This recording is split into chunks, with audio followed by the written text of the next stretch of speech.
makes it even funnier. Yeah, why? The Cello kill from spawn, because like, well, like Cello is further from the monitor. You try so hard to lock in, Ooh. and not even that can save you. Yeah, man, the shots are falling with clinical. Yeah, Ultimate was just, he couldn't actually see him because he was right below the lip of heaven, but that follow-up was... Fury creeping outside. Smoke's delay timing. Caserato picking it up through the vent smoke, and good flash play, but it's a 1-for-1. All you get behind it is information. Furia are heavy outside. But what can Liquid really do about that?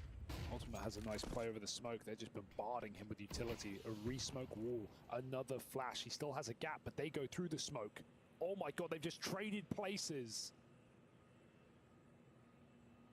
Everyone's outside. They're going, where the hell are Furia? That is insane. Where have they gone? Furia can't believe it themselves. Caserato got the anchor off A. You might expect that this works, but you don't think it works that well. No, Fallen. Yeah. Ready to go, though. Locks in the two players from out in the yard, and it's just Ultimate left. Could not have gone worse for Liquid. Freaky Friday type situation outside.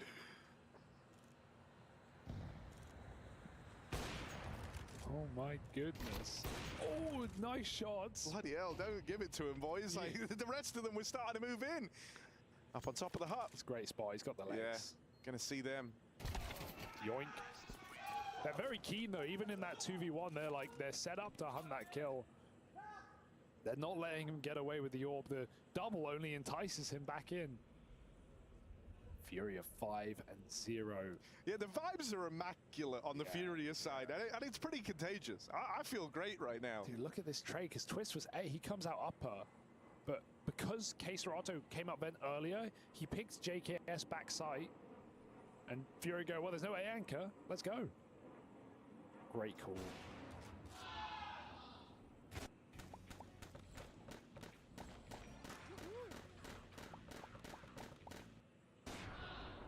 Cello's B. Ultima has repushed, but Fallen, caught, not killed, and there's cover from the rifle, not enough. Ultima and the crunch from JKS is still 2 kills from Skulls before he departs the round, but Fallen is trapped with a bomb and 6 health. Where the hell can he go? He needs support right here, right now. They need to push him because Cello is gaining space and gaining cover. There's the backstab. Cello in the door, 1v2. He's gotten very close, realizing JKS can't be far as the A player, but JKS is rooting around the world. He's been spotted. Cello knows he has timing advantage. Backstab is ready. Oh my god, the discipline. He gets as close as he can, and now he knows the Ultimate was back in radio. He's got the nade. He's showing us. He's showing us. He's going to try throw the Hail Mary. There it is, but it's not the touchdown. Ultimate still alive. Trade. Up close. Cello could walk right past him. Grabs the bomb, heads on through, and they bypass each other! This is the wildest thing! Oh my god, Ultimate. He doesn't want to walk through. He's considering that this has just happened. Cello is also considering, what if we cross paths? Like ships in the night 10 times over across this game. But Cello is the one with the bomb on his back, and even his Ultimate tries to take space back on this ramp push. He does so quietly. Cello seems aware of this possibility. Ultimate opens the round with 3, and he closes it on the AWP from Fallen to get Liquid on the board on this CT side. Delayed lurker in main. The Shadow gives it away, and Twist finds 3 kills just like that.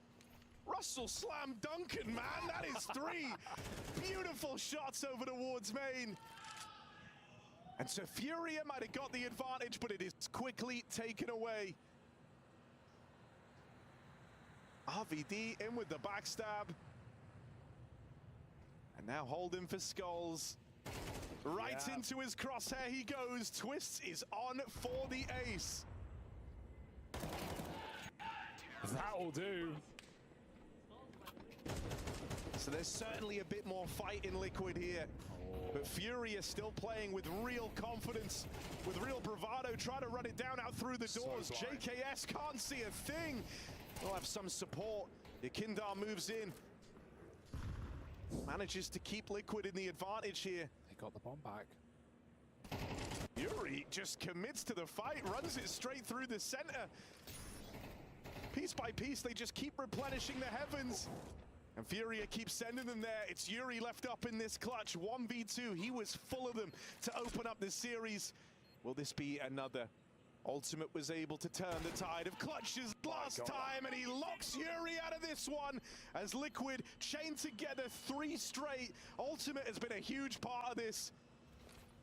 But Liquid looking to bounce back from a slow start to Furia's map, and Yakinda certainly helping that fact out. Oh, now if they're going to get through that smoke, he's got to be very careful, locked in behind the box. Maybe they thought he dropped, but actually he gives away his position to bait him for ultimate. It will cost him his life and the ramp room, but a 4-on-3 for Liquid is a comfortable place to be.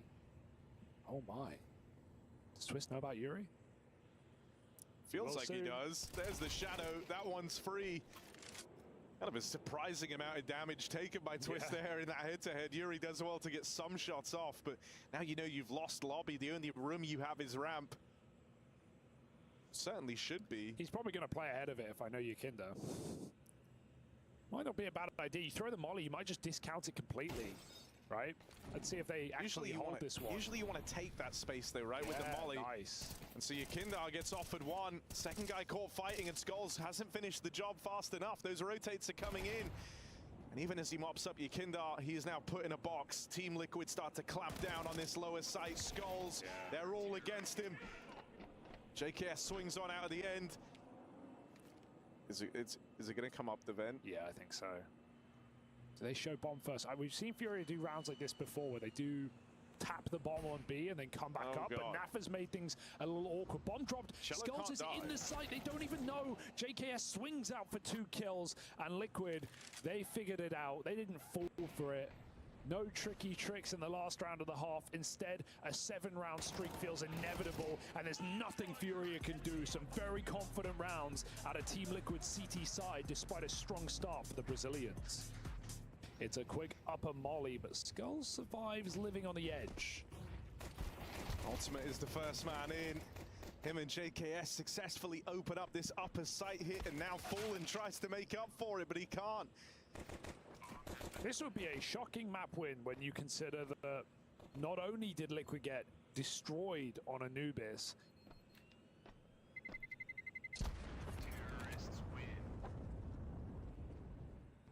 you know, Yuri making himself a prime candidate after the first map, but even from a case Serato, Skulls, you're waiting for them to kind of have their moment. So Skulls and Fallen opening up this round. Isn't a bad way to start. Skulls gets his moment now. 3 kills in the blink of an eye off the back of that 5-7, and that has riddled Team Liquid with problems. Only Naf left standing. The A play with 5 MAC-10s is destroyed by the former Liquid player. And so Naf, we said he's good with the SMGs, but my God, he's got to be the very best if he wants to stand a chance here. The bomb under Furia control. This ain't no MP9. I mean, you know, slouch for the Mac. This is kind of it. This is a big gun, but yeah, but this cross, Cello, more health. And Liquid onto the call. JKS hearing the rush on ramp, able to convert both kills. That is ugly for Furia. Discombobulated, backstab too late. They've already made it. Kinder is coming through the smoke. That could be a consolation prize, but oh, Keserato just grabs it. Either way, Liquid have that B bomb site, and there's no question about it. A safe plant for the double doors. This should be unretakeable. But Furia will give it a go.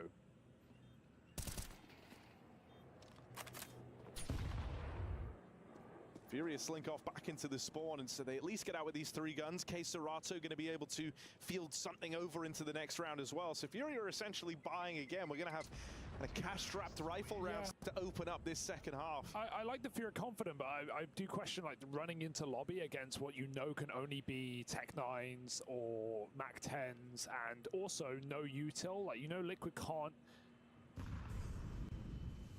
He's gonna just walk out. Skulls almost caught. He was playing door for a second, but yeah, so this Skulls is showing he's no slouch around covering the hut push. You've got to start respecting that a little if you're Team Liquid.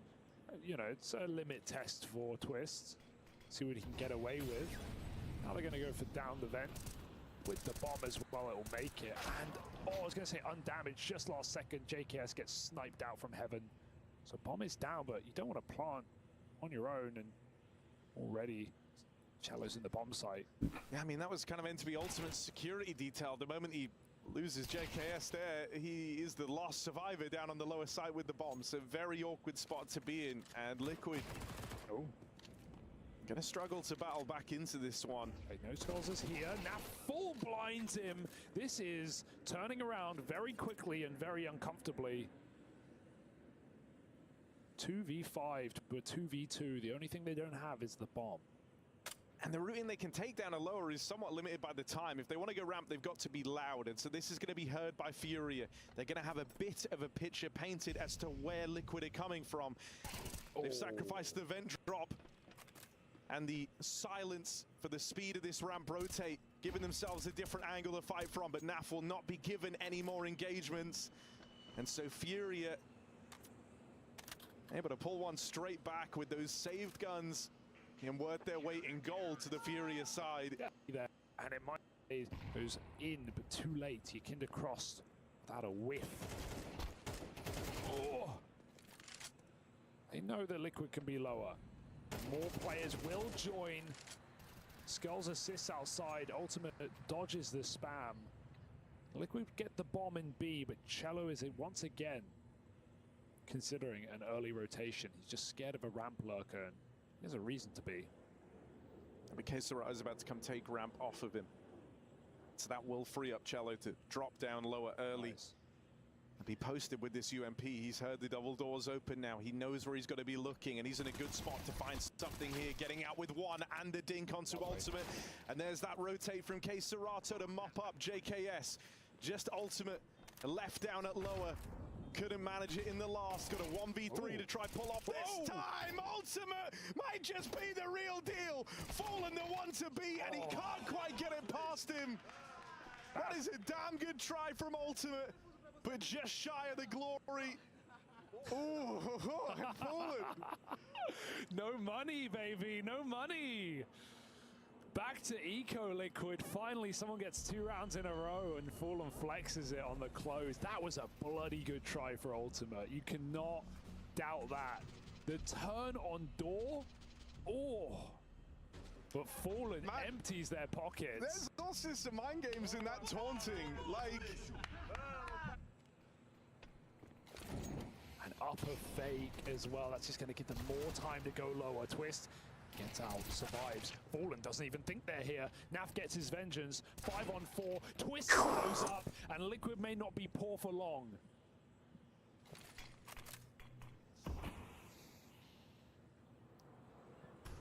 Furia is so far removed. Plus, you know, there's more energy in the air when you win a clutch. This is just a slow save. But I don't know.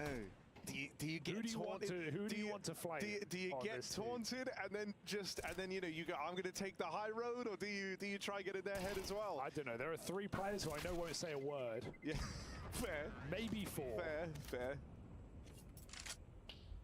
Imagine the one where JKS and NAF both get up and start screaming. Start doing stuff like, oh, Yuri. Maybe one day, Yuri.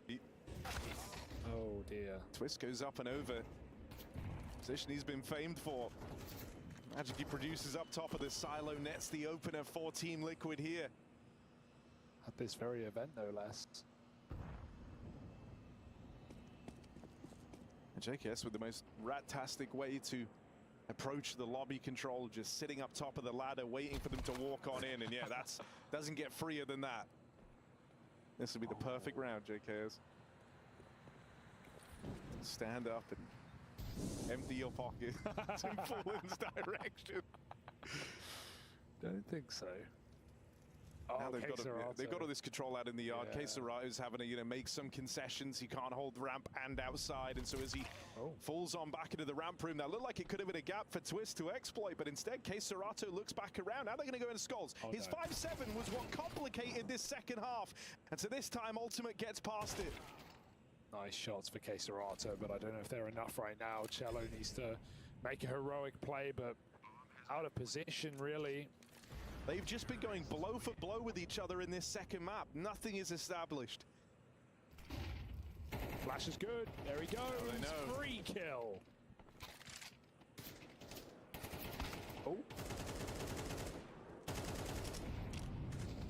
There should be no problem now for Liquid. Easiest round of the game, Harry. Alright. Should be. Sometimes the easy ones are the hardest. Nah, they wouldn't call them easy if that was true. Yeah, true. All right, you got me there. Cello's walking up with the AK. Dude, we've seen some fantastic one-taps in this series. There's the arrival of that AK, Yuri. Don't worry. Respond with a tap of his own onto Twist, but it shouldn't get that much more exciting. That was the bomb getting dropped out in the yard, so they're going to have to waste a few more seconds to go and get it. But as long as they clear Yuri, as long as he doesn't get away with a kill, everything's nice and safe here for Team Liquid. And they know that Cello was roaming down towards Secret earlier on.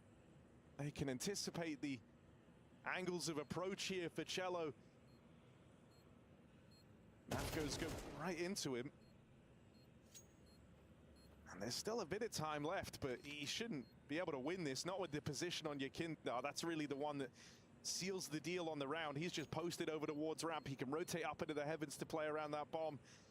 And with no kit for Cello, he's just got to save this AK into the next round, potentially the final round here on Nuke. Yeah, Liquid have, you know, hit a couple of speed bumps, but they weren't at least going fast enough to turn over. Help me.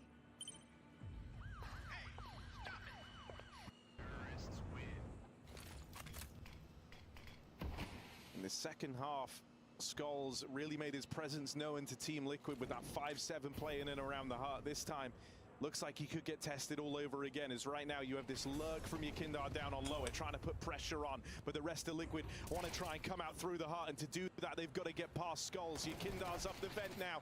Serato overran. Skulls is that bastion of resistance standing between Team Liquid and this top site. He doesn't go down easy. He buys time for Cello to get up into the heavens. An ultimate 1v3. As good as he's been in clutches, that one is one step too far. As they have done in rounds gone by to kind of push and prod down at lower. It's again a fake for Liquid. They love playing with the hearts and minds, but that kill through the smoke gives it all away. They know what to expect now. 20 seconds running in through main. Skulls at the top of heaven hits his, and everyone sprays down Liquid. No room for error with a 20-second upper bust. Liquid loving the fakes right now, but that one does them no favors. And you mentioned it, Harry, 2 proper buys left between Furia and overtime. Could be in trouble unless he roots hell. Yuri has a tight angle. Gonna let them down B with this, but it could be once again Liquid trying to pull the wool over the eyes of Furia. Yuri keeps his eyes centered on that main position. They've still got him boxed in. Can he find any more? Yakinda getting closer, smoke down, Ultimate stopped, over the top goes Twist looking for the monster play, double kill, knows about Yuri and Yakinda bails him out of death. A 3-on-2 despite Furia's best efforts, and JKS's reset, he seems to know Serato's deep door. They're going to come clear him. I mean, after they cleared out lobby, Fallen dropped down lower, but he's making good timing on trying to get up through Secret. Serato, the awareness is there. Back and forth, a tug of war down the stretch, and it's going to come down to Serato versus Yakinda, and Yakinda closes it out. Clutches were not coming through for Liquid to open up this series, but on Nuke, it's a 1v1 that sends them to that third map of Mirage. And that leaves just Cello, who will get swung on. JKS with a nice start in the pistol. Him and Naf with 2 a pop. Troll over here towards B. They're lacking them. And it's Furious straight into this B bomb site, already 2 down. Half-Life with the dual Berettas. Just going to claim 1 back. And even though Furia have got control over here towards B, they're lacking the manpower. JKS going to put a stop to that plant right now. And that leaves just Cello, who will get swung on. JKS with a nice start in the pistol. Him and Naf with 2 a pop. Util ready to try and lock out this jungle cross and allow these players to get up through the connector, but they've gone a little too soon. That smoke only just going off now. And so it's free reign for Yakinda on that first man in. Yeah, good luck with this. Fallen, wishful thinking, trying to get that bomb planted. Wow. Oh, and he just survives. JKS might connect the spam, but Fallen still gets that bomb plant, and that's what Fury were hoping for, is kind of a bare minimum on this round. That's all he's getting. He's saving this Tech 9 armor. He knows there's no way to win that 1v4 right now, so keep his weaponry and one more eco. Smoke Molly as well. Molly on bench, not as effective with edging in this game. You know, just surviving, living on a prayer. Ultima going for his openers, but K-Serato running forward, able to hit the S key and bop in one bullet. That's not an easy shot for K-Serato, but Cello follows up out top middle, and suddenly it's all coming up Furia. Not uncommon to see K-Serato be the guy to kind of step up and take charge of Furia here on Mirage. And it's that trifecta of K-Serato, Skulls and Yuri that have been important in the games that Fury have played on this map so far. They're the ones you're going to want to kind of see to gauge how this Fury squad will get to look. But that's not a bad start for K-Serato. Team Liquid think that they've cleared out middle, but K-Serato still lies in wait up in window. And bombs moving around back through the spawn, and K-Serato so patient here, but eventually locked out as he does try and make his move. He goes right into that NAF MP9. Bit early. Might not matter. Yuri's faked out B. There's kept a player there. JKS doesn't know there's two out ramp right now. He thinks that was the lurker. They're actually rotating back. Liquid have read this one. Careful. The lineup is there. And JKS mauls 3 on the A site, leaving just Yuri late from the party, and they know it. That's why they say JKS knows a thing or two about anchoring this A site. So around too early. Beautifully done, and now Yuri moving in to try and pick up the pieces. Ooh. JKS will fall. NAF on the rotate over. So it goes down, but there's a little angle for him to try and look through here. Tempting. Yuri's walk just around the bomb, has to go back and grab that. Makes noise now, trying to get this bomb down. Over for CT, and NAF is closing the distance. Yuri's got no idea. And so NAF and JKS make it happen. This, and that's not the end. Off angle, wide in window. And similar to last round. Coming up middle. And there's Ultimate. We were waiting for the AWP to appear. Fulton got spotted out ramp. JKS taking wide fights. Didn't know Cello was ahead of the play, and Yakinda's come in to offer a helping hand. That's an ugly spray for Cello, and everyone on the A side gets a piece of the pie.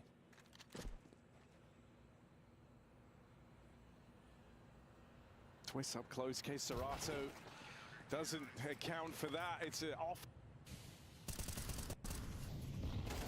Yakinda tries to swing out wide from the catwalk, and that puts him in the firing line of the AWP. JKS does not want to hang around in connector. Heavy B lean for Team Liquid. They're anticipating that this is the change with the top con smoke in, with windows smoked off. They're thinking this might be the catwalk wrap in towards the B site, and it's not. JKS spots out that first man. K-Serato now dead, but surely he can get no more. 19 points of health as he goes swinging into Yuri, and just like that, the A site is only defended by Nafly. The one and done. Catching one as Cello tries to slink his way through the window, and with Ultimate still alive. Time running out. They nearly line up for twists. It's down to the clutch. He's done. Ultimate lobs the util in, but the nades just missed. Fallen's not aware. Oh, that's going to be a big nade. Yeah, 50 damage. They come running out of ramp now. Molly is a little late. It's going to separate them into 2 pockets, though. Yakinda's in one of them, spraying down a double kill. Palace player blocked by a smoke, and if he comes through, Yakinda is in the right position. Traded well by Twists over the top, and the way the Liquid are playing off of each other in this A site is miraculous. Twists even gets flashed over CT to fight that final player. Just relentless re-peeking from Team Liquid. So now Naf's going to get tested over on his bomb site for a change. Yeah, it's just felt like no matter what happens, there's always another player for Furia, right? They're running into it. When they think they've cleared it out, there's always one more. Not on this site, though. Just Twist tucked into the bench right now. Yukinda over on short, spamming. Actually, there are three players on that B, other so player I say you were that talking Furia about. have no idea that Twist is sitting in the center of the site. Oh, but it's an ugly spray. Yukinda low, overwhelmed. Twist back to the sidearm and two pistol taps because Cello pushed through the market.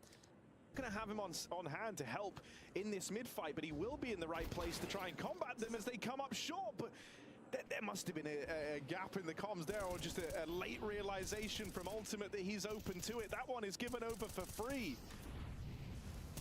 Oh my god, Naf goes through. That's an aggressive move, and he's got to bounce back through the Molotov, and bullets will finish the job. Nice spam through the smoke. But 2v3, Liquid have to question if it's worth the money. A buy they can afford in the next round, but this save would really supplement it. And so Liquid will actually give it up and walk away.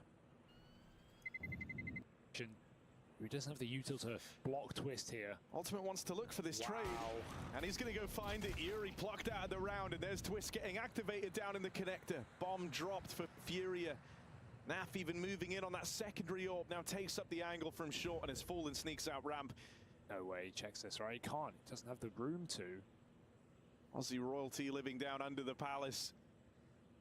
JKS, that one's free. Fallen walks right into it. K Serato, 1v4. And everyone from Liquid around this bomb. There's that quick swing from Naf. And he's got teammates moving in to try and lend a helping hand. For now, he's kind of out on an island all alone here. They blow that smoke open, and JKS falls, getting nothing done. Twist is the next one, trying to make a move, but it's quickly punished. Here's the backstab from Yukinda. This backstab is super quick. Wow. They've got no idea that he could be here this fast. Spotted by Cello. He's got to convert this, but Cello gets out. The nade won't find him. Cello makes it back into the spawn, and that element of surprise is now gone for Yukinda. Orb scoped in, trained on the angle from Fallen. They're going to give a little bit more room to Yukinda, but he's going to struggle to close the net over the site. And with Nafly dead, Fallen seeking to deliver a third to Furia at the tail end of this first half.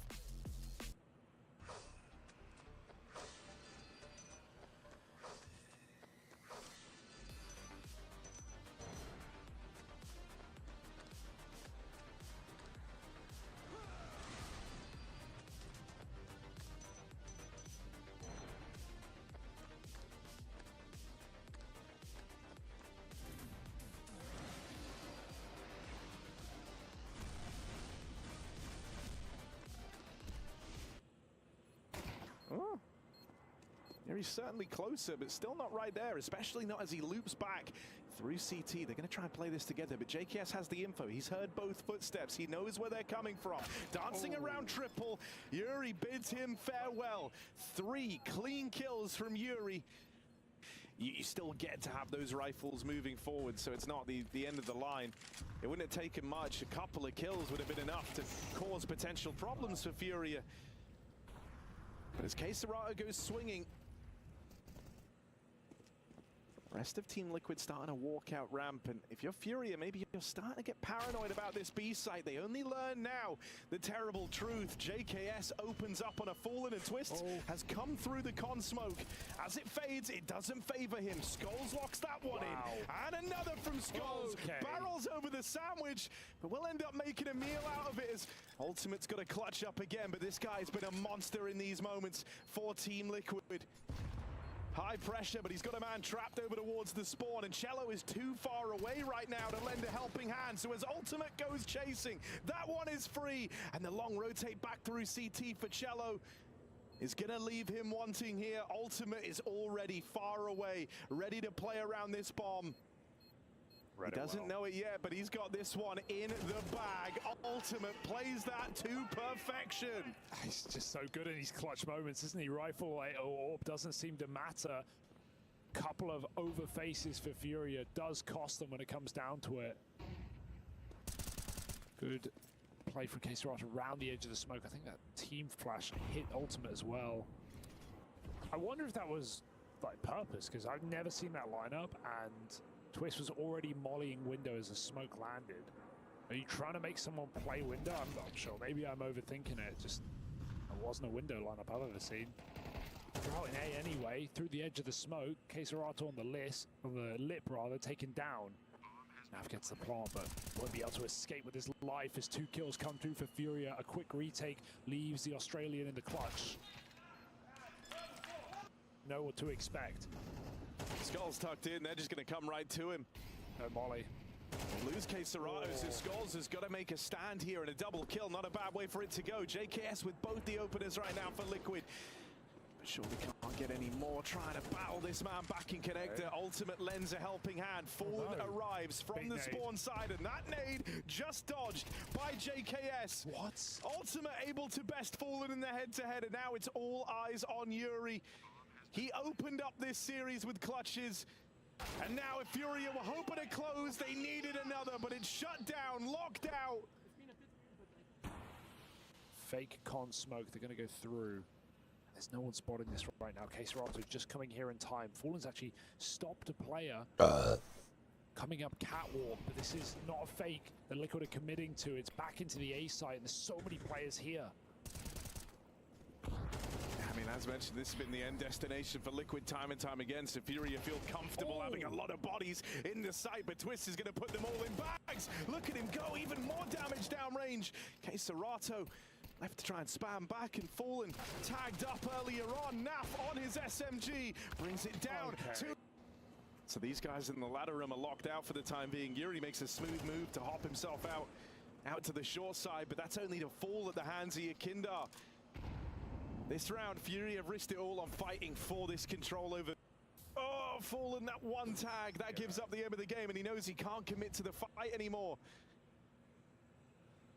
Furia is so spread out all across the map. If Liquid go where this is so often ended in towards this A site, they really only have Skulls and Queserato to worry about.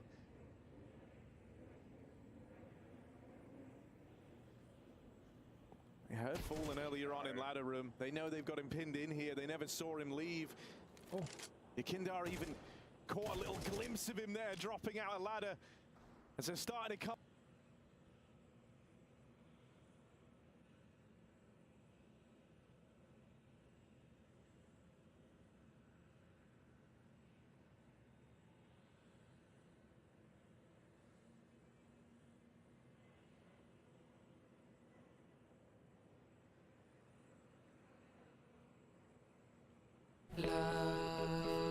La lune est libre, je crois, qui rayonne au-dessus.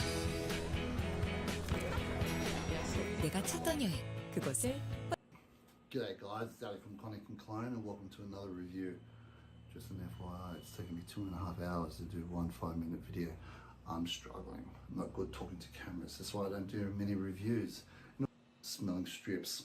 Put on this gear and try it out first before you buy it, unless you're into the citrusy type of fragrances. And that fragrance review is Chanel Allure Sports Super Leggero.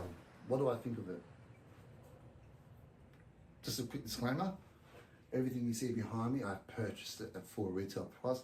Zero has been given to me for free or sponsorships. So when I say to you, my reviews are honest, I buy them, so I think I should be honest with you guys.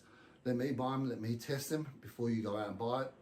And again, it's all up to you. You go out there and sell it to yourself. I'm not going to sell it to you, I'm just giving you my opinion on it. Let's get on with the review. The opening of it. Mandarin, lemon. It's so citrusy. It's to a point, it just becomes that sour tone to it. Just the beginning of the review. Of the smell. Even just smelling that there, you do get that lemon vibe to it. If you like that type of thing, go for it. If you don't, this might not be with you, might be for you. But hold up. I found that after an hour, this fragrance really settles down. It becomes very appealing. It's sort of like welcome in, come to me type of fragrance. That citrus tone is still there, okay? Now I've had it on me all day. Now it's 8:30 at night and I sprayed this on at 8 o'clock in the morning. I can definitely smell it. It lasts. There's no BS about this. It lasts. Once it settles down, you get that definitely that warmth, woody amber type of accord. Again, you still have the citrus top notes there, but it's more appealing. It's more inviting. It's a type of fragrance that, if I had to work a conference or a function and it was a beautiful summer's night, with the other flame. this is the fragrance I would go to now. I am a fanboy of Bleu de Chanel. Always have been. I love it to a point. Person. I have 2 bottles. I have a bottle too. I was hoping it was going to be something similar to that. I know it's 2 Why different would type it? of fragrances, but Bleu de Chanel was my go-to summer fragrance in Sauvage Elixir. This now is a fragrance that will hit my shoulders, around my neck, all over my clothes when the summer vibes kick in. Work functions, going out for afternoon drinks, catching up with friends, the gym, good gym All of it, fragrance. It's the type of fragrance that will Huh? invite people into you. Won't scare them off, but don't expect to get compliments from this fragrance, because more than likely you won't. Well, you don't buy fragrances to get compliments. Come on, guys. You buy fragrances because you like it. Doesn't matter. I've got fragrances behind me that I listen to influencers saying, buy fragrances, this would be a compliment getter. And I put it on and I ain't getting shit. Let's be honest and be frank here. Good shit. Don't buy a fragrance because you're hoping to get compliments, because you're going to be disappointed like I've been in the past. Should you go out and buy this? It's up to you. $230. It's cheap. Oh. Cheap-ish. 130. Will I say to you that this fragrance will definitely outlast everything else you had in the past? No.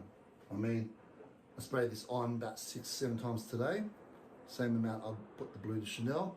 The Bleu de Chanel does 6-7 last times, a bro? long time. Just so far, I can still smell it. Obviously, it's calmed down quite a lot, and it is winter outside, so I'm just doing a full test on this fragrance. So, do I think you should buy it? Just go and test it. Don't blind buy it. Just go test it. Because I promise you one thing.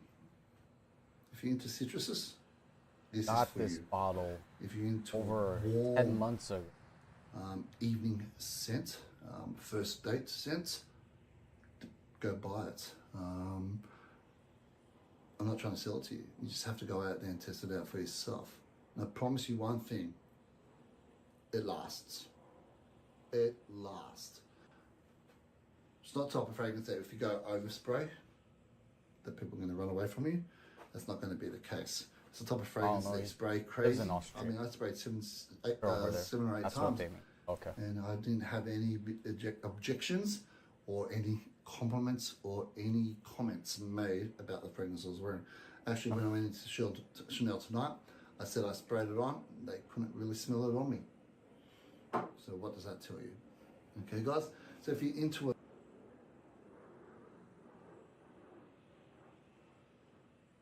A lot of bottles, eh?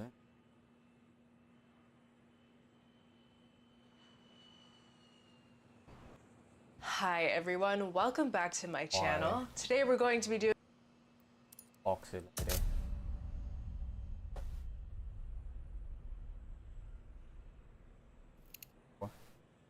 Compliment.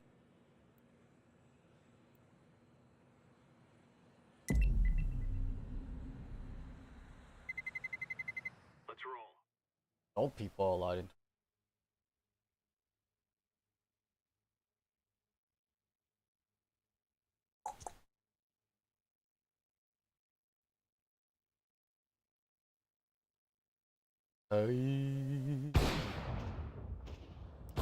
Oh, what is this fucking lag?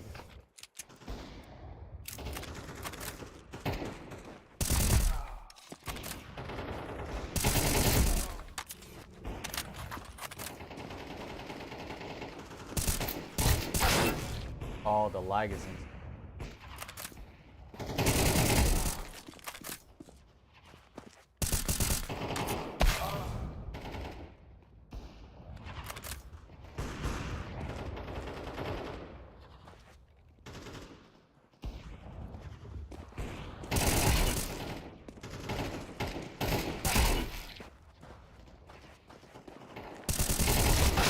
No, the last bullet.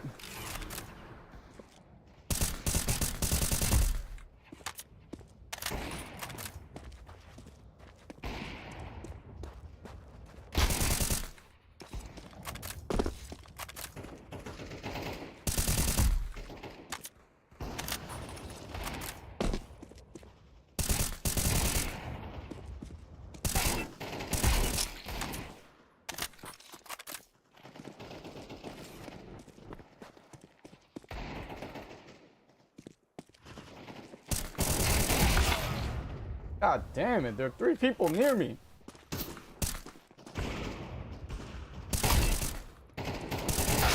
Behind you, fool.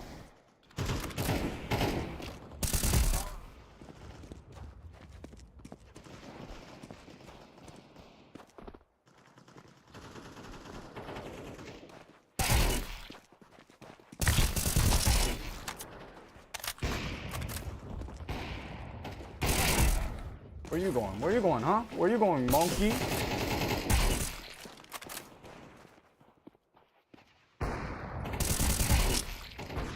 Oh my god, I'm running the fuck out of there.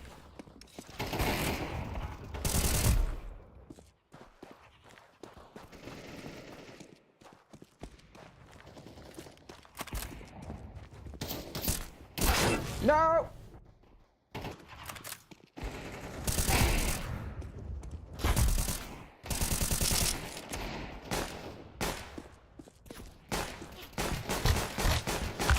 Oh, my aim is trash!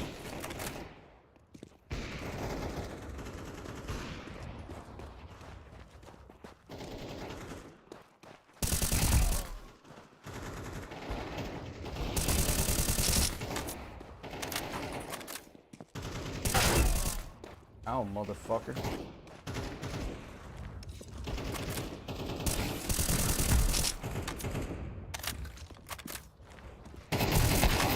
Oh my god, they're everywhere.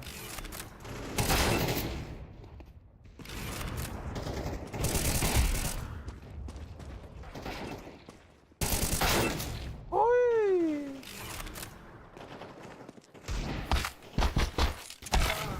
Oh, yeah.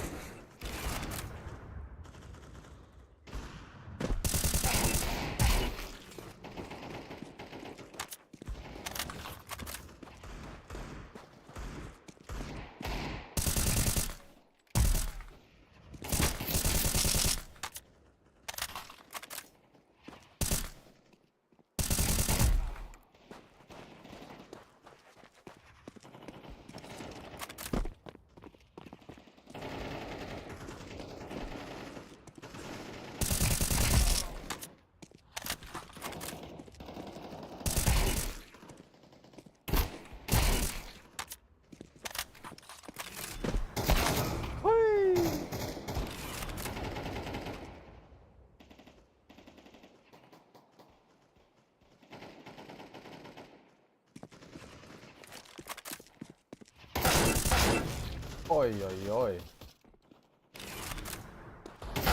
That's not even the top fragger.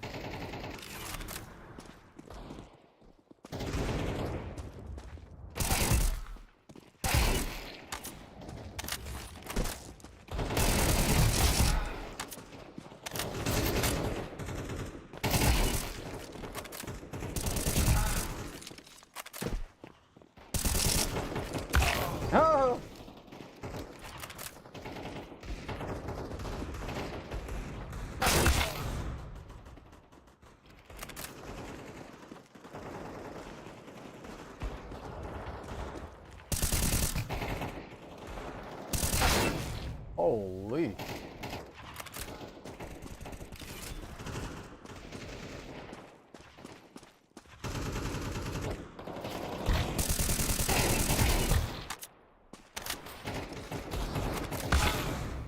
Oh my god.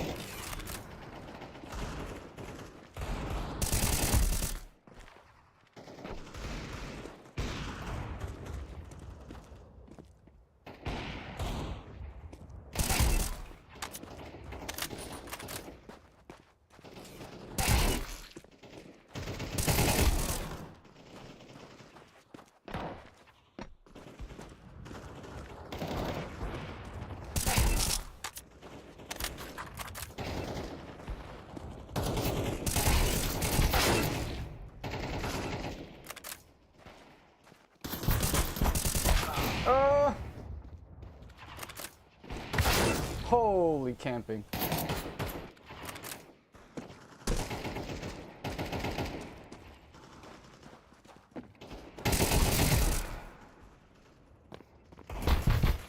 Holy.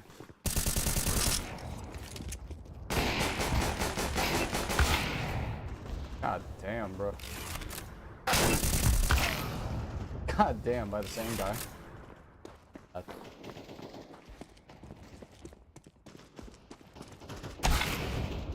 Oh, he was outside the door. My god.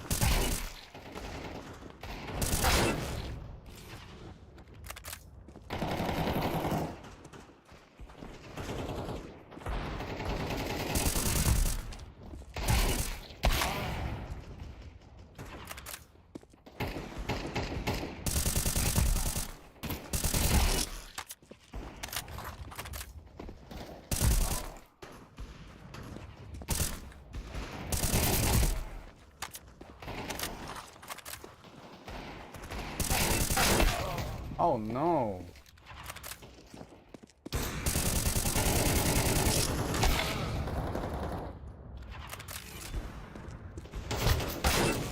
Oh crap.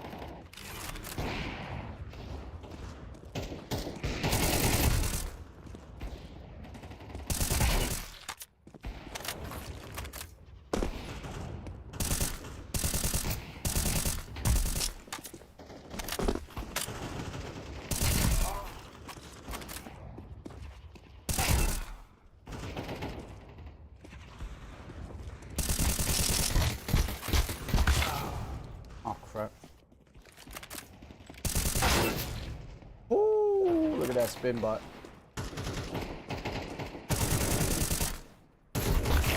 Oh crap.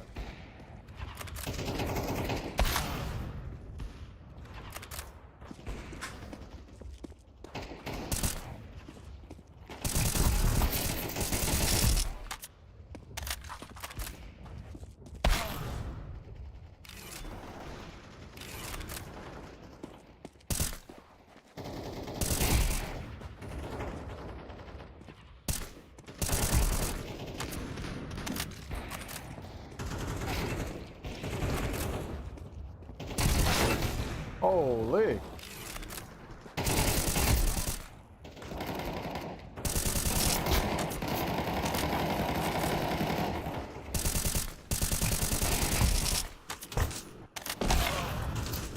What is going on?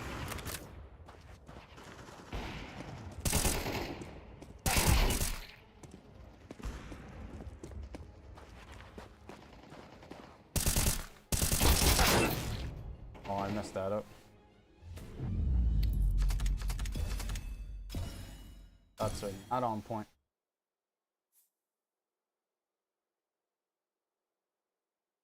Got a 65% head rate and have 57 death. How's that possible?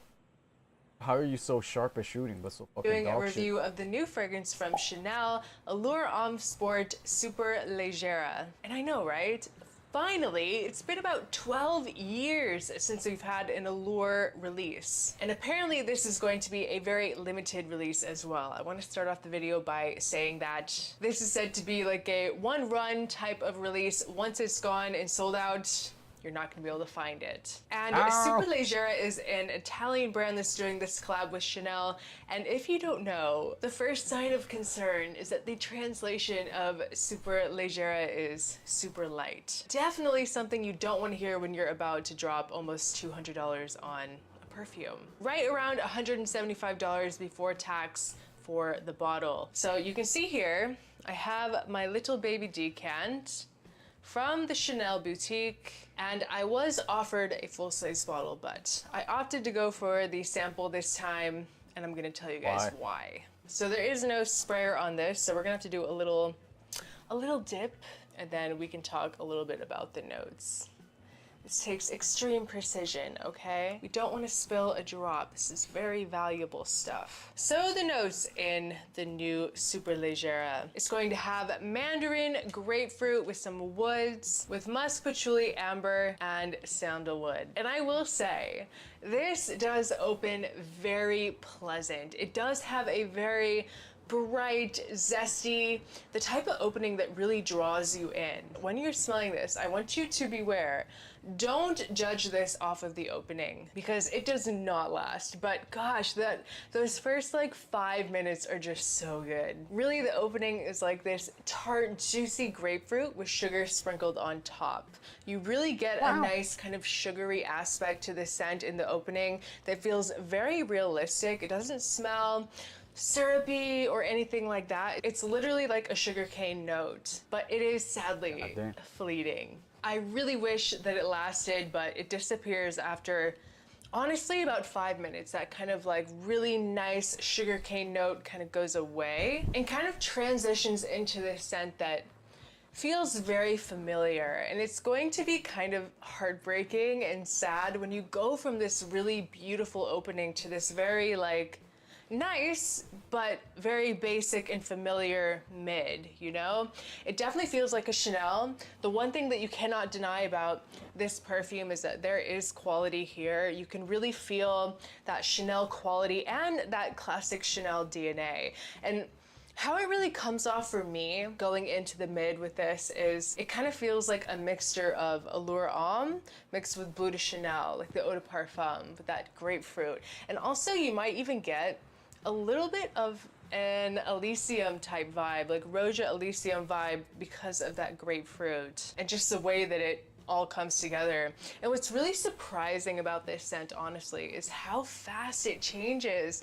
You know, usually we get at least a good 30 minutes to an hour for an opening. The opening in this literally lasts like 5 minutes. It's so fleeting. It's really crazy. But you are kind of left with this scent that, like I said, it smells like Chanel. It definitely has a really nice kind of timelessness to it. It's so classic smelling. It smells very elegant, very masculine, but just smells like a bunch of other things. It's just crazy to me how after like 3 minutes, this fragrance goes from wow to just extremely underwhelming. Like I said, the grapefruit feels very reminiscent of Bleu de Chanel Eau de Parfum. But overall, I hate to say this, like it really pains me to say this, it feels a little bit boring. Still very high quality.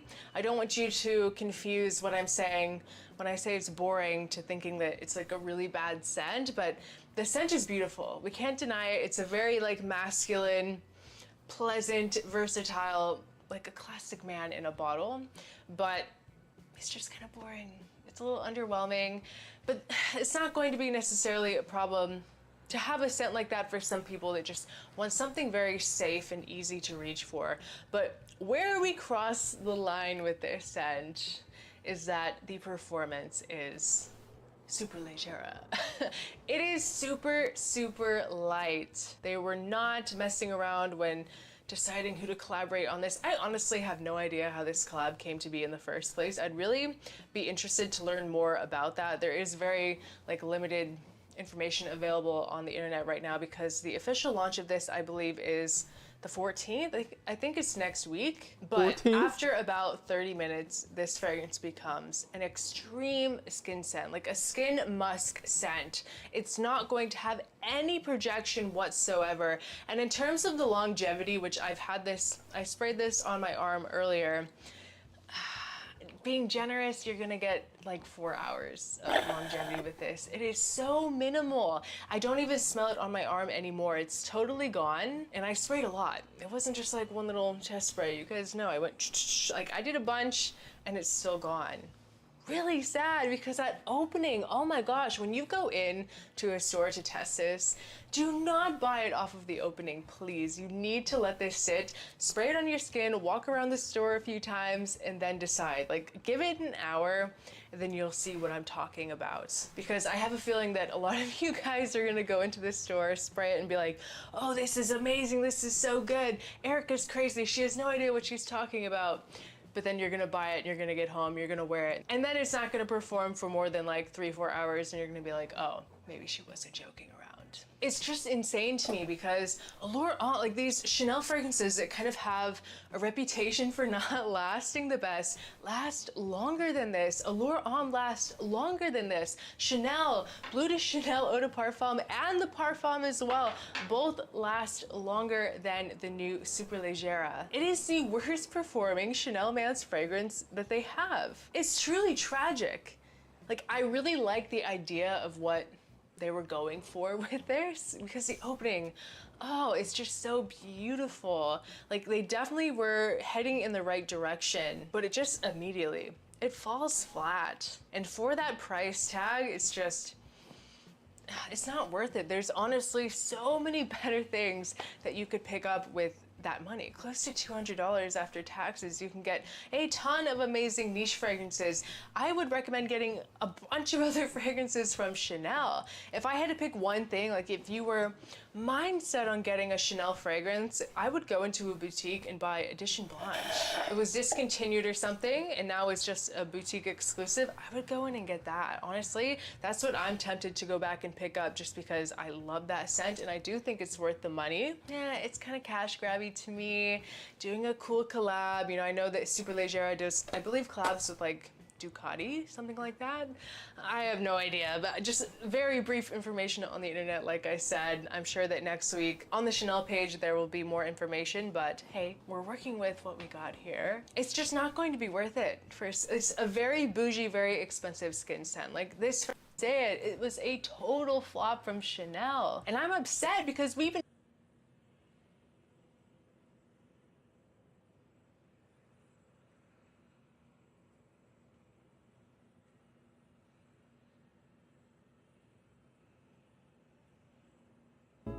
vibe to this bottle. It's kind of a transparent one, very similar to the other Allure Homme Sports bottle though as well. And at the top, it's just the Chanel logo, and it's not really magnetic. It just clips on and off, and it's quite a light cap as well. So it has the Chanel logo inside. I'm gonna waste a few sprays for you. It's a very misty spray, and then it just clips back on. And the bottom, that's just the details about the bottle. You can pause the screen if you want to read this. And at the back, that's just the batch code punched down here. So looking for Fragrantica, we can see the main notes are citrus, musky, and woody. And if you take a look at the note breakdown, the top notes, there's citrus, mandarin, and grapefruit. And the middle notes, there's woody notes and cedarwood. And the base notes, there's white musk, patchouli, amber, as well as sandalwood. So after giving this fragrance a full day of wear here in the UK, right now it's about 24 degrees average, so it's quite warm, it's quite sunny, and I would say wearing this fragrance would be the perfect fragrance for this type of weather, because to my nose at least, it's very similar to the original Allure Homme Sport. The only difference is that this one, it's quite a lighter version, it's quite an airy vibe to it, and it definitely has a touch of lavender note for some reason. I know it's not listed on Fragrantica, but it definitely has a very subtle touch of lavender and maybe some aldehydes note. So to categorize this fragrance, it's quite, I would say, an aromatic citrus fragrance. It's not really a woody fragrance. It's not really, you know, a powdery fragrance. To my nose at least, this one, it's a lighter version of the original Allure Homme Sport. I think the Superleggera, it's quite a good release. It's a good release between the original Allure Homme Sport and also the extreme version. So it's kind of like an in-between, or at least a lighter version of both of them combined. So to my nose, it's quite a nice fragrance. I would give this a solid 8 out of 10. It's a suitable summer fragrance, type of a fragrance you would wear by the beach, or you know, you would go to. It's a very misty.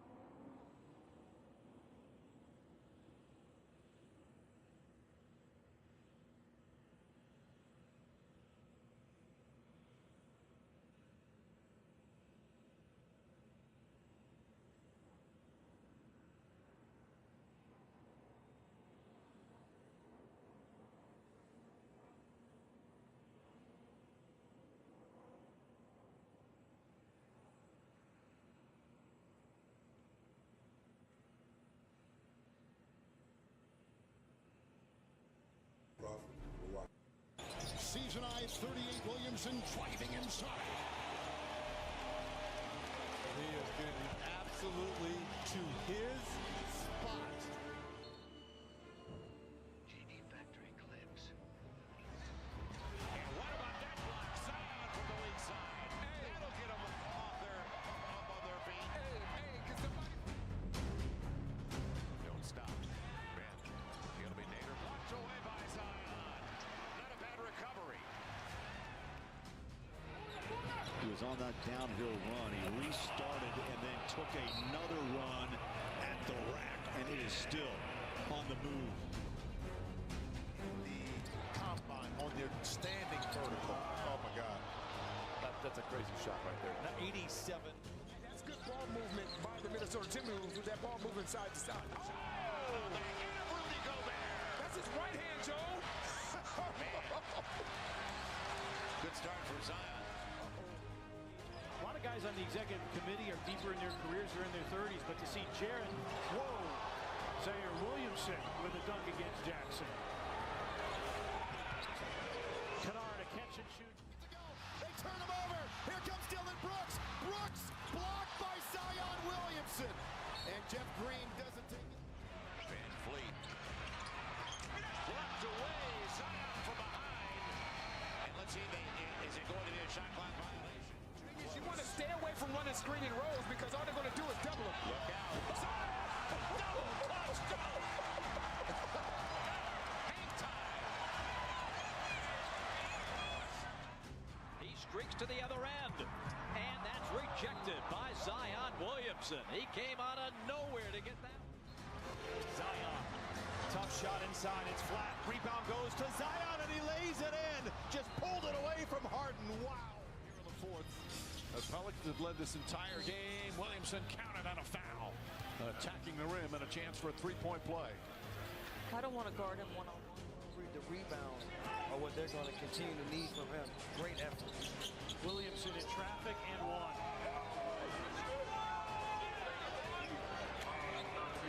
Zion Williamson. By David Roddy. And a Williamson lob slam.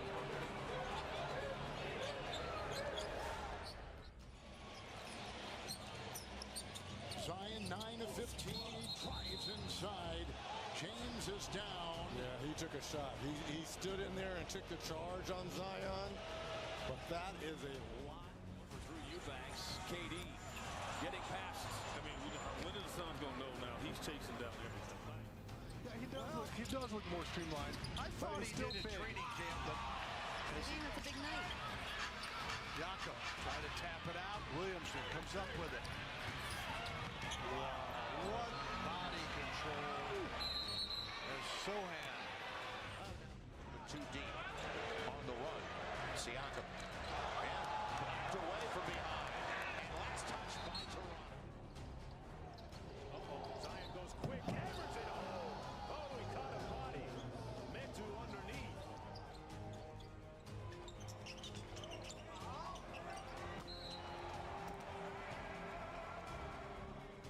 Chemistry at Zion. He goes quickly with it against Thompson. Foul! Minnesota not being able to rebound the basketball impacts that play right there. No question. Edwards swatted by Williamson. It's one of the trademarks of a good rebounding team is that you can't corral it, but you just keep it alive. Blew it inside. Robinson tapped it out to knock. Zion rips it. Punches it home. Oh, yeah, it's time to get in the gym. Some strength. Kevin Knox looks like he's got a corral. Mr. Williamson says, no, sir. Let me show you how I do it. My goodness. Knox, he just takes it right away.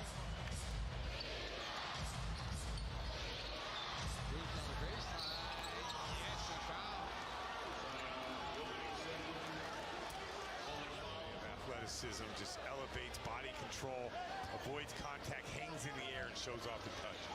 He's 4 for 4 here in the third. Look at those shooting percentages For both teams. That's a block. I think it's a goaltend, but wait. No, they're not calling goaltend. Right, They're calling its way up. Yep. Off the ball, secondary defender comes over and the crowd sees a replay. That's the type of thing that really makes a difference. And Z, we love how involved you are with the community. Look out. Zion going to the line. And I feel for the receiving end for Isaiah Stewart. When you see that lane clear up like that, Lord, watch out. Now Zion is 2 of 9. He was 68, almost 69%.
Full automatic Desert Eagle.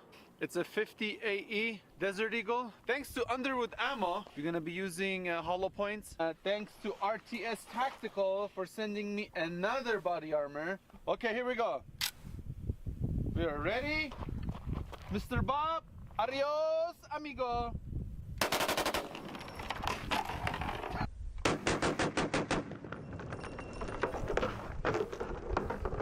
Woo! Oh man, it looks like they all got stopped. And nothing came out of it. And this is fantastic. Full automatic.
What kind of life are we living currently? I'm sober. But with that being said, let's look up the notes on Fragrantica. So on Fragrantica, it states the top notes are elemi, resin, spices, lavender, musk, and woody notes. Now, I'm not trying to be a pessimist here, but I have the same amount of faith in this fragrance as I do finger blasting a chick who just left Planned Parenthood. Oh, dude, Jesus. Now, it was a mission to get a whole bottle, but I was able to bag up a sample from perfume.com, I believe it is .com. So I did get a little sample here on Decky. Oh, they sent me a little freebie. That's very sweet, thank you. But we're here for one thing and one thing only, and that's Eau Forte Sauvage or Sauvage Eau Forte, whatever. Oh man, this is probably gonna be a wild cash grab, or I actually like the joint. So here's the sample, nice and sealed. Ew, ew, ew! What the f is that? Boy, that's a lot of cum. Yo, what is that, bro? Nah, the perfume is. Yo, is this what he? That looks like my ex foreheads after 3 minutes of pleasure. Is that a hair gel? What the fuck is that? They took out alcohol and they put in semen? Nah, I was gonna go on skin. Fuck that. Nah, my guy, that is disgusting. It's going right on test strip using the appropriate test strip. And let's see, maybe, you know, maybe I'm talking shit and it's actually a good scent.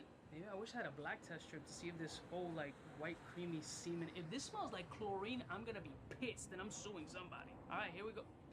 I mean, there's a lot of scent in the air right now, I'm gonna be honest with you. Based on those couple of sprays, I haven't even put it towards my face, and there's a lot of potency in the air, I'm not gonna lie. That's surprising all on its own. I even took the glasses off, because that was surprising. I mean, I'm very disturbed holding this white liquid in my hand that isn't mine. Inappropriate. Little semen. That is a red fucking flag. Oh. Very soapy.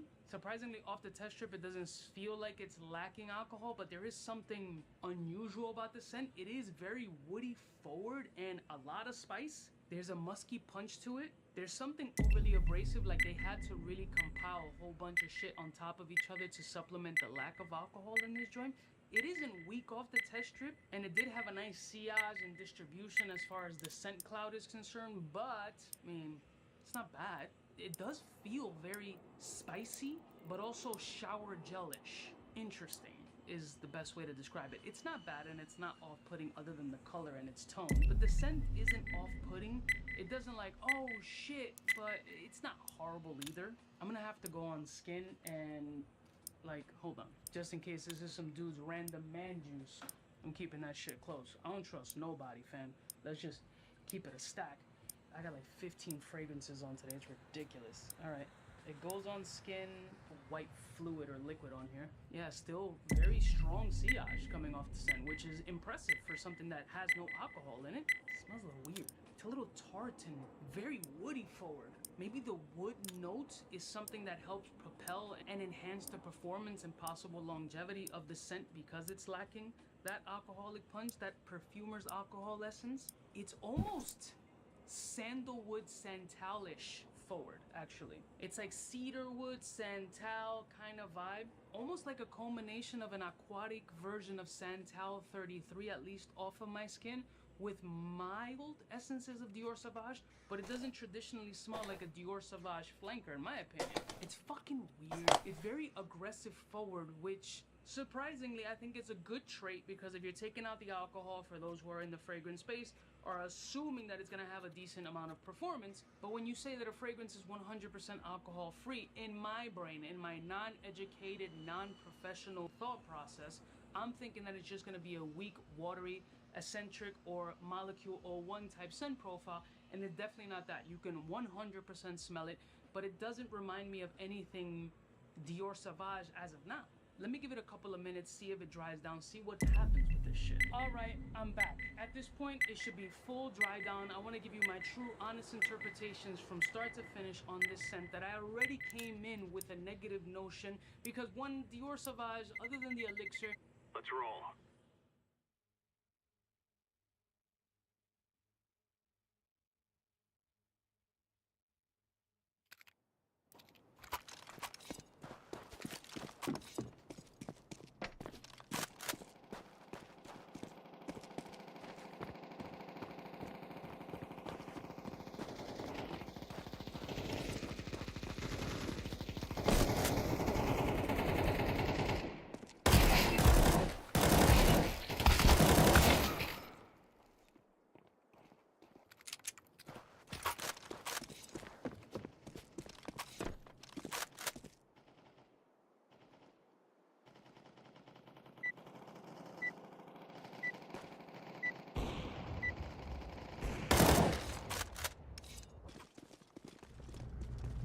Grab your gear, let's go.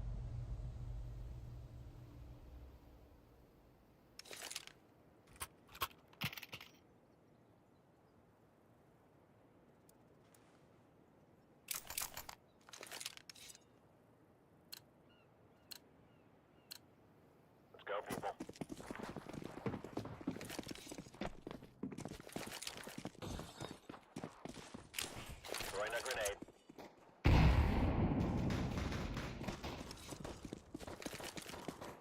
On middle.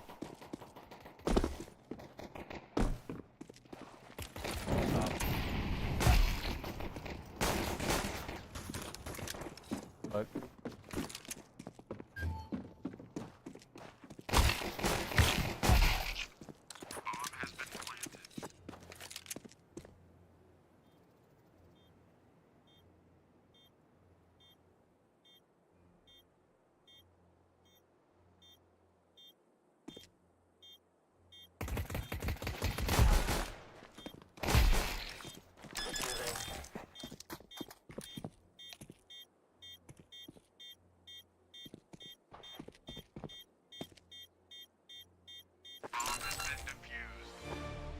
Counter-terrorists win.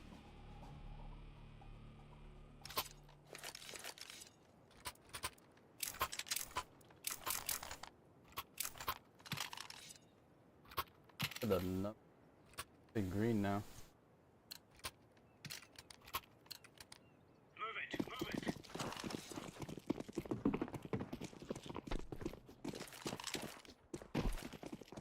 Deploying flashbang.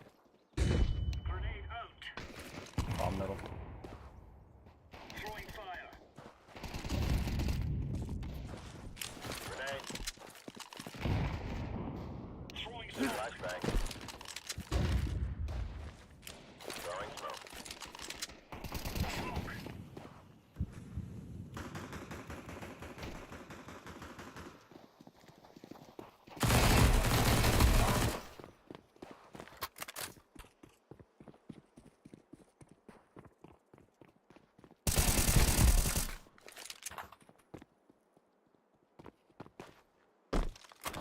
Counter-terrorists win. We took the piss out of them.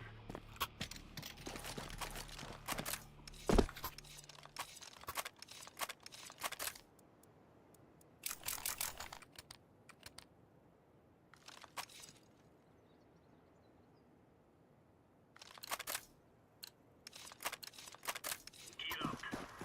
We're going in.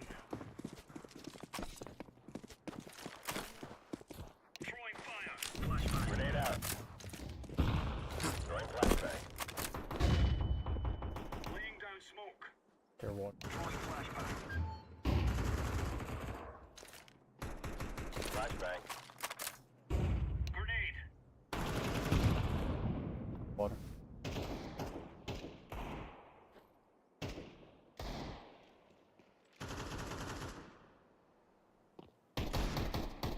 Front of B. Counter-terrorists win. We're getting stuck right into them.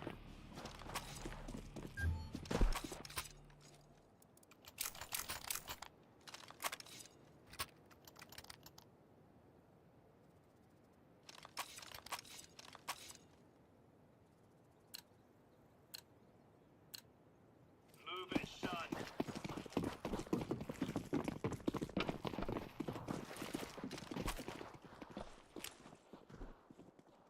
Throwing flashbang. Fire in the hole.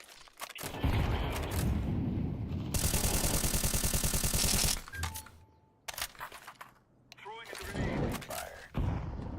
Flashbang. He's open.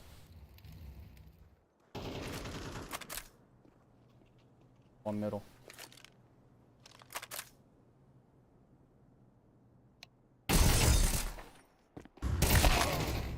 Right mid.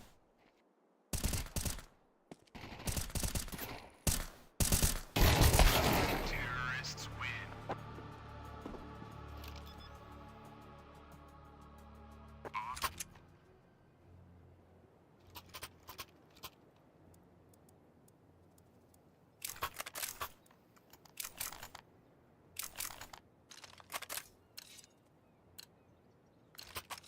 Let's go.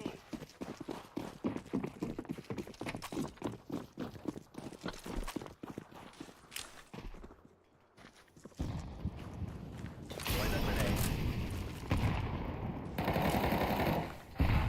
Throwing fire.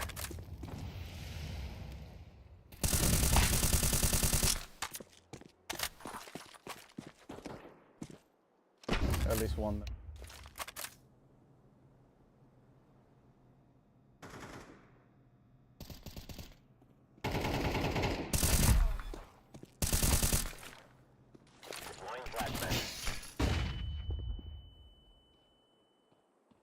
Slapping me. The 1 MM. Go.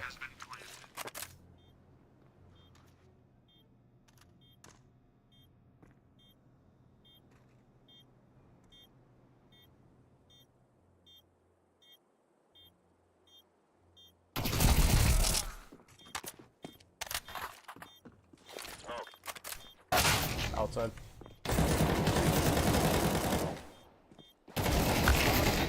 Nice try.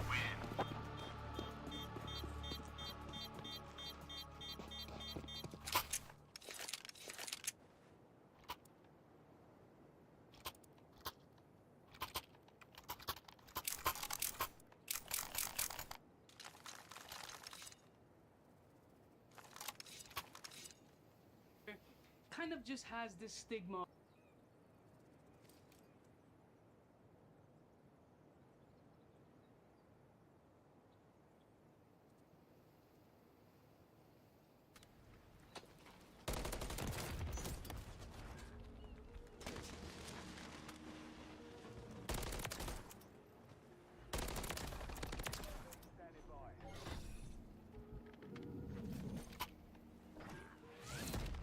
We definitely got into a little situation right there.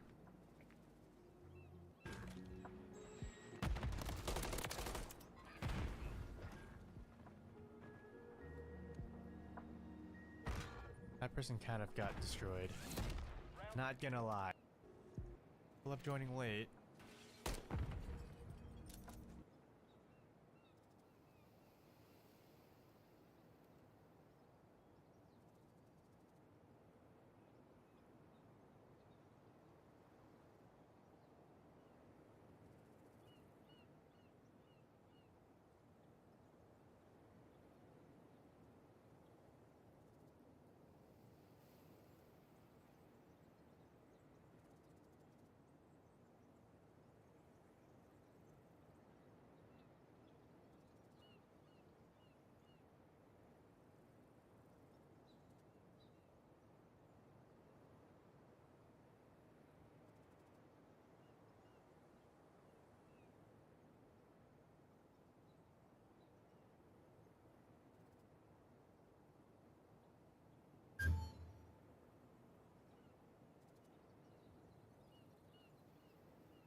Remove any doubts in your head. It's us or them.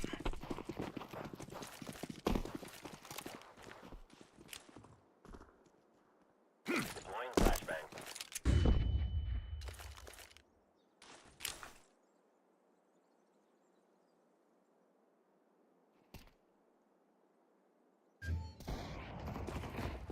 Bomb is B.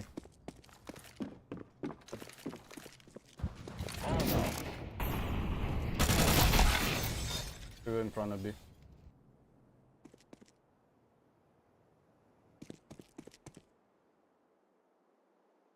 One middle, 2 B care. Bomb has been planted.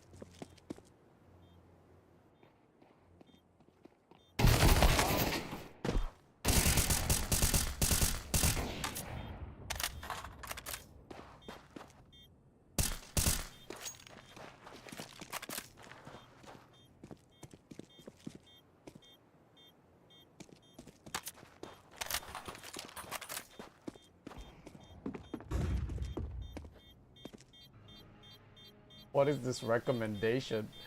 Day drinking and smoking at 2 AM. What even is this? Why are they recommending me this? But what are my expectations for the American Spirit oranges? Well, I have to say, since these are an ultralight cigarette, I am expecting them to smoke very much like an ultralight cigarette, but with a tinge. Fuck. We are out of here.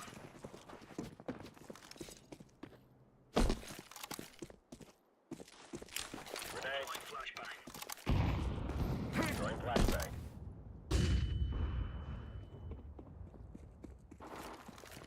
Throwing flashbang. Laying down slowly.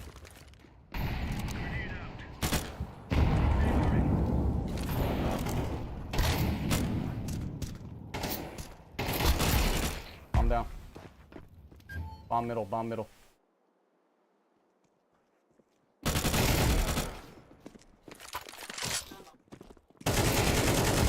Counter-terrorists win. That's the way we do it.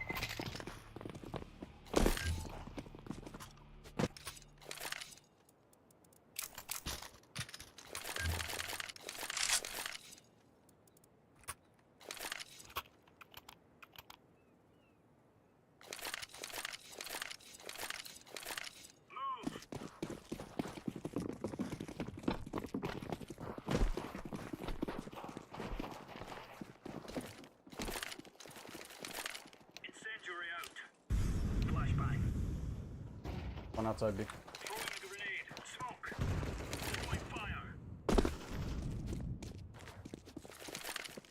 Flashing book. Flashbang. Grenade out. Fire.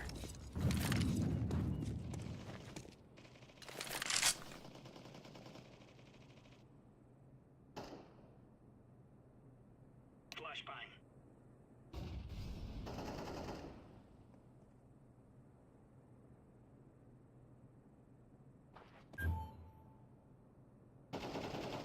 Calm down. Last guy's middle. Bomb. Throwing fire.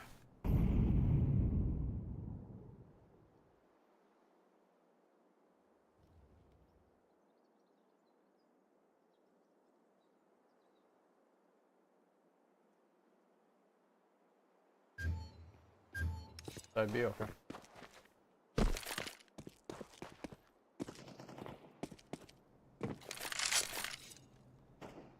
Need to push purple.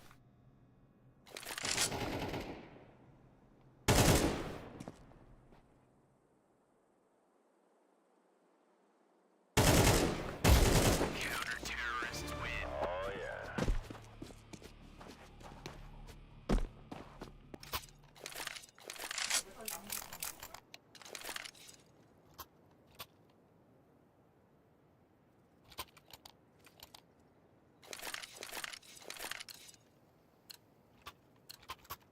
Lock and load.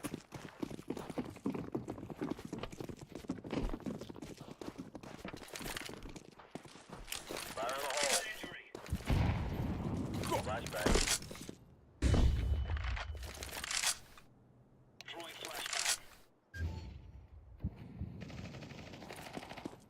Outside B, man. Grenade.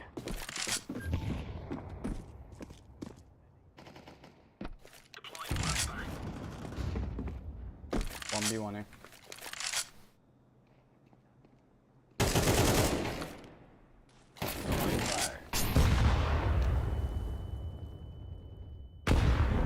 Super low. Two inside.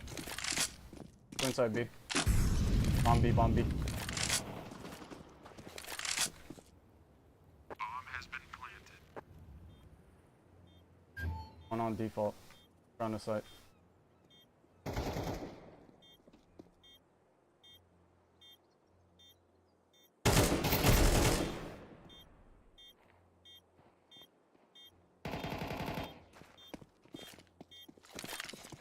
Defusing the bomb.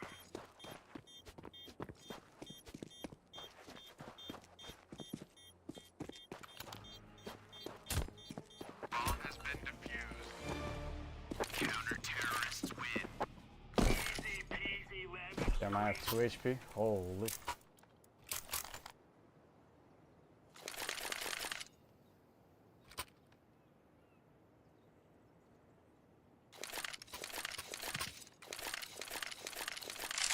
Are we rushing in? Or are we going sneaky beaky like?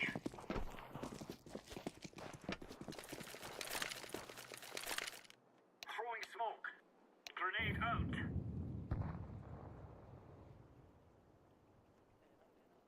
Throwing flashbang. Molotov.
Oh, one middle.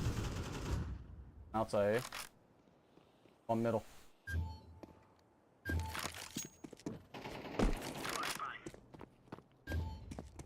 Inside A. One more. Half HP.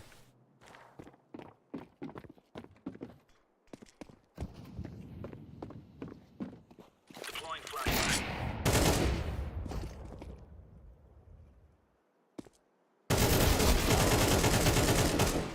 Last guy inside here. Could be going B.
Let's move out. Flashbang. Throwing fire. Throwing flashbang. Grenade out. Smoke. Throwing fire. Throwing flashbang. Deploying flashbang. Throwing fire.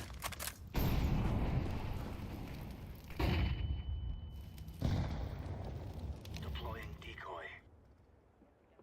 Incendiary out. Deploying flashbang.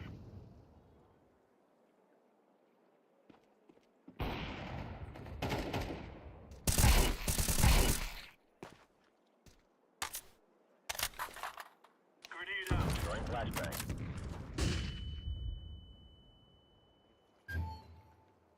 One by stairs. Stairs to your right, purple.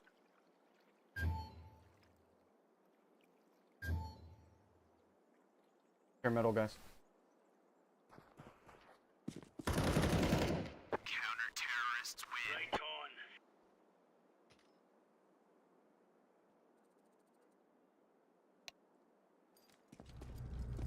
Take care of yourself.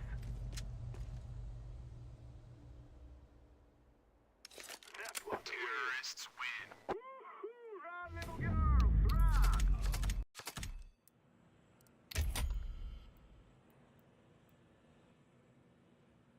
Psychopaths. These are the of American spirit in there as well. I am expecting the taste of the American Spirit orange cigarettes to be very airy as a whole. And in total, I am expecting an overwhelmingly airy taste with an undertone of sour paper and sour tobacco. And that's what I'm expecting taste-wise from these cigarettes right here. I'd have to say, body-wise, I am expecting an almost non-existent body just because of how airy I am expecting these cigarettes to be. I'm expecting the body to be very airy and very small as a whole. I am expecting the airflow to be a little bit more constricted than not, though, as most American spirits are. I am expecting the draw to be very airy and very light, yet at the same time, almost heavy due to just how airy the cigarettes are. Because to actually get any smoke into your system, you're gonna have to just pull so hard just because of how airy the cigarettes are, which is actually gonna make the draw a little bit more heavy than not in some really weird way. That's what I'm expecting draw-wise. And I'd have to say, roughness and smoothness-wise, even though these are an ultra-light cigarette, I am expecting them to still be a little bit rougher than not at a 3 out of 4. However, I'm expecting these to be much lighter than not strength-wise. People right off the bat, very airy right off the bat.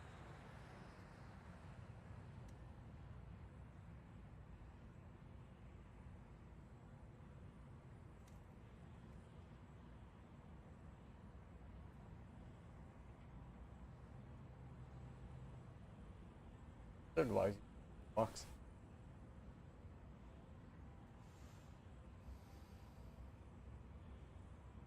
Dot. Hopefully that will do it for a screenshot. I'll be frank though, while these cigarettes are really airy, I am honestly impressed at the amount of tobacco taste coming through. I'm really still getting no sort of paper taste. And while the airy taste is the main taste, I am still getting some taste of tobacco through. And I'm getting a nice sort of sweet, sort of tangy, slightly sour taste with a little bit of nuttiness in there. Yeah, not a bad taste.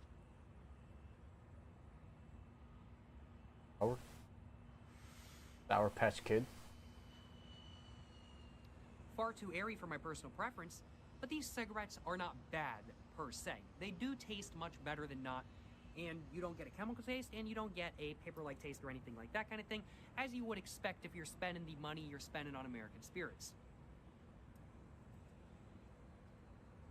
Expensive.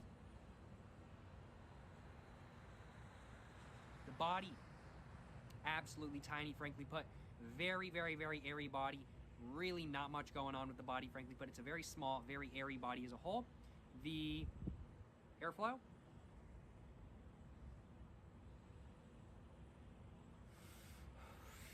is constricted, as American spirits tend to be. And the draw is very heavy. The draw is very, very, very heavy, not only due to the airflow, but also due to just how airy the cigarettes are. So it's a very airy, heavy draw as a whole. And I'd have to say the taste of this cigarette is very much that of a taste that builds up in your mouth over time. The main taste I was getting right when I first lit this cigarette up is very much that of an airy sort of...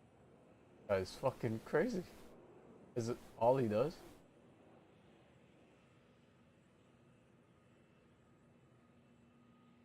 My guy.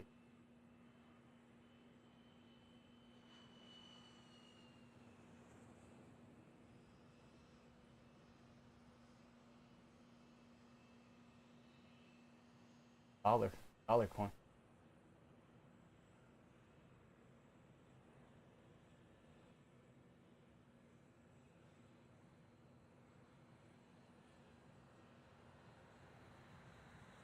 Yeah, sick.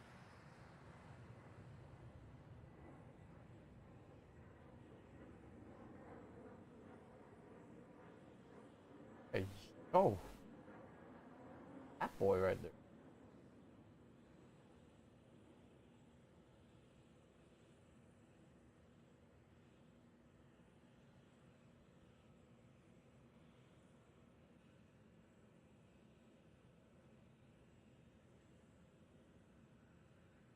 Get on this.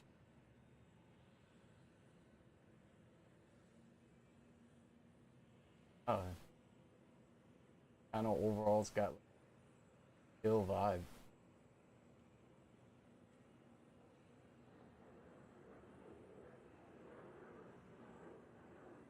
What he does. Countries up their.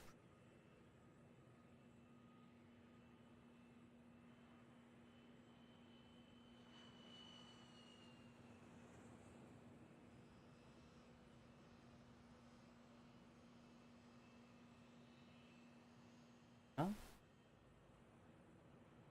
Oh my god, that's the Chinese cigarette talked about. China Uncensored.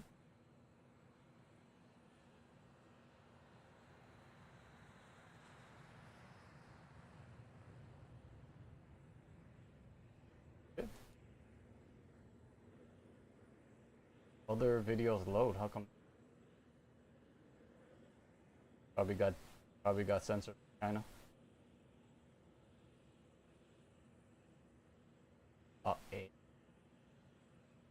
But all the other materials literally about the same thing. How come the other ones aren't? Huh?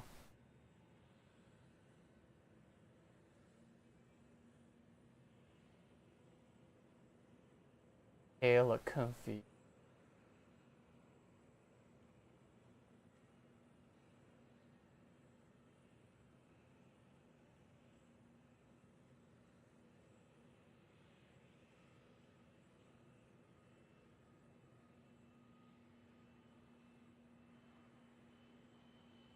Lighter near gas. Oh, that's not. Would have thunk it.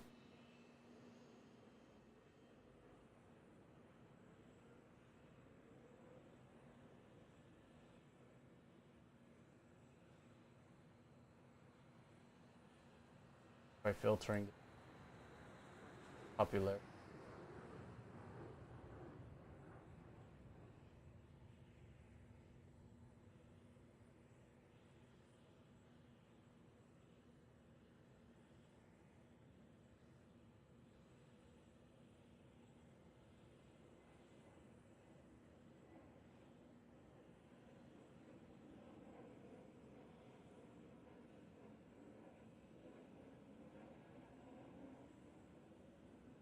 That was him.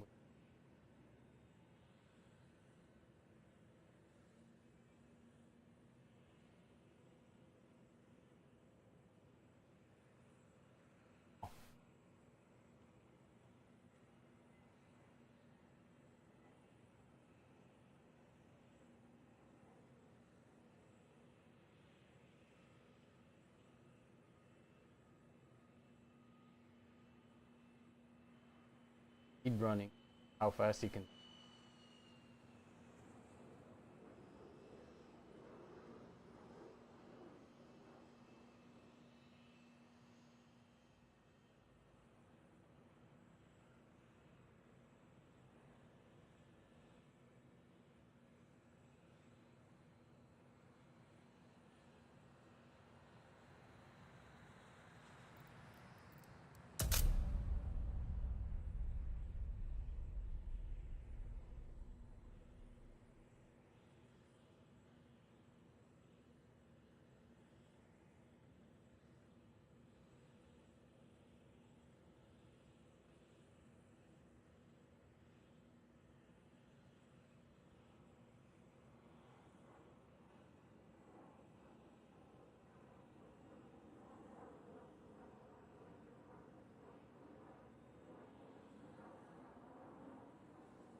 You look lonely.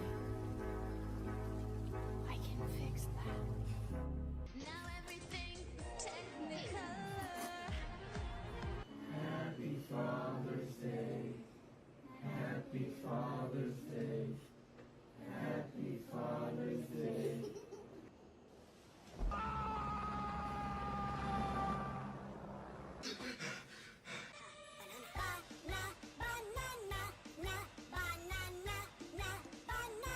Oh my god.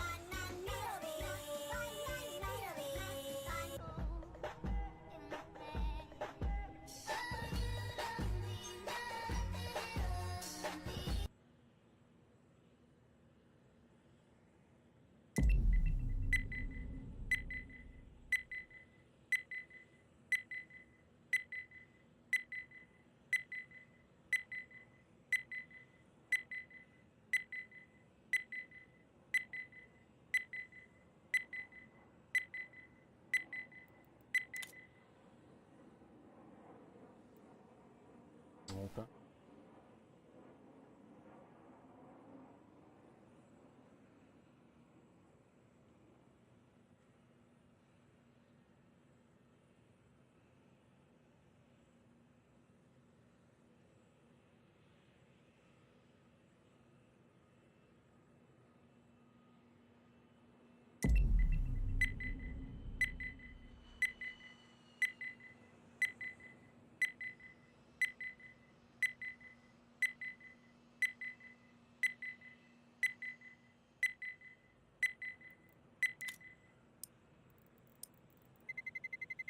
Let's roll.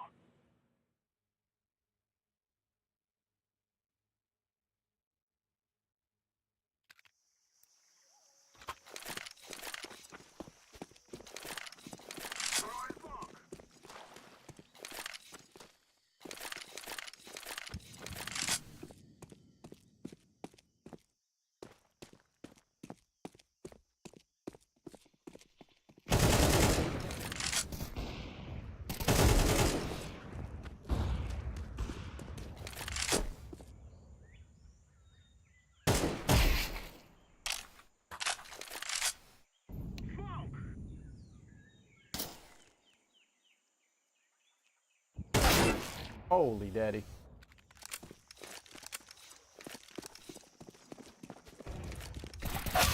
Holy daddy.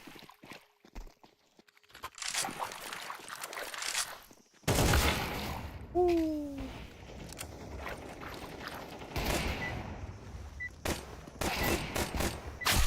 Ow.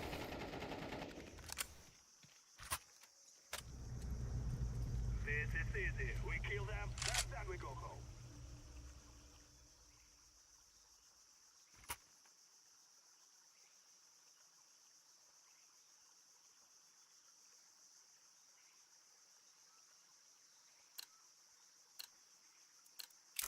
Now is the time.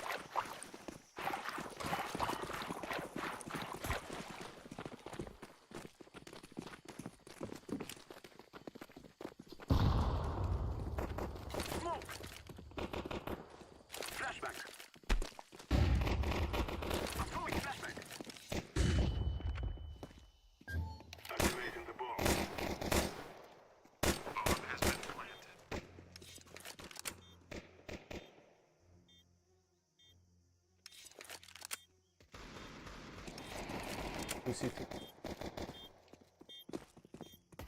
Terrorists win. Our guns shall bring us victory.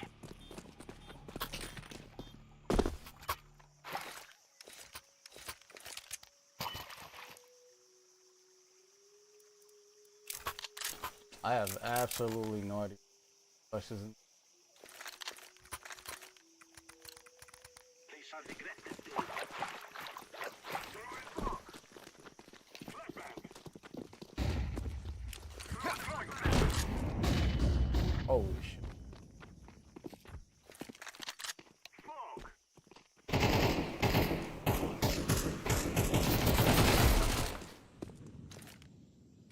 Throwing flashbang.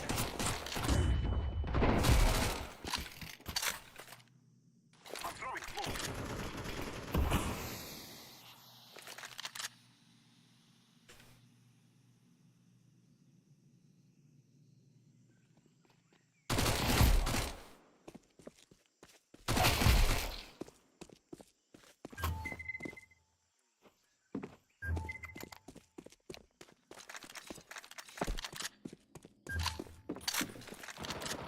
Terrorists win. I am planting the bomb. Bomb has been planted.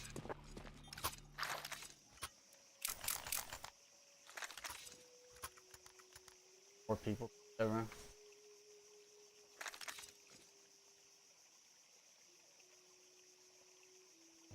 Hey, you. Yeah. Bosnet, so. Aim is still a little shaky, though. Come back here. Thank you. I thought he was going to run away from me. Let's go, baby. Sit down. Everything.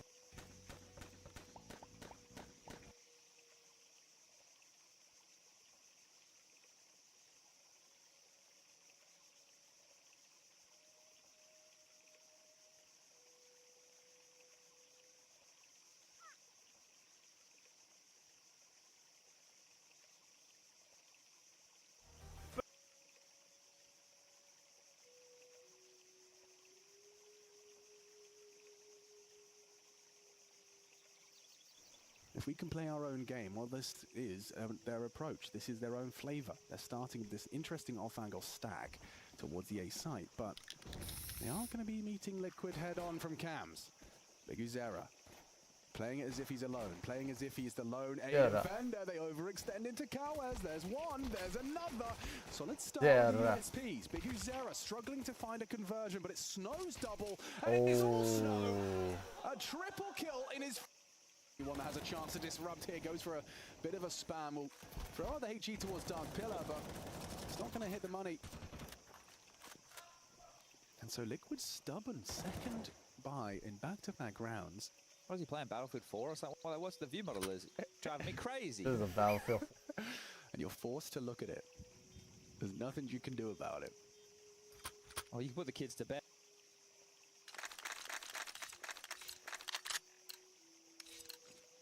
Let's go, my brother.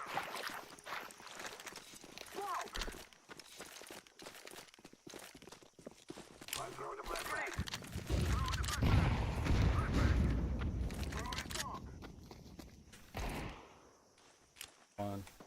One out, mid.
Fuck was that reaction? Holy.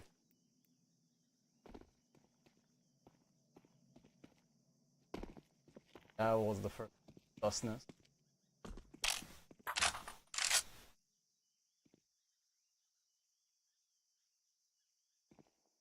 Birisi gol atıldı. Aldım. Counter-terrorists win.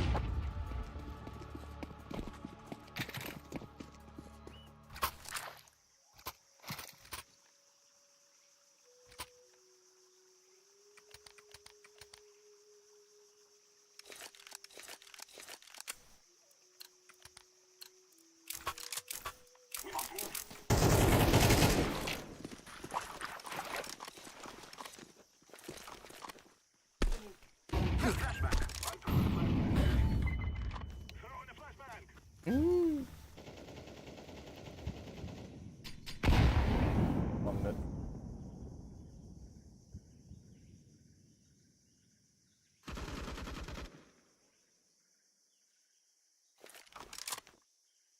Boxes.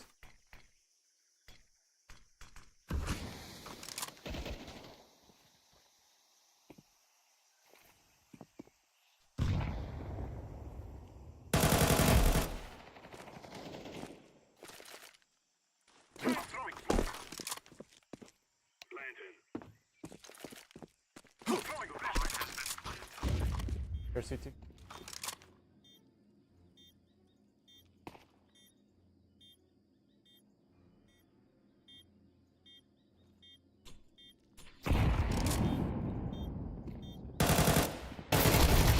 Terrorists win. Finish before you die.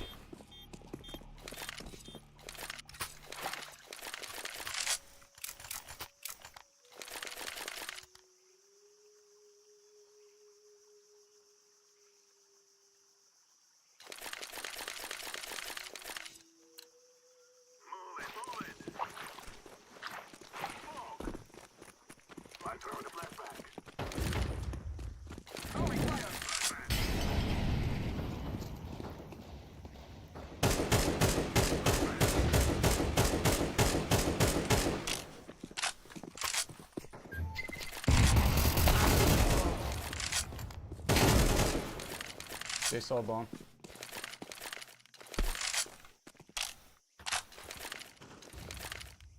Flashing middle.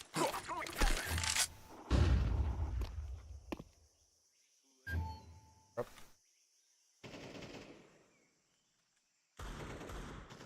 Yeah, run A, run B, run B. 2A, 2A. He's open.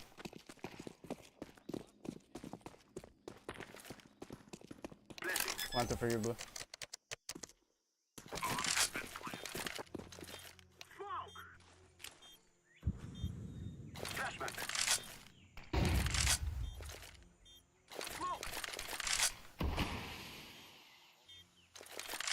Watch cave, please.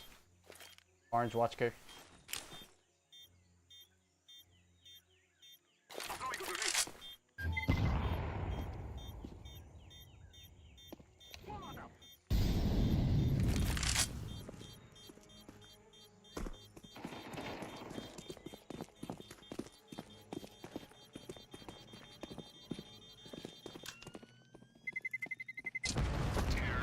I still die? What the fuck? I die over at mid? Come on, bro.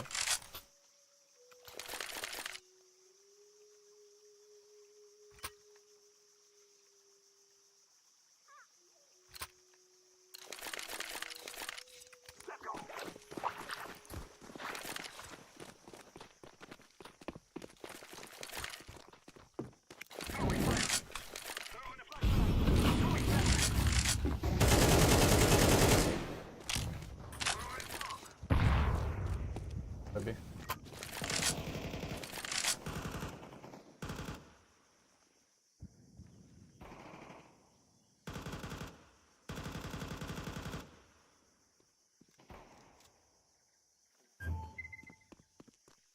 Smoke!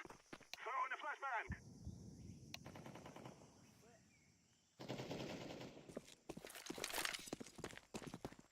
Grenade! The whole middle, please. One's in A, half HP. Last guy A, half HP.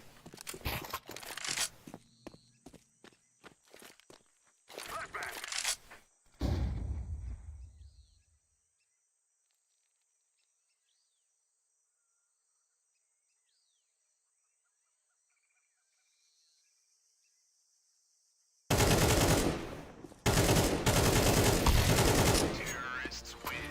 We cannot be killed. Bomb has been planted.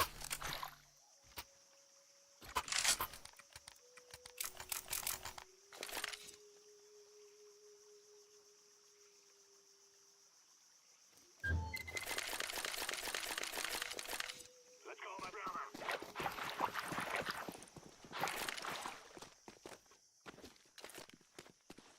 Flashbang. I throw in a flashbang.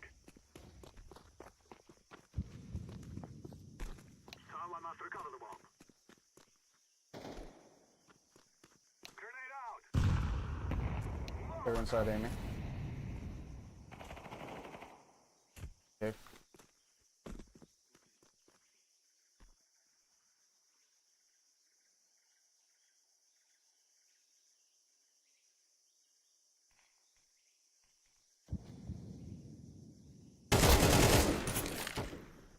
Throwing a flashbang.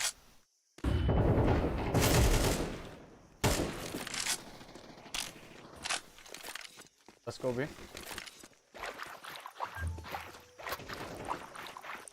Back here. One mid, one cave.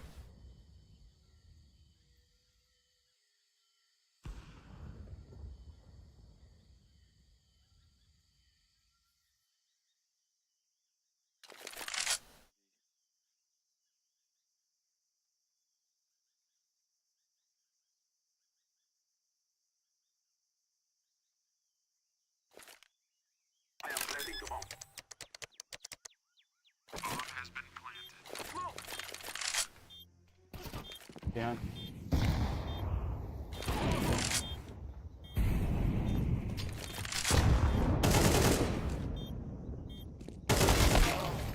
All three.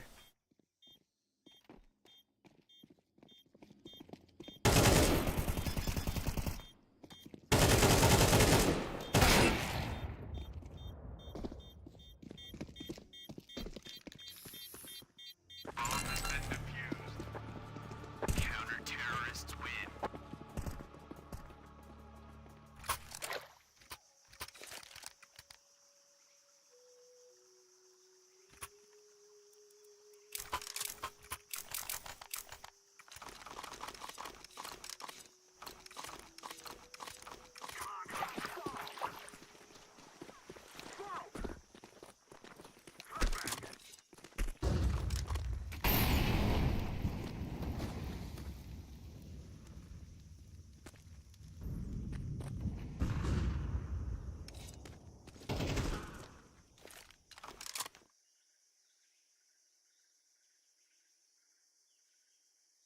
Throwing fire.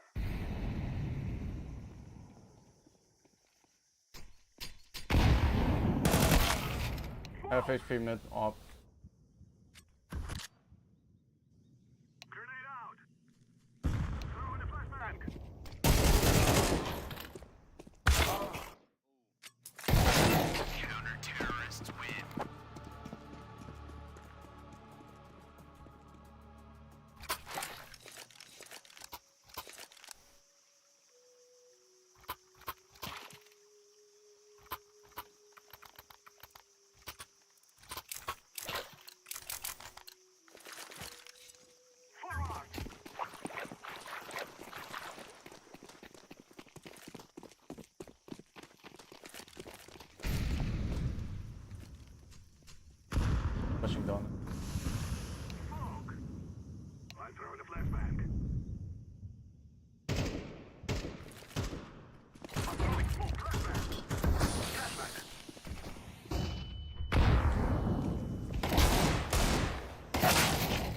Damn, bro.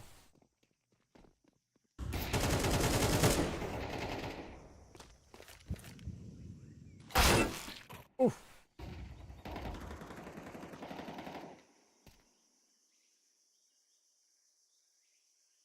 The new generation serial, bro. They're sending to little boys. Hello, hello, hello, FBI, hello. So you probably heard of Sophie Raid, whether it be from the infamous Spider-Man video, her collabs with rappers like NLE Chopper, or her beef with Aiden Ross. But no matter what it is, there are many dark and twisted secrets behind the not so insane Sophie Raid's insanely fast ride, which I'll be exposing in today. If you watched the last video, you will know about the loads of these girls popping up in every corner of the internet, with most of their content looking sweet and innocent and funny on the surface. But it's all aimed towards young kids and has a deeper, darker funnel beneath the surface. The goal is simple: to bring these young kids to their OnlyFriends content and basically take their lunch money, which is obviously because they're tricking these innocent kids into watching their adult content, and it's disgusting.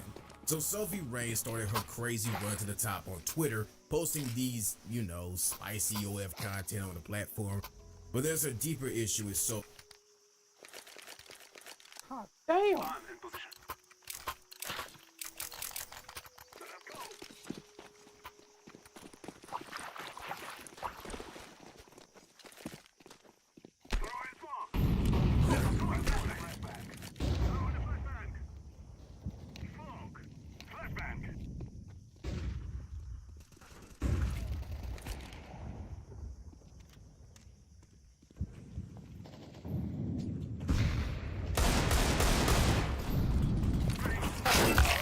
God damn, bro.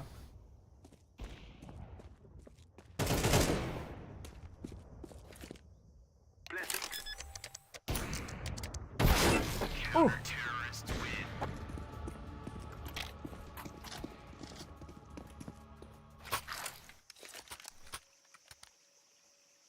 Damn, 7 weeks.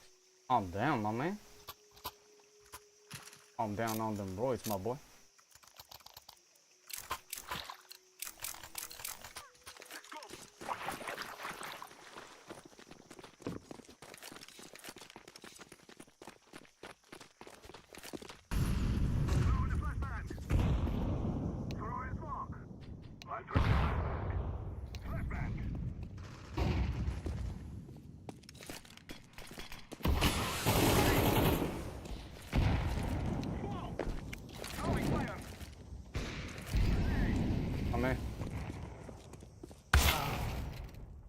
Done it.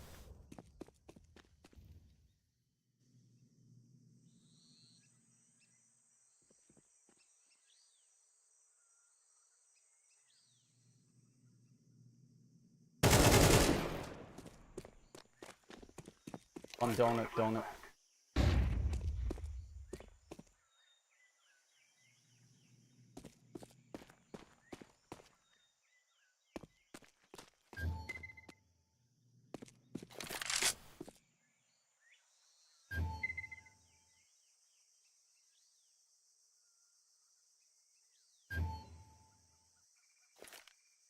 I'm planting the bomb.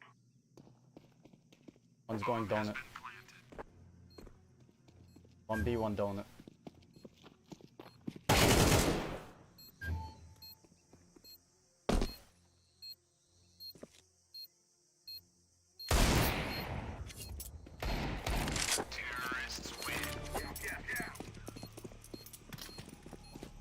Oh my god, if this monkey has more than 1,000 hours on block, oh, he's private it. Play like this, got over 1,000 hours in this game. Boy, you have a play like this. It's like a bot.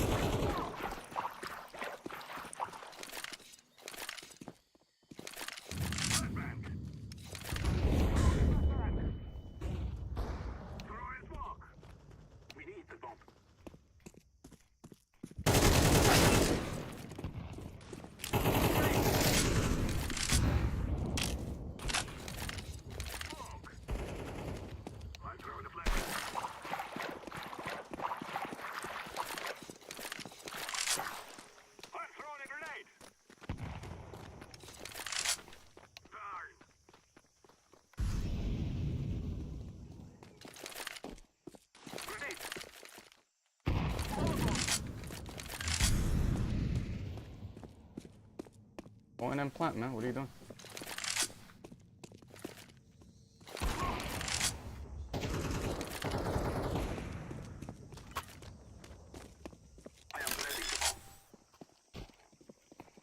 Counter-terrorists win.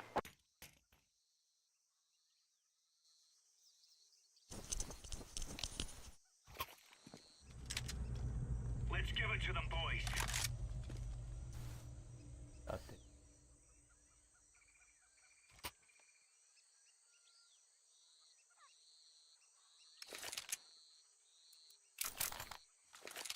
Literally just following around whoever's better than them. Come on, chop, chop. Not a thing for themselves. Amazing. Throwing fire. On top.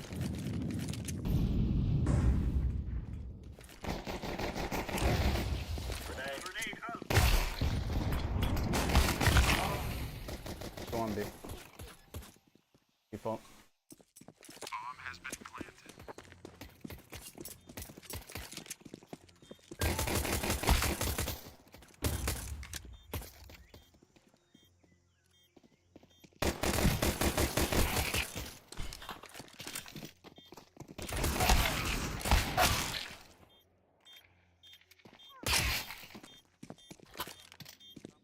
No more.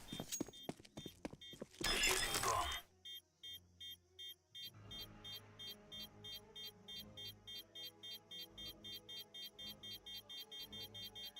Bomb has been defused. Counter-terrorists win.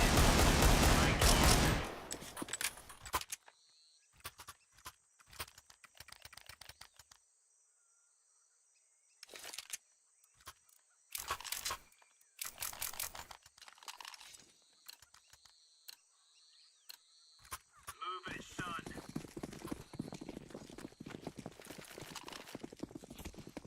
Incendiary. Laying down throwing. Throwing fire. Smoke.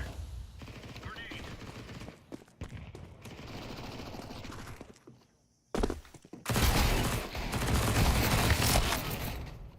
2 more outside, TB.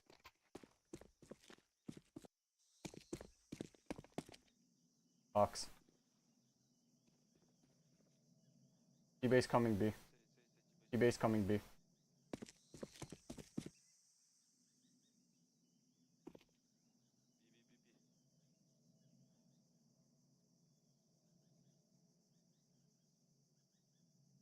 One's going up B.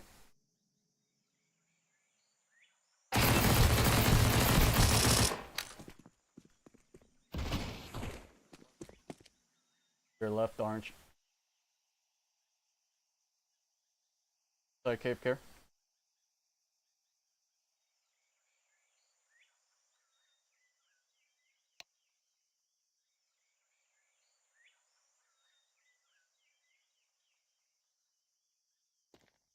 Throwing a grenade. Counter-terrorists win. Now we're getting stuck right into them.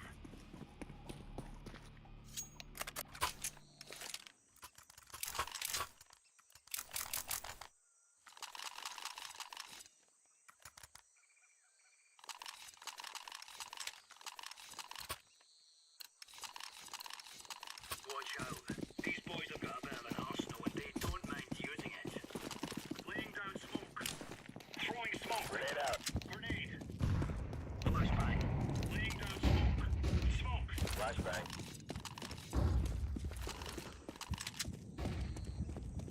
Flash B and mid. Flashbang. Smoke. Grenade out.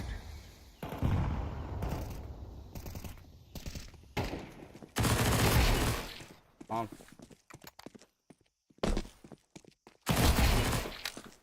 Care behind you. Orange care behind you.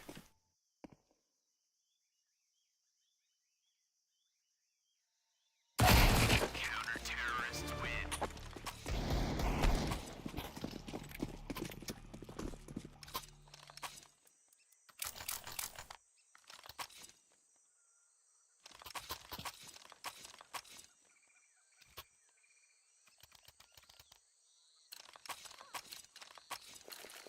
Move.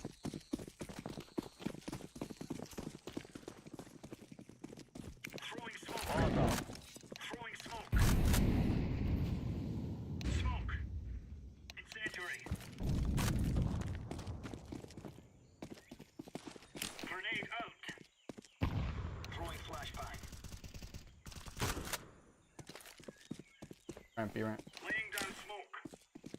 Fire in the hole. Throwing a grenade.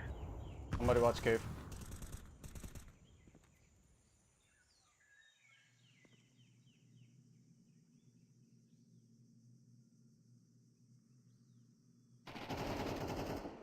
Okay.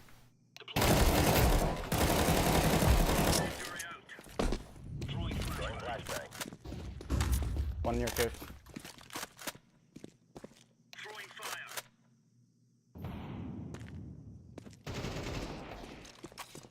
Bomb cave.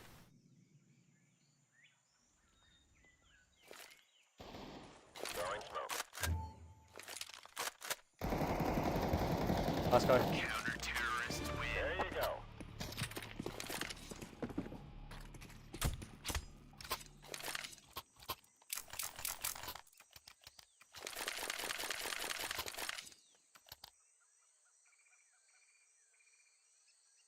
What even is this profile picture, bro? Oh my lord. They're gonna wish they were never born. Whole ass tranny. Throwing a grenade. Flashbang.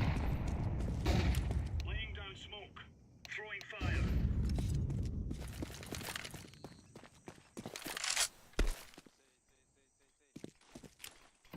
Throwing fire.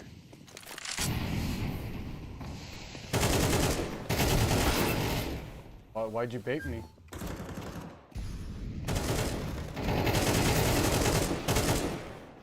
Throwing a grenade.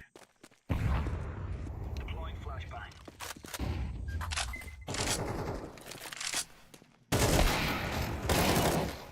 Bomb has been planted. Terrorists win.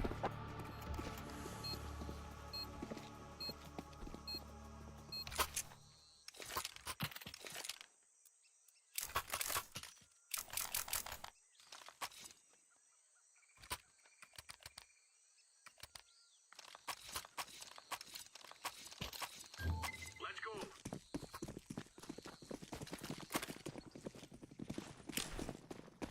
Fire in the hole. Smoke. Throwing flashbang. Deploying flashbang. Laying down smoke. Grenade. Throwing smoke. Throwing smoke.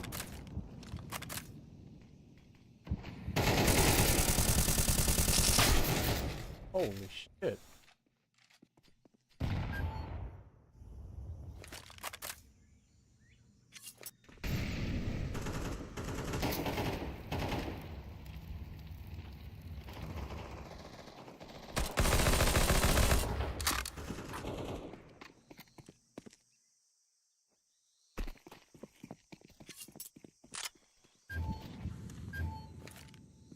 Throwing fire.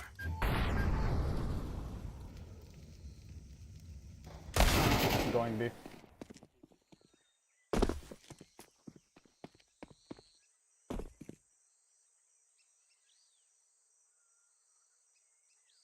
Bomb has been planted.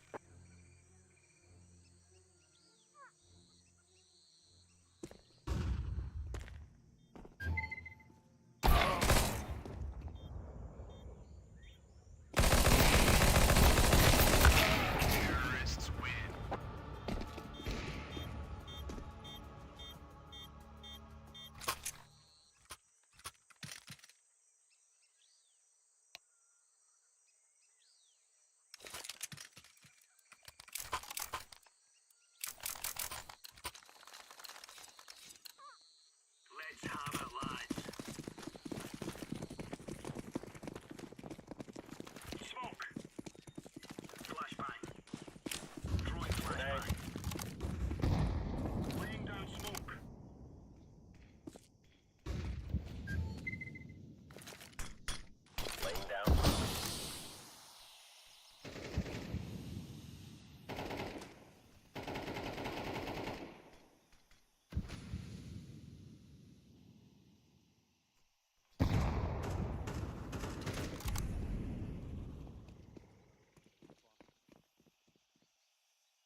Half HP kick.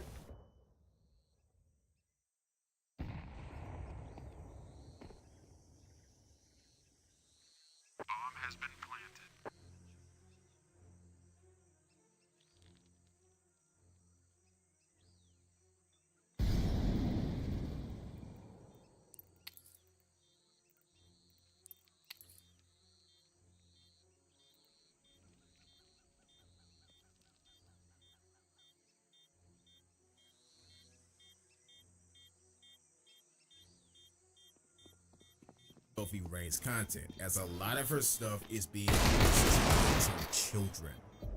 First of all, by far her most famous piece of content is this, the Spider-Man video. And this is a common theme, where she dresses up in a superhero costume, which is, of course, trying to appeal to children because, if you think about it, the majority of people who are viewing her TikToks, YouTube shorts, and Twitter posts are kids. So somehow she is getting away with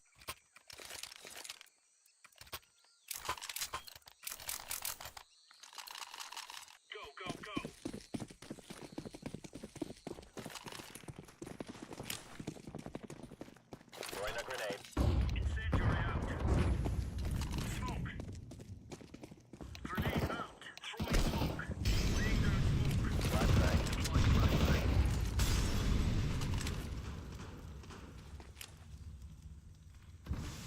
Smoke.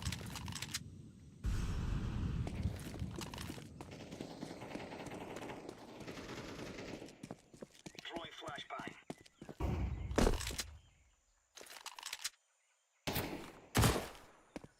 Throwing flashbang. Go on side.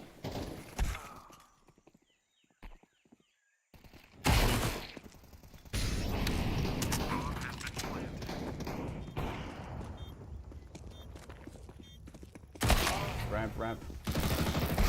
Terrorists win.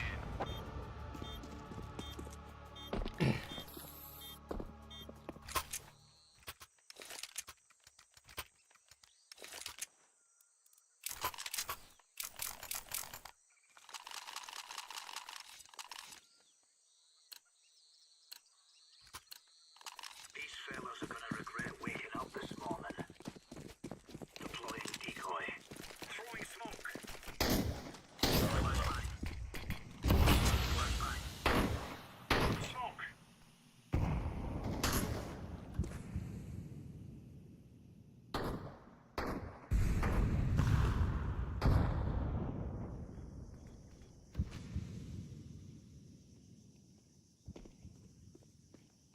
Side donut.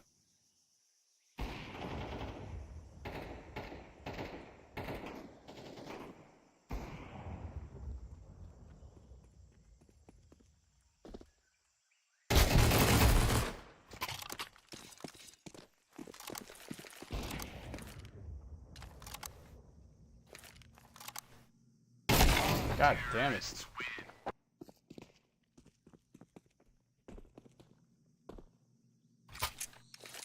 That's tough, man.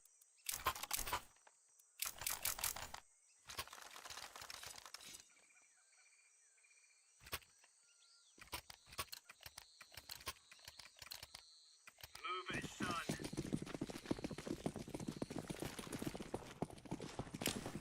Throwing smoke. Grenade out. Decoys out.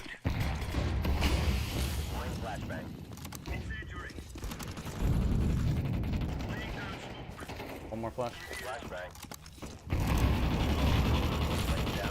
Nice kill, Orange.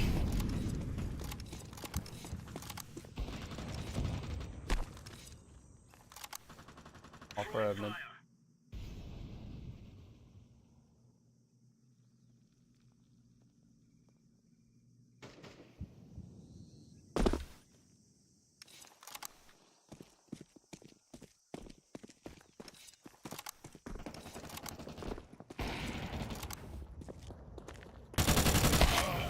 Oh, half HP. Counter-terrorists win. You're right on. You're right on.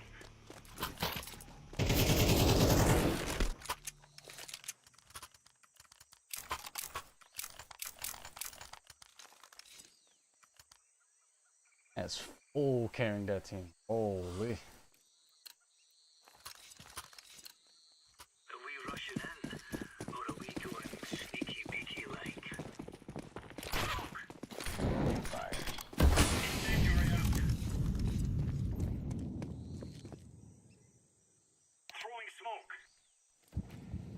Flashbang.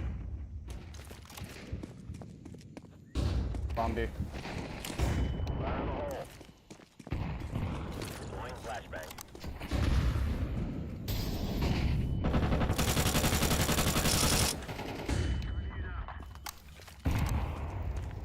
Somebody watch mid.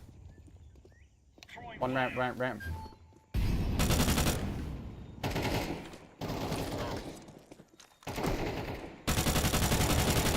Counter-terrorists win. All right.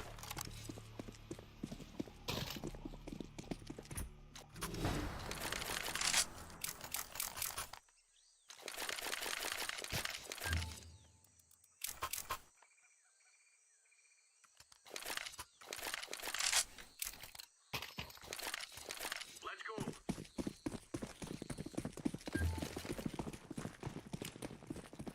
Laying down smoke. Smoke. Incendiary. Grenade. Deploying flashbang. One could push. Deploying flashbang. Flashbang. Flashbang.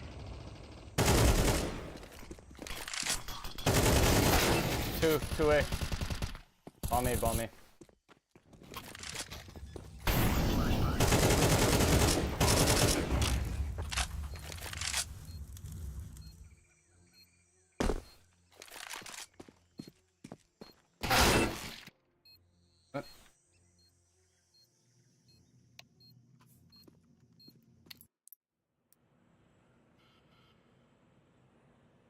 Posting explicit content like this. Tá muito quente aqui, eu tô morrendo de calor. Chata tá pegando fogo, é tesão ou é amor?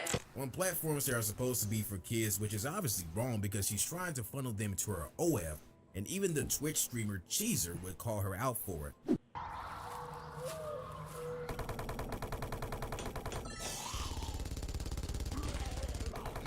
A virgin that's actually gotten 100 times and ran through. Oh, her? Okay. Wait, Convi mentioned me again? What? Huh? I want to start beef so bad. Sophie Ray, you're such a you lie to your own young audience. You're making money off of like 15-year-olds buying of you. You're a you lie about being a virgin. I guess you haven't had black you And in classic internet beef fashion, she responded by posting old DM screenshots supposedly from Cheezer before he exposed her. She said, "This is how streamers act when I don't come on their stream." The DM said, "Would you be interested in doing a live stream with Cheezer? He's a close friend with Aiden Ross. You guys will talk in a Discord and play some games." She then says, "This is how streamers act when I don't come on their stream." But Cheezer let everyone know they were fake DMs that she made and then doubled down on the beef. Why would I respect this girl? She sells to little kids. It clearly hits close to home for him due to his underage little brother being DM'd an inappropriate picture by her. And just think about what would happen if the genders were flipped. Immediate jail time. And it should be for her too. Like, it literally baffles me that this stuff is allowed. Another one of her videos that went viral was 3 girls that all stood there twerking, which I can't really show on YouTube. But how is this stuff allowed on TikTok? Like, if you guys have siblings or cousins, then you know most of them just sit in their rooms scrolling for hours and hours, brain rotting on TikTok, Instagram, and YouTube shorts all day.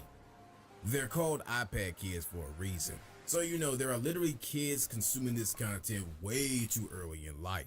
It's seriously wrong and disgusting, especially considering the fact that she actually DMs stuff that's even worse than this to them. Like, I took a look at one of her videos, clicked on a random profile, and boom, it's a kid. So it's clear that is her target audience. Now, before we get into more of Sophie Rain's disgusting actions, she actually got into some beef with the streamer Aiden Ross. So first on stream, Aiden would say that he had some horizontal refreshment with Sophie Rain, even though they had never even met before. Isn't that, it just felt like you're lying. Can I ask that one more time? Did you hit, oh wait, it's not Sophia. Sophie, right? It's Sophie, right? Is this Sophie or Sophia Rain? No, it's Sophie, right? Did you have with Sophie Rain? No. That's a lie. Okay, thank you. I said the wrong name. So this clip went mega viral because Sophie Rain claims to be pure.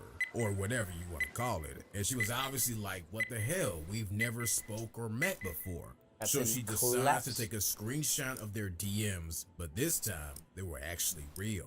We're in these DMs. Aiden first said, hey, you in Miami? Then a day later, she said, yeah. Then Aiden would say, nice, what part you in? And she would say, Edgewater. Then Aiden would say, what's your number? And do you want to get on stream?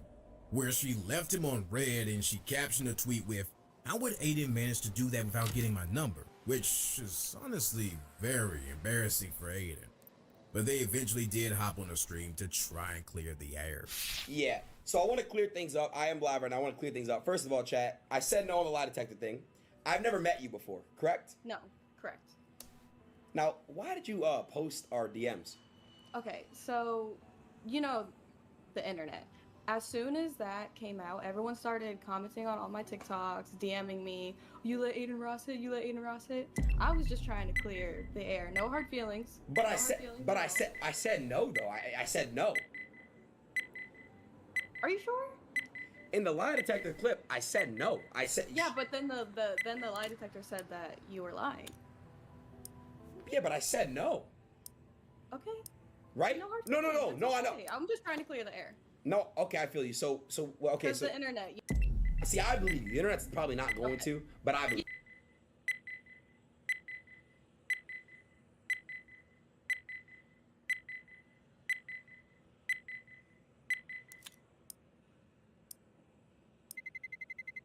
Let's roll.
Let's go, fellas.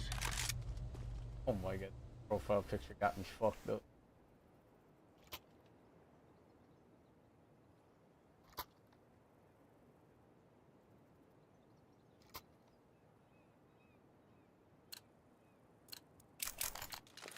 Go, go, go. Fucking Talon, Crimson Web.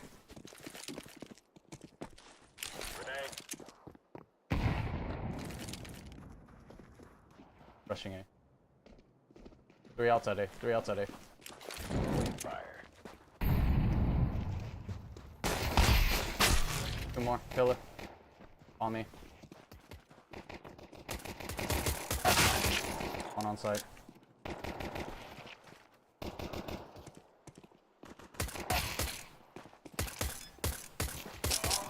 Last guy with A main coming.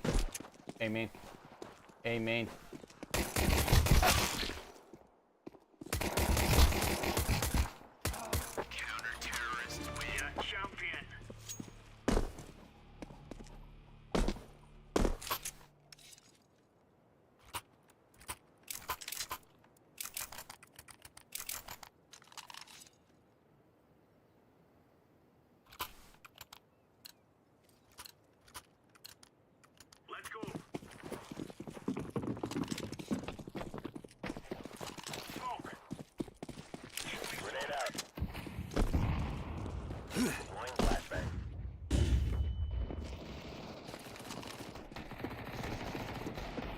Already inside B.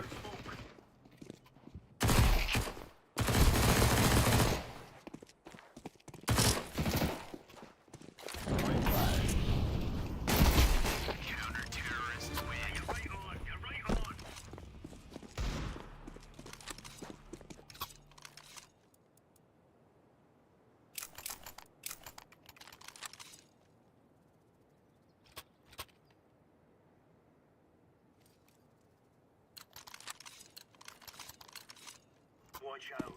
These boys have got a bit of an arsenal and they don't mind using it. Throwing smoke. Flashbang. Fire. Throwing flashbang. Fire in the hole. Grenade. Comes out water.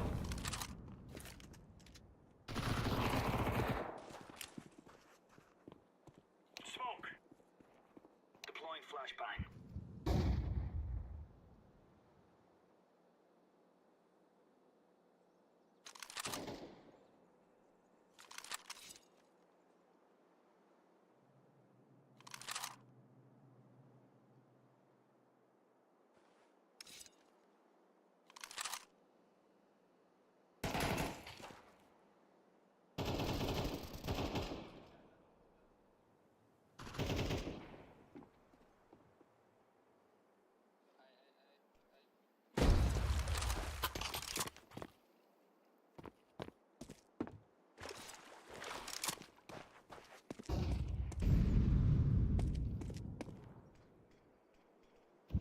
Bomb has been planted. Throwing flashbang. God damn it, bro.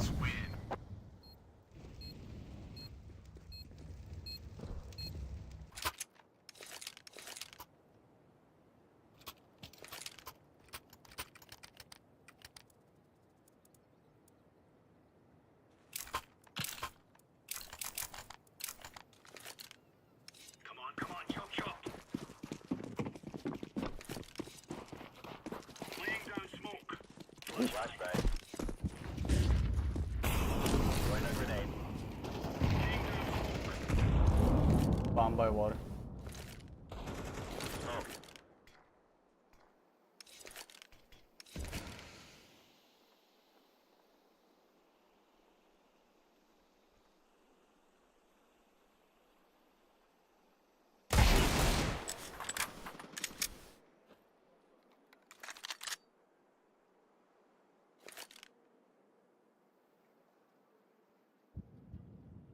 Bomb has been planted.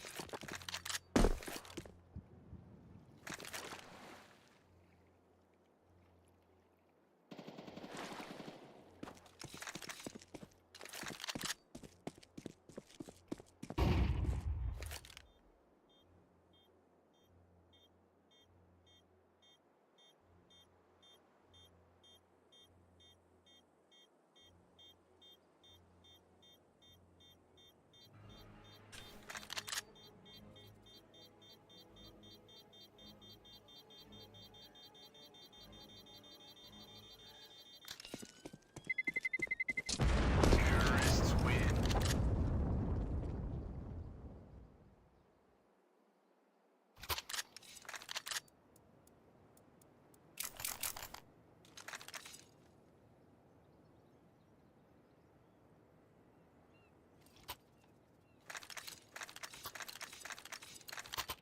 Move.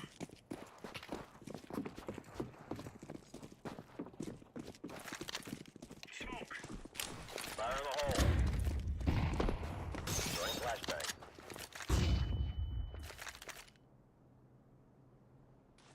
Throwing smoke.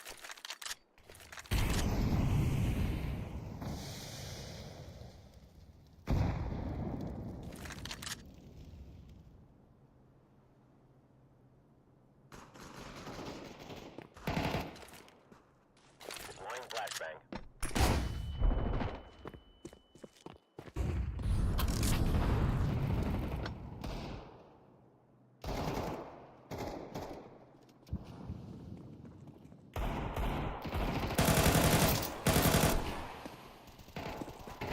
One more.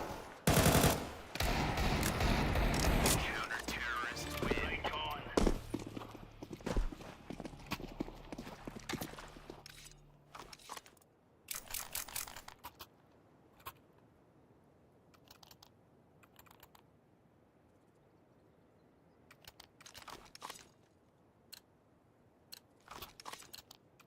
Move it, son.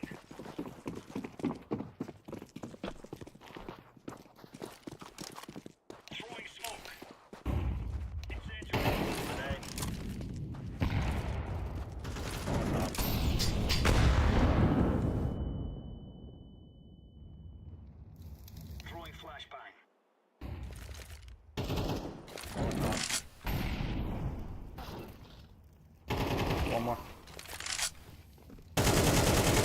One behind. One in mid. One inside B.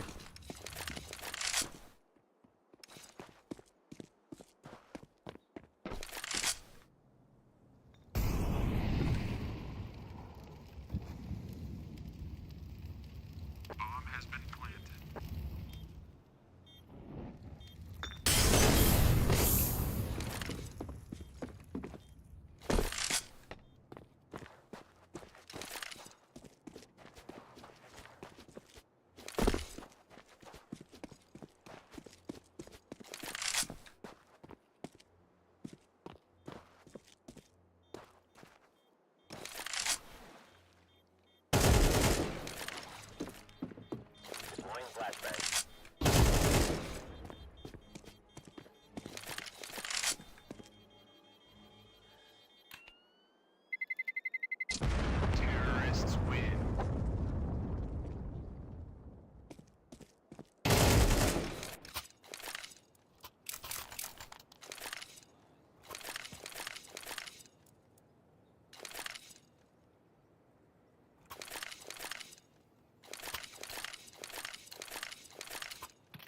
Gear up. We are going on a windy walk here. Laying down smoke. Throwing a grenade. Incendiary out. Care water. Flashbang. Bomb is water.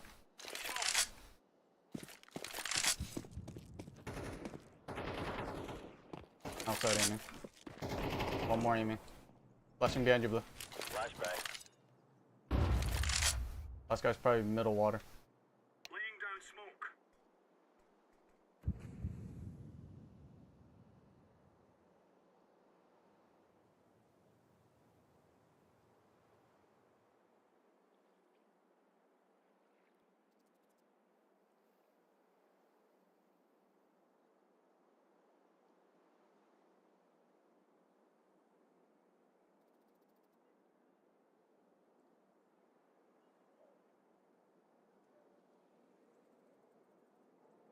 Here for flank. Yep, behind. Grenade out. Counter-terrorists win.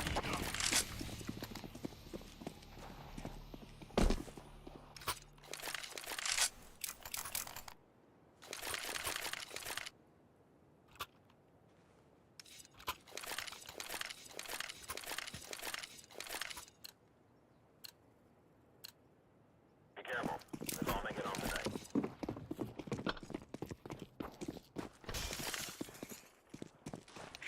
Grenade out. One middle.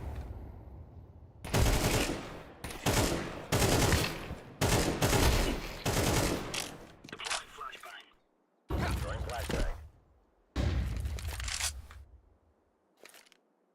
Throwing fire.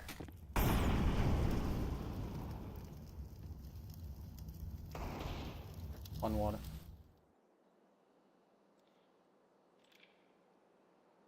Deploying flashbang.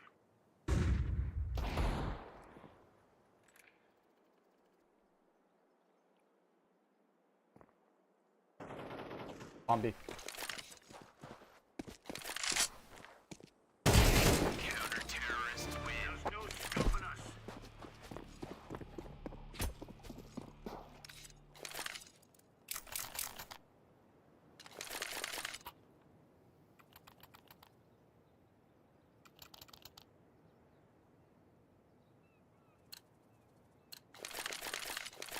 Move it, move it.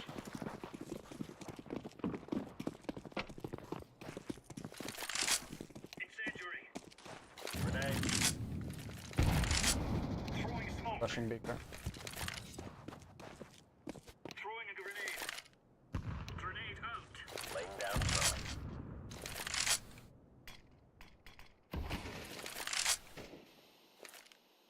Molotov. Bomb here, bomb here. Bomb middle. Bomb's middle.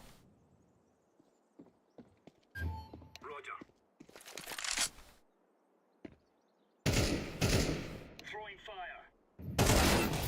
Half HP. One more mid door.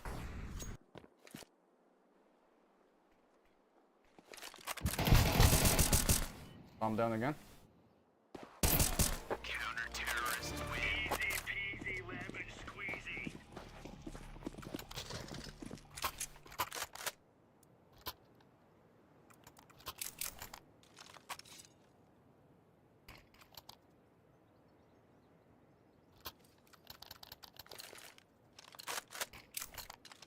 Go, go, go.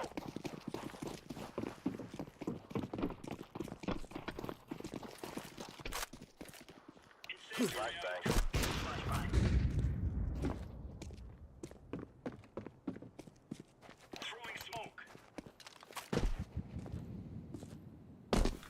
Smoke. Throwing flashbang.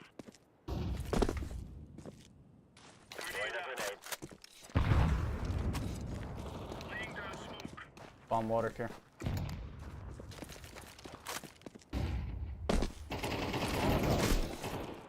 Throwing flashbang. Bomb has been planted.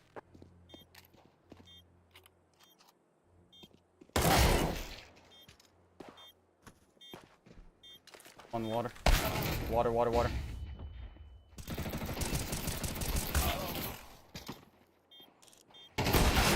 Terrorists win.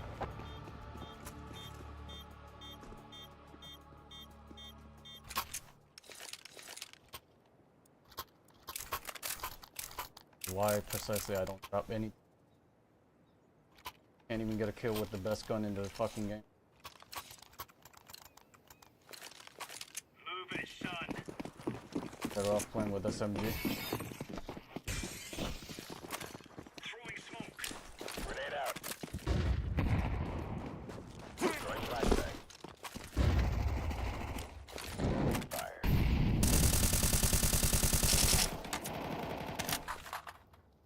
Smoke.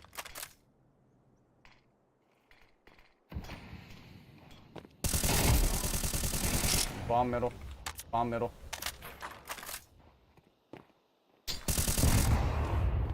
They have the bomb.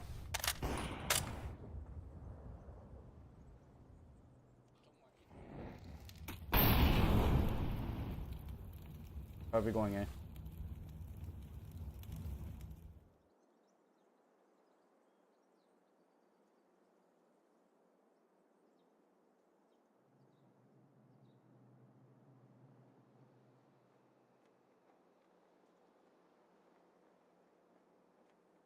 There B.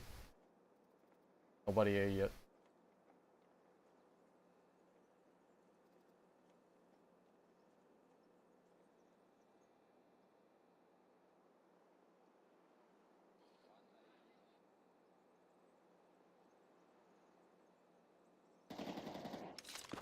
Just wait, don't kill. Flashbang.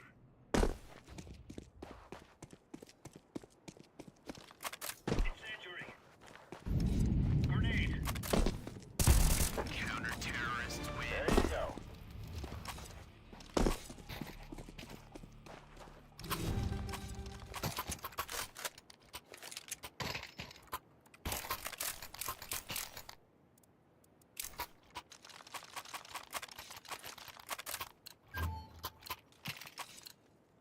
What on?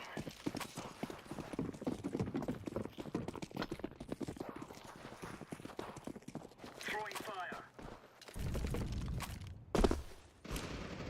Smoke. Laying down smoke.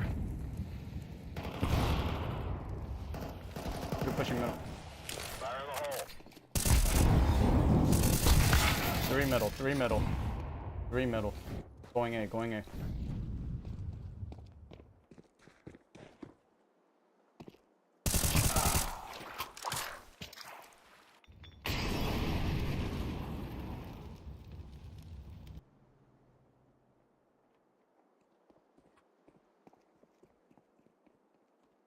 Platform. One middle, one aiming.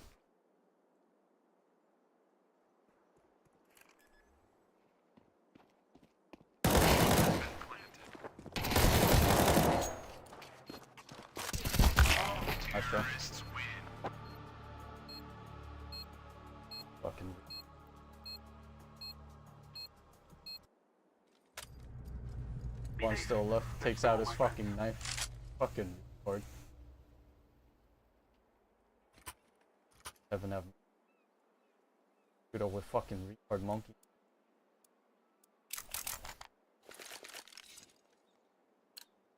Fucking monkey literally thought he clutched. Dumbass cunt takes out his knife. He killed everybody.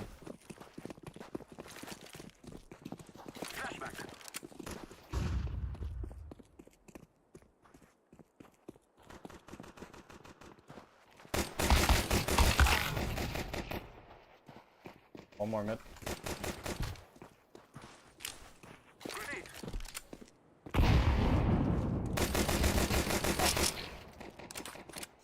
One still mid. Last guy mid, coming water care. Coming water. I'm planted. Yes. Bomb has been planted.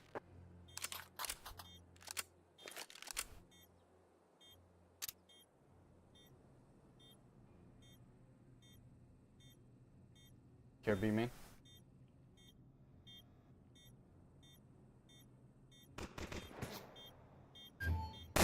Terrorists win. We cannot be killed.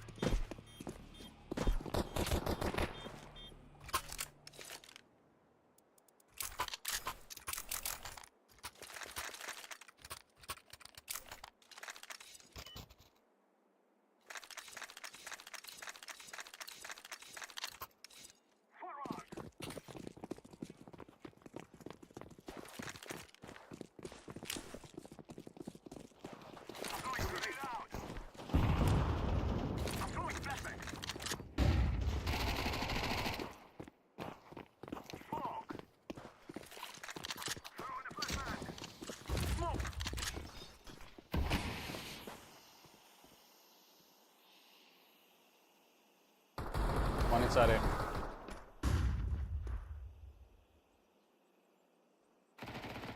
Last guy's still inside B.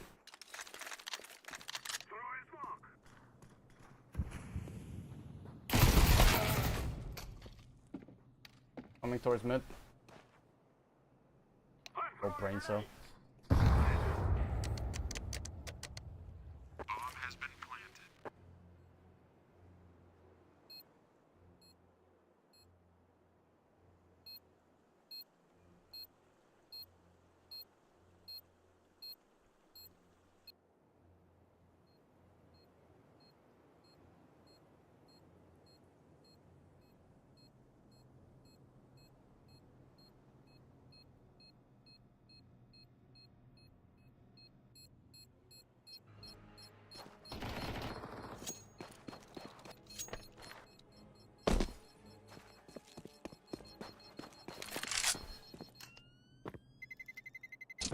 Terrorists win.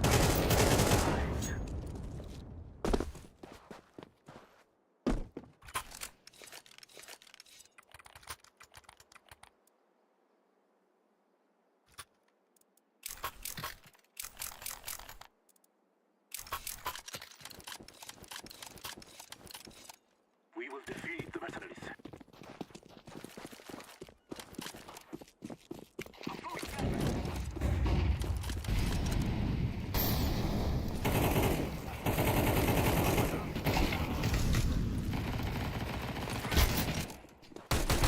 One drop water.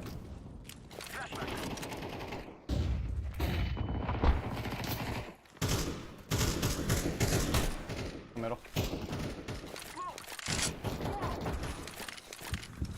One still at middle. Come A. Push A together. Just push.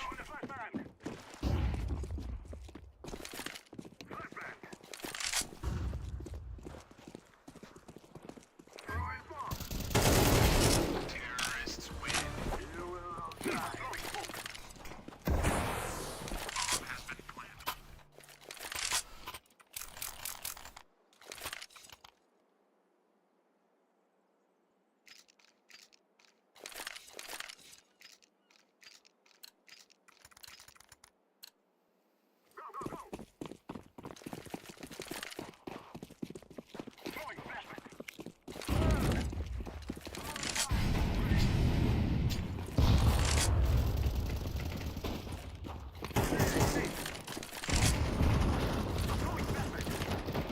Three inside water. One more.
Terrorists win. I am ready to bomb. Bomb has been planted. You think you can kill us?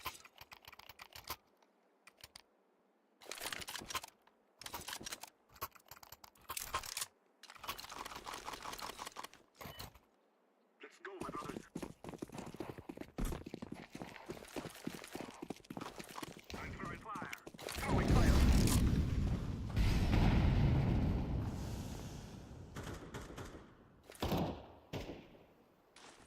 Grenade. Throwing a flashbang. Throwing fire. On water. I'm throwing a flashbang.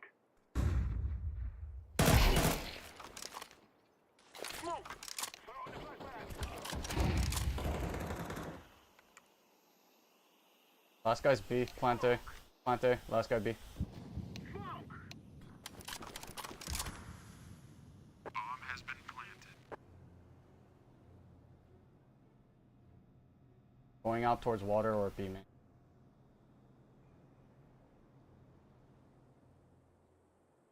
Throwing smoke.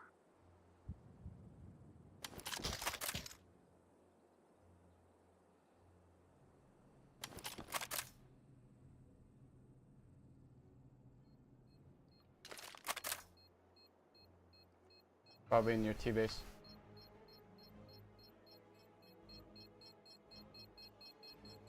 Terrorists win. Our guns shall bring us victory.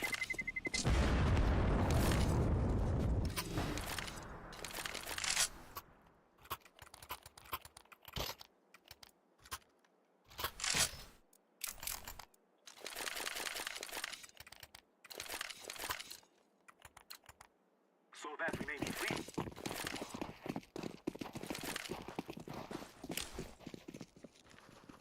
I'm throwing a grenade.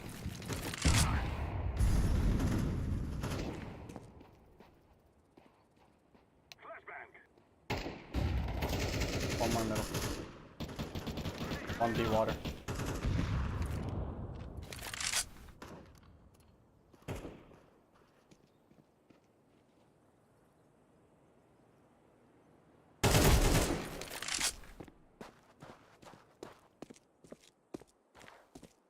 He's open.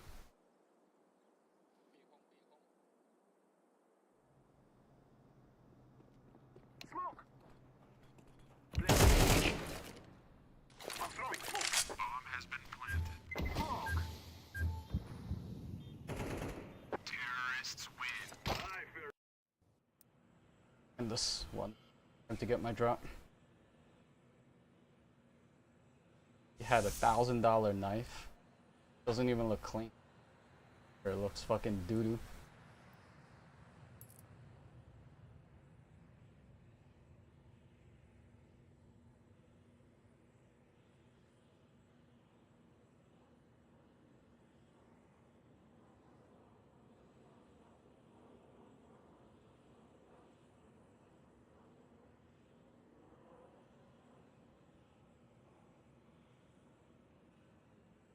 Valorant is taking place in Poland? I didn't even know. Championship. Did not.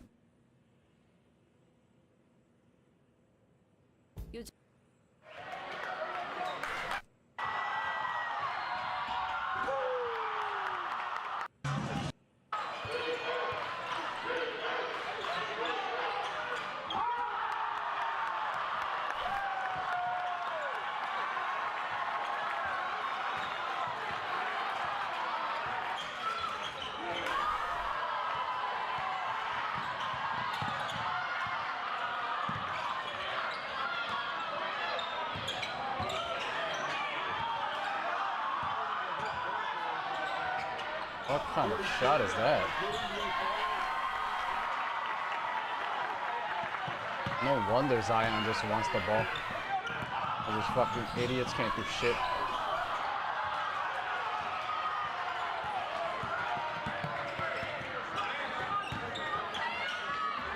Oh my lord! He went up and got that. He said, nah, nah, nah. No layups for you, white boy.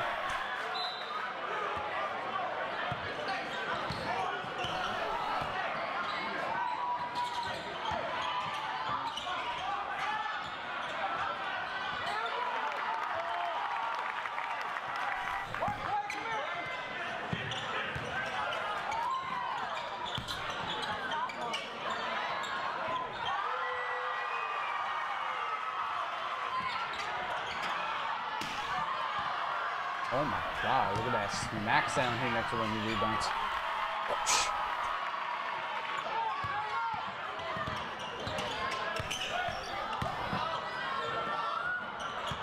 God damn. Clamp down, my boy. Oh. Oh, damn.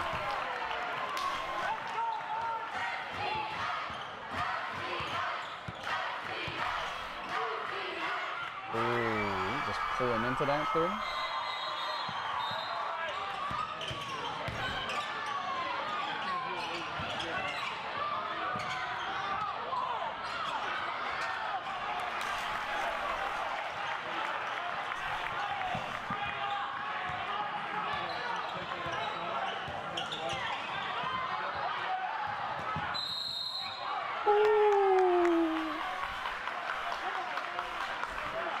Ain't fair. It ain't fair. Not fair. Watching him play.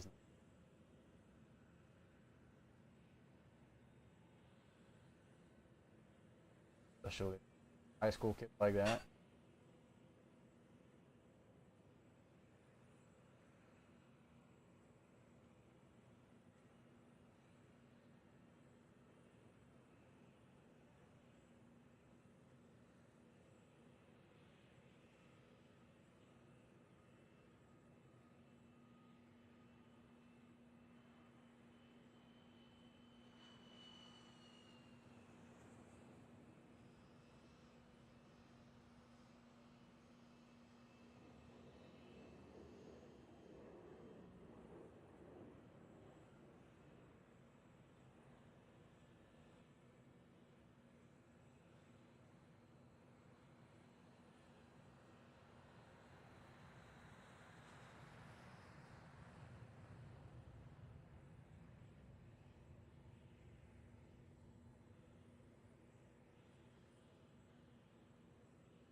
One hour of gamer.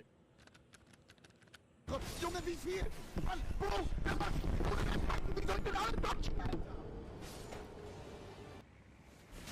You just, you look at the other one!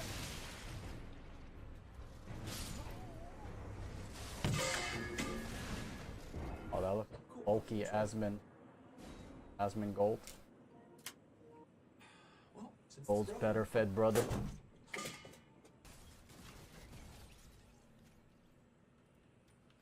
Fortnite Ray. Kurwa mać! Kurwa. Kurwa. What the fuck?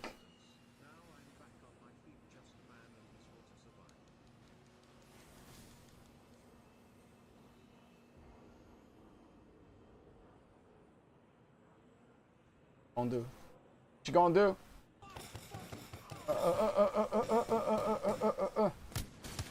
That ain't so bad.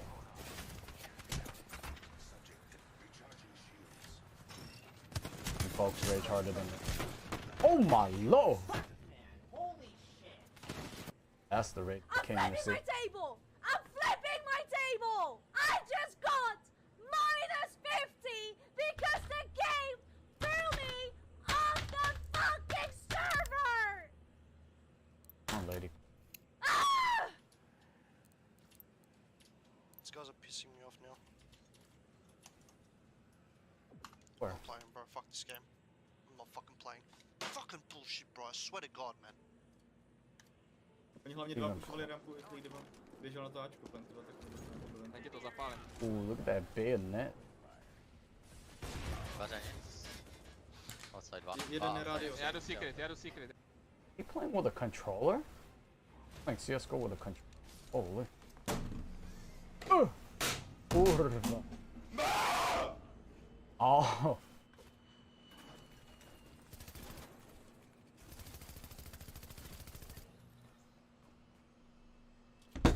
I would rage if that Machen halt happened mit to me. mir, was sie wollen, ne? Es ist halt... Mann, ey. Got one shot it. Got one shot it. Mann, die machen mit mir, was sie wollen. It's so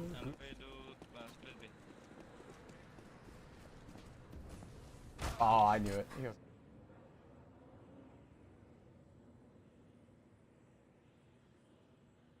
Don't play from. Rage, my boy. Take cover. What problem?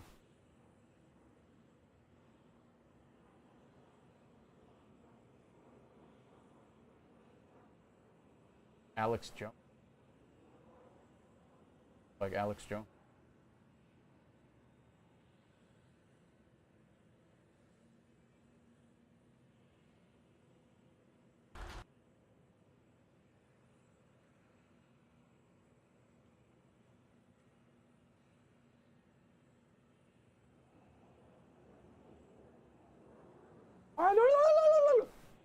There, we'll get some dope.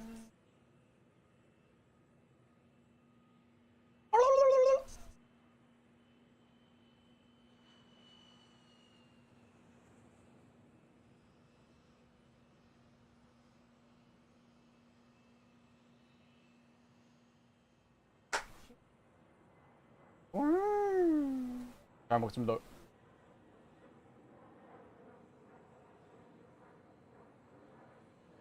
Fans are either gonna absolutely love this guy or hate him, and here's why. The Los Angeles Lakers are getting a lot of flack throughout the offseason for not really doing anything. The only thing the Lakers really did during the offseason was draft Dalton Connect, draft LeBron James' son Bronny, and sign him to the craziest guaranteed contract we've ever seen. But the Lakers just signed one of the most unique basketball players I think I've ever seen in my life. And I don't know if fans are gonna love this guy or hate him. Meet Blake Hinson, who was recently signed to a two-way contract by the Los Angeles Lakers. Now, you might be thinking this isn't that big of a deal, it's just an undrafted rookie, but Blake Hinson averaged 18 points, 4.5 rebounds, on 42% shooting from three, but the craziest part is this man shot 44% when he was guarded on his three-point attempts. I mean, I can either see this being legendary or one of the most frustrating players that I think I've ever seen. But regardless, we can all agree. Fans are either gonna absolutely love this guy or hate him, and here's why. The Los Angeles Lakers are getting a lot of flack throughout the offseason for not really doing anything. The only thing the Lakers really did during the offseason was draft Dalton Connect, draft LeBron James' son Bronny, and sign him to the craziest guaranteed contract we've ever seen. But the Lakers just signed one of the most unique basketball players I think I've ever seen in. That's so.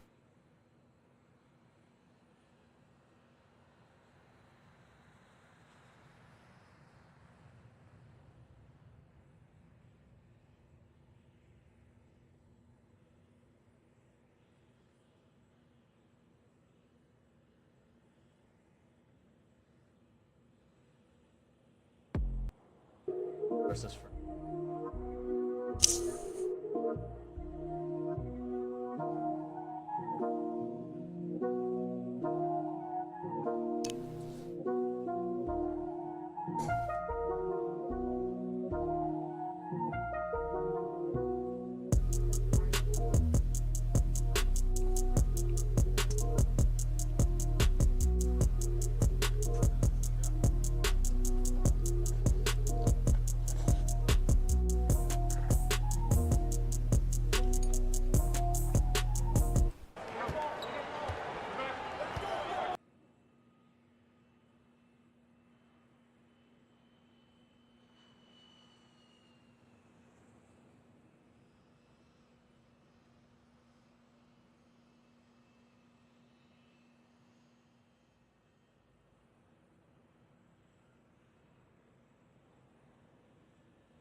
one of Steam's most famous records has just been broken, and in the process, the guy that's done it has more or less broken Steam itself. As a result of all this, the account behind it all has become mired in controversy and has also been subject to direct attacks on the legitimacy, and all in all, it's kind of dumb. What's made this whole situation such a hot mess?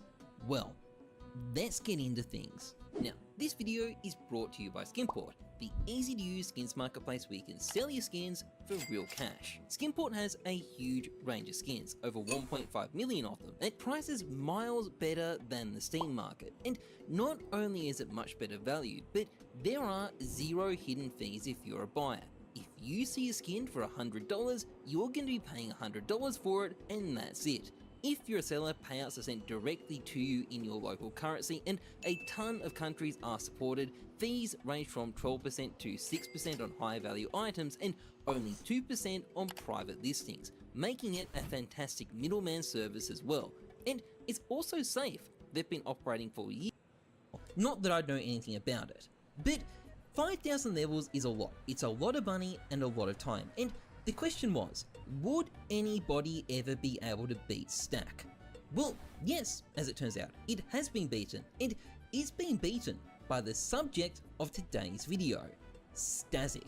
Now, many people were initially jubilant about this. Stack is not popular, people were happy to see him being beaten, but if you have a look at some of the reactions, not everyone has been entirely positive about Stazik. Some people have suggested he used exploits or wasn't legit or might be scamming, or have raised other questions about the validity of his account. But why? What's the deal with this? Well, there's two reasons. Firstly, no one seems to have any idea who the fuck this guy is. He's basically appeared out of nowhere. Secondly, he has a really weird account. Stazik proudly talks about his 18 naked cowboys, not to mention his Discord kitten. Is that a girl on Steam? Now I've seen everything.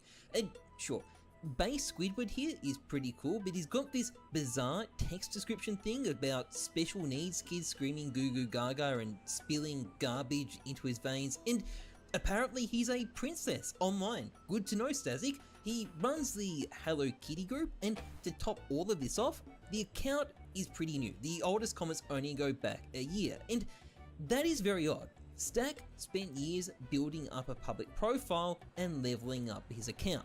Most big collectors have done similar things, so where the fuck did this dude come from? Well, to be honest, his account does kind of give us some answers. Firstly, he has a linked Insta. Now, normally linked Instas are something I associate with scammers, and I'm not going to show pictures of it or anything, but what I saw on the account appeared to show a rich Russian guy who lives in the UAE going around and doing stuff with a woman who just so happens to match his Discord kitten. The posts also go back many years, and the guy running the account looks like a bit of a goth. It could be an elaborate catfish, I can't rule it out, but the shoe definitely fits. And he's also definitely not capping when it comes to his wealth. The dude has a loaded inventory worth about 200k, and it is exactly the sort of stuff I would associate with a bored rich person buying skins because they feel like it. Obviously, you need 3 Huntsman Rubies and 5 Factory New House. How could you possibly ever get to Faceit level 5 without it? And speaking of Faceit, well, he does play it. I won't make fun of him either, he's probably better than me. He does have game bans, admittedly, which has caught some people's attention. I have no idea what they're for, but it is clearly not CS, and frankly, I don't really give a fuck if he has bans from some irrelevant game from over a year ago. But what is a big deal is how he went about getting to level 5101 or whatever it ends up being when I get this video done. Obviously, these records don't have the best history. Stack scammed. Other people have used exploits and had their levels removed by Valve. So how did Stazik do this? Well, it looks like his decision to get level 5000 was made around the start of July, which is an excellent time for it because you could get levels from the Steam summer sale relatively cheap. And this quickly accelerated. Some people definitely noticed as well. It wasn't too many people, but there were some people following what he was doing. Most of the levels have come from the Steam summer sale, which is exactly what you'd expect, and he's also got a whole bunch of card sellers added, which is also what you'd expect, and to the best of my knowledge, he actually paid them. Please take note, Stack. People aren't entirely sure how much he would have paid in total. Estimates range from 300k to 500k, but one really important detail here is that this guy has a shitload more sets left that he hasn't crafted with. I mean, the dude has 7 million Steam items in his inventory, and he's been buying even more while I've been making this video. I can't get it to load his broken Steam by making his inventory so big, but it certainly looks like he's going to be adding quite a lot more levels. And while it may seem incredibly stupid for someone to come in and randomly drop hundreds of thousands of dollars on stuff, there's a lot of people who've done this before, whether it's Luna or QKSS or HFB. What Static is doing is actually pretty normal. Insane, but pretty normal, and I hope he likes being a Steam celebrity now. So despite the general mystery about who this guy is, and despite a lot of people's skepticism about whether he's legit, so far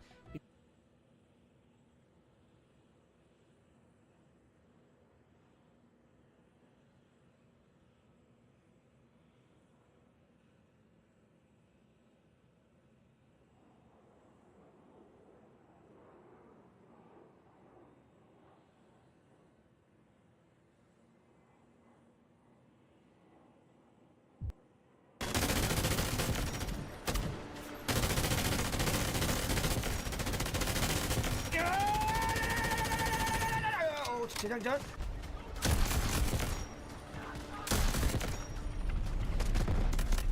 야, 지렸다. 재장전.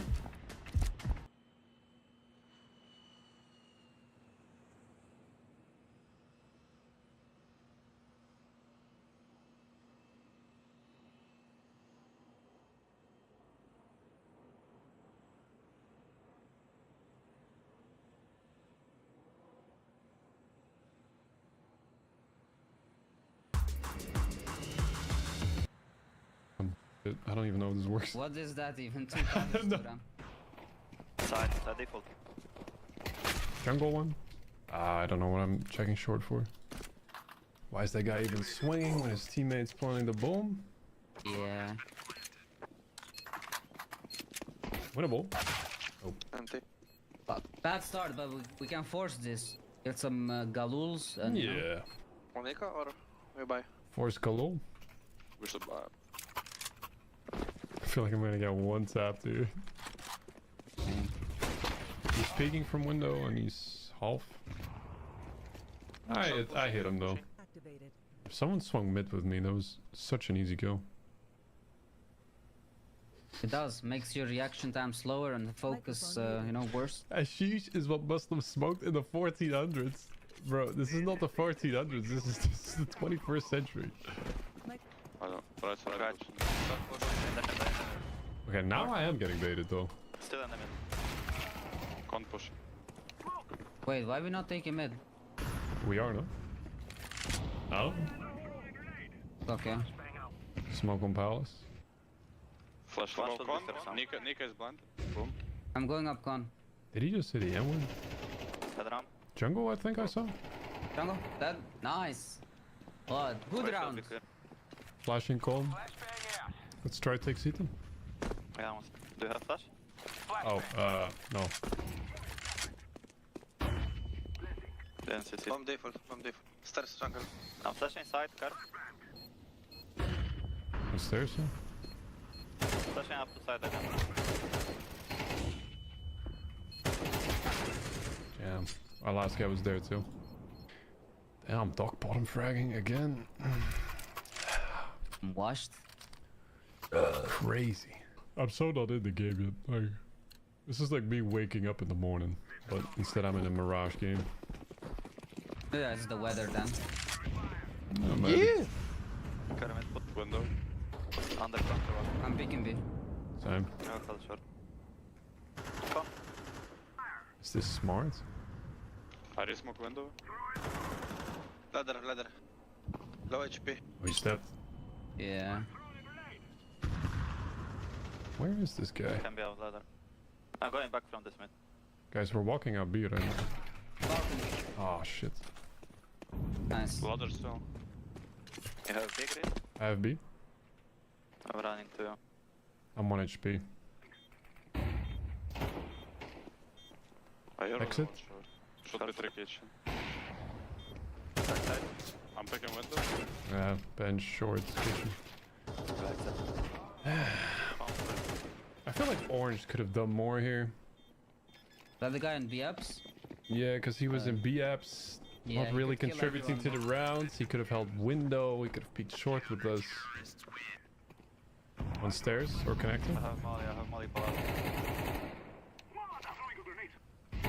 CT. Smoke in jungle. Smoking stairs someone. Flash stairs. One CT. Flashing stairs. That jungle, one stairs. Flash stairs. I don't have flash. Jungle. Come on. That jungle. That CT. Maybe on. That's CT. Gone? Let's go. Maybe close. Nice. I knew he was gonna go here. Crazy. Window up. Window repeat. Counter pause. Dead window. Dead. One more default. And op is dead. The last two guys will rotate. He's gonna pick up that op in jungle. Flash in jungle. Two window. On for CT. Flash in jungle. I'm just gonna hide on default the entire round. Okay. We have crossfire. I'm holding your CT right now. Yeah, we good like this. I have you right. I'm nading the smoke and cross. That's tight. Nice. Nice. I have up. In ramp. Two ramp. Two. No one under us. No one under. Go back. Try to go BMP. A side. Okay, push. I'm throwing fire. Sandwich. 3A. Go B. Fire in the hole. Only 2B. That back there. Nice. That kitchen. Nice. That's short. They have one AK. I'm short. Oh, last short. Go. Oh, okay. Ladder. Oh, he's top mid. Never mind. I'm just gonna lose this somehow. No way he's hitting these shots.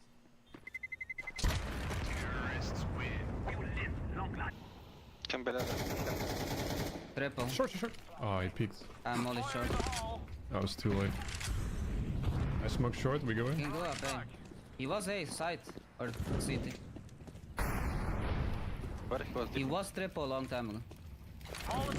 Maybe ramp. I have CT. I have mid for you. Let's see. Maybe he got flashed. I'm not sure. He flashed for himself? No, right? Unless. Oh. Nice. Kind of crisp. Was the snap tap, huh? Yeah. I mean, no, not snap tap, right? Snapchat. New York top fragging after a long day of smoking Zaza. Crazy. I feel like he's gonna swing from short too. Yeah. One short. One was under. Guys, why don't we leave the bomb TV? Push B. He's under or TV? One car. Two on B. Where do we go? Go away.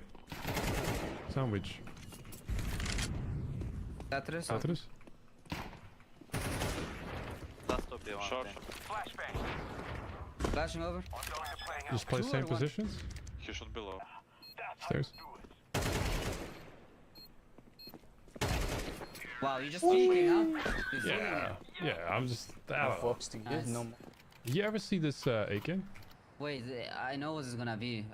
Okay, let me check. It's the headshot. Ah. That Why window? is this guy a repeat though? It's crazy. Maybe push the short again. I killed short guy already. One A. Edward. That last day. You got it. Short.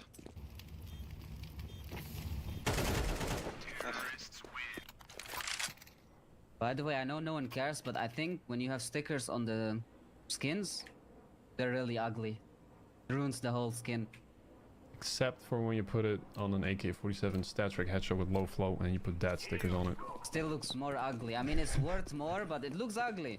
I mean, it does have the same like reflectiveness on it. I don't know. Oh, This doesn't boost it. That's short. One was close A, I think. On jungle? Oh, I'm fuck. smoked, I'm smoked. I whiffed on that guy. Okay, fuck it, then I'm not gonna peek this. Okay, purple, come. There's two on A, Max. Purple, come. We'll let orange Maybe lurk mid, sandwich maybe. or something. Oh, he pushed palace.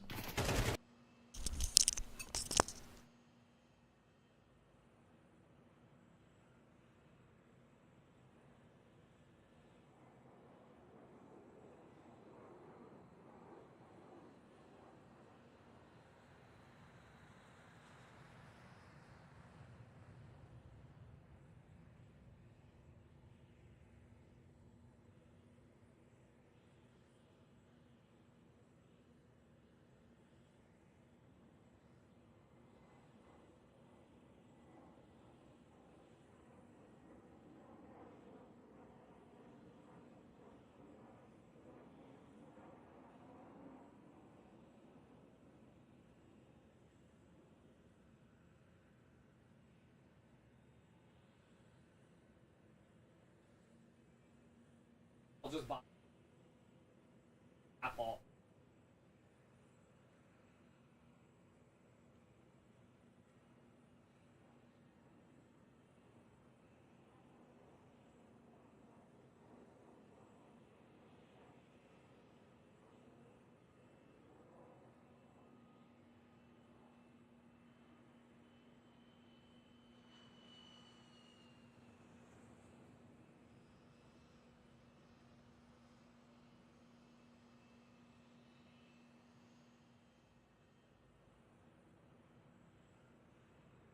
Facility.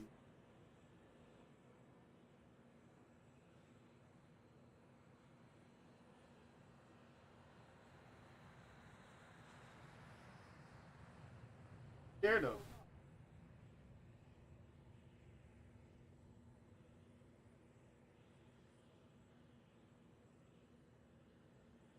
Big ass motherfucker. Big ass motherfucker.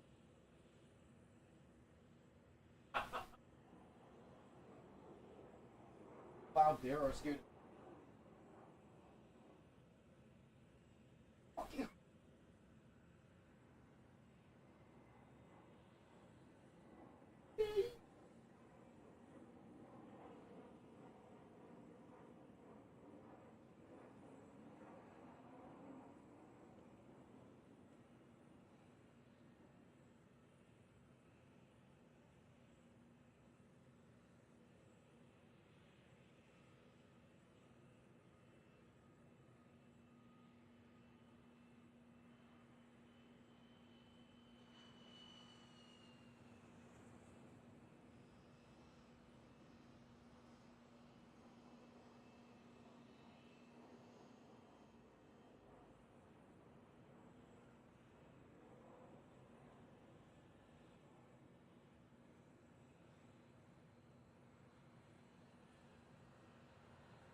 우리 친구.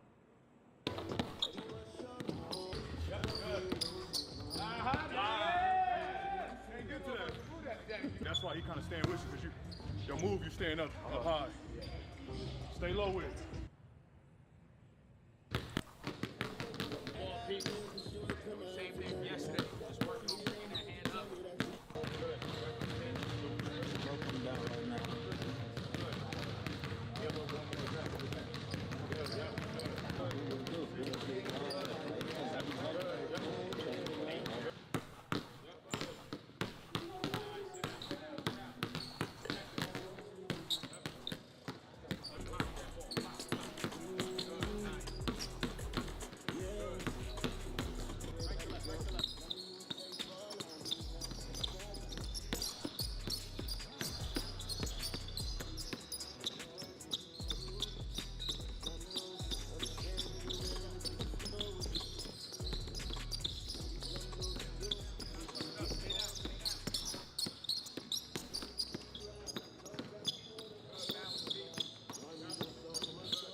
On this one, we're working on attacking to space, getting away from the help. Right, so I'm pushing here. As soon as the help come back, I'm here. Flip, going into space. Get it. Yep, nice. Go.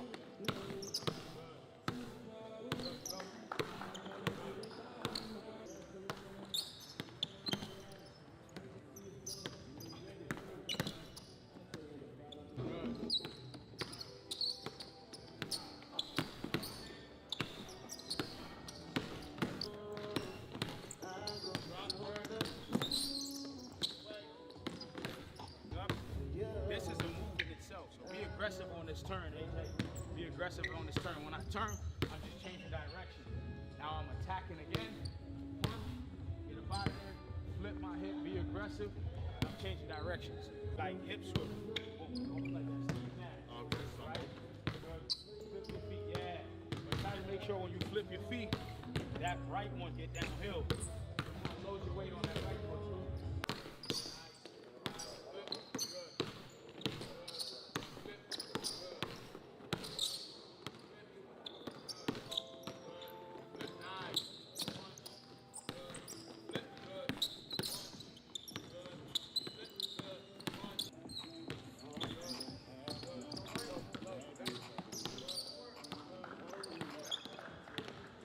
Ball handling, we're going to take it and place it right into the pick and roll and right into their post up. Guys, that footwork can be used all over the floor. Basketball is about footwork. It's not so much about where you use certain moves. Yes, there's a time where you use certain moves, but footwork can be applied on top and on the block.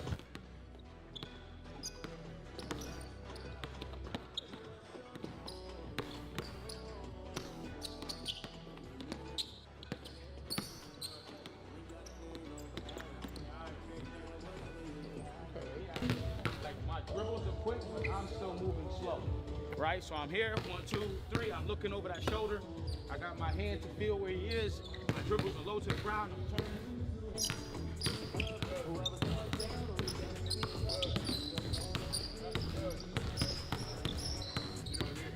set up here and then stop it and then change it. Yeah, you just use your momentum. So as you're driving back, come here.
giving, I just around separate you.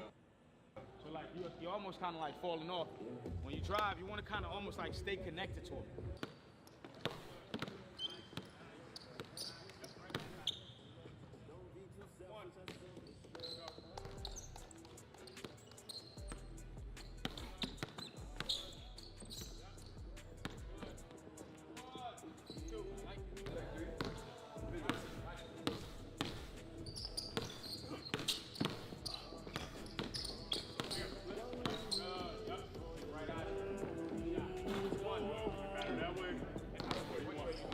Because that's really based off where he is defensively, right? Like.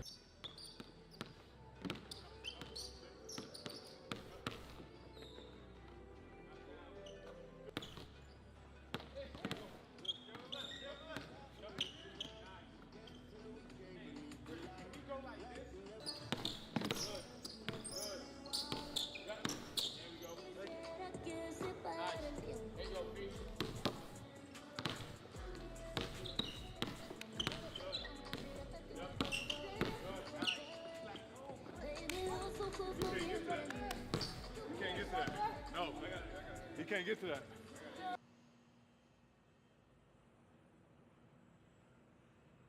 Bad guys, this is a crime.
You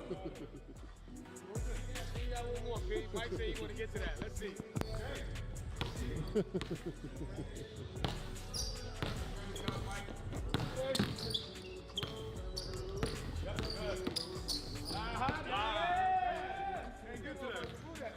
Can't get to that. I'm gonna read it.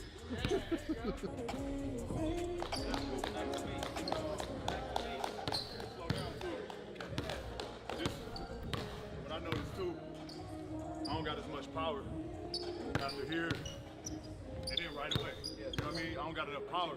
So you slow it down. Now you know what I mean? Now you got more power. And give yourself energy for that quick burst. So I noticed it too, they watch you. Realistically, that's like we doing it through the drill, because we trying to get the movement, the pattern down. But in game, you already know, it's all field. He cut you off, now you attack, you know what I mean? You take your time. Yeah, you're gonna take your time in the game, because you're just gonna read the game, read his energy. So this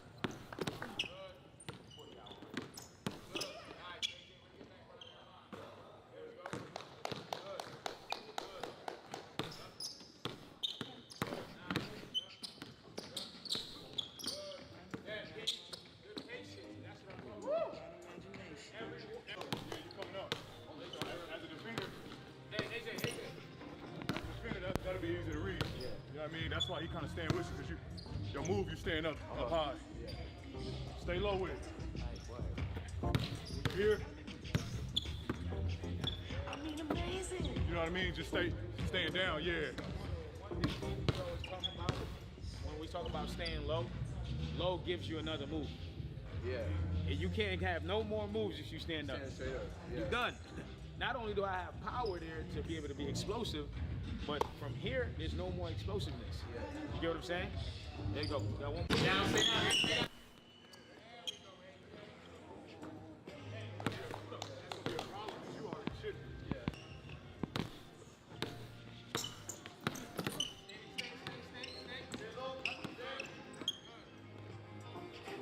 That's a good one. Way better. Everything you did, like you won this matchup. Like if you really look at how he was guarding you, go back into your base, everything you did, you was under his shoulders. And that's what if you feel like you need to measure yourself in that, when he guarding you, if you feel like you're above his, you know you're wrong. You up too high. Just get under his. I'm under his. And now he did it because I'm under his. How much lower he want to get? So now if he go lower and lower, what you gonna do? Too low. Hand down, man down. Because he ain't gonna do this shit. He can't move like that. Right? So you're gonna have to be here. And the minute he get here, I'm over the top of you. Now it's the race to who get up first, right? Yeah, that's why I started laughing, bro.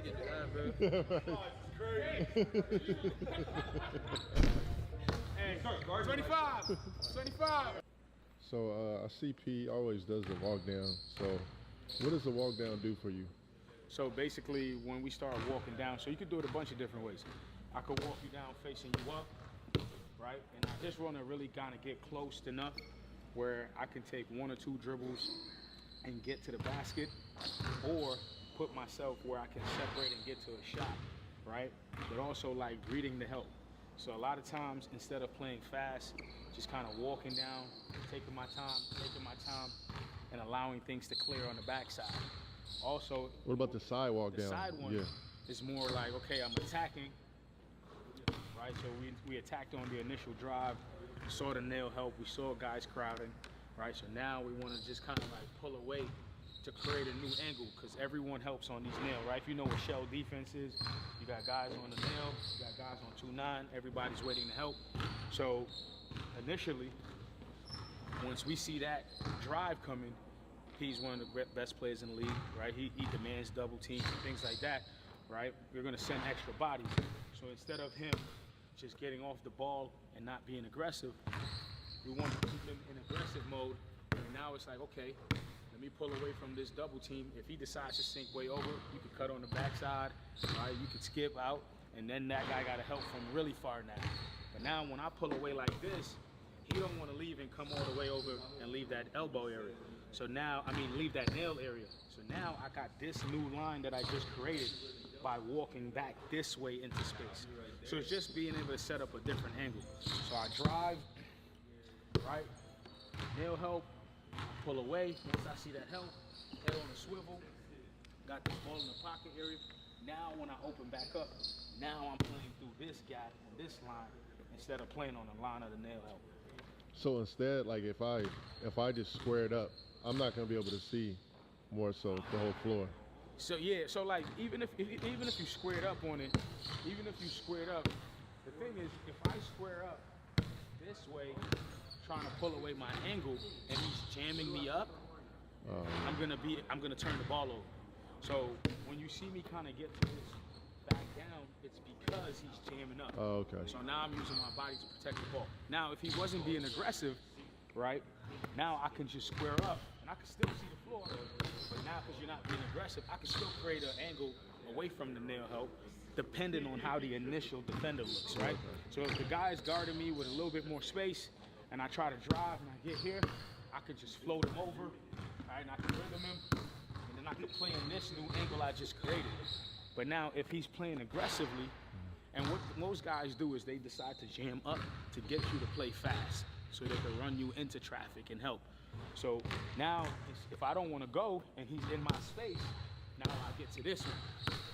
Stay on my hip, keep him here, ball protected, you're jamming up. You're not gonna speed me up. I'm gonna go when I'm ready. So right from there, now I go to the Steve Nash. I flip up out of there. So once I replace this foot from inside of your frame, look at all the space I got now. I'm back to space, drive, I can load, change sides, and we play from there. And then last question, what can you say to, inspiring trainers in terms of stacking workouts? I call it Tetris, because you stack and everything goes hand in hand, and then you go to full build out at the end. Yeah, so you say that again? So like young trainers, how important is it to stack your work? No, it's important because that way you're not all over the place, right? I think it's important to come in with a topic, because what most guys come in is and they do a bunch of random things. Like if you look from what we did today, our ball handling went right into all our shots and everything we did, because now their body, it's called programming. I like to call it programming. So before they left today, they probably done the same move over hundreds of times. So now on that hour, you're like, it's embedded in you now, right? So instead of like 2 here, 2 here, 2 here of a bunch of different movements, you build up out of that one movement and show all these different counters and variations. By the time you're done, you've done open up your hips, flip your hips, back down so many times that you can leave feeling like you learned something. I think that's the most important part, allowing guys, no matter what age, from young, older, just being able to stack your workout and allow everything to have purpose. I think sometimes you see guys do ball handling and they look at it as a warm-up. To me, ball handling is not a warm-up, right? You want to warm up, go stretch, get up and down. That's warm-up. Because you dribble when you play, so we can't use ball handling as a warm-up. It has to be something that carries over, that you feel when you play. And those things you feel, you just got to be able to turn it into little small-sided drills that implements itself into basketball itself. So now I'm like, okay, I feel this when I play, when guys pressure me. Shit, let's take that and turn it into a ball handling drill. Yeah. Right, so now we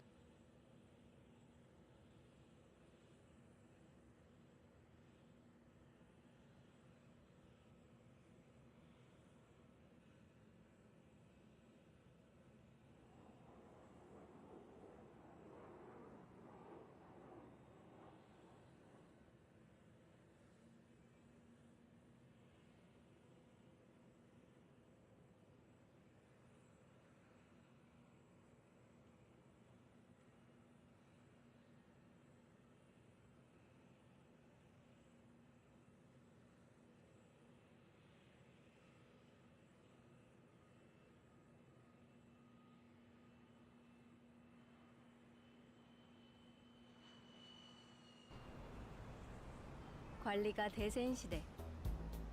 요즘 관리 안 하는 사람 있나요? 보자. 성장 관리? 5999. 좋고요. 체력 관리. 오케이. 피로 관리? 굿. First of all, y'all.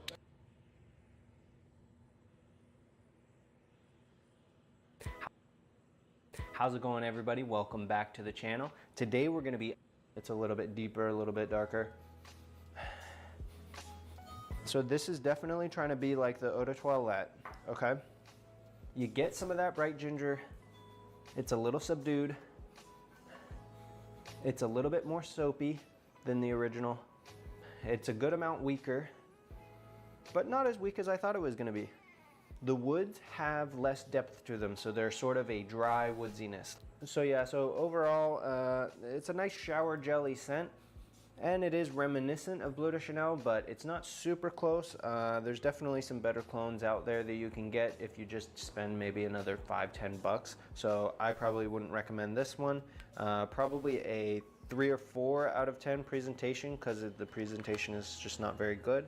And then the scent is maybe a 7 out of 10. So not bad, but not great. So next, let's try the Bleu de Chanel Belcam one. Okay, so this just has like a crazy box with no, there's no embossing or anything like that, just a cheap box, but that's okay. It's a 75 milliliter. Oh, here we go.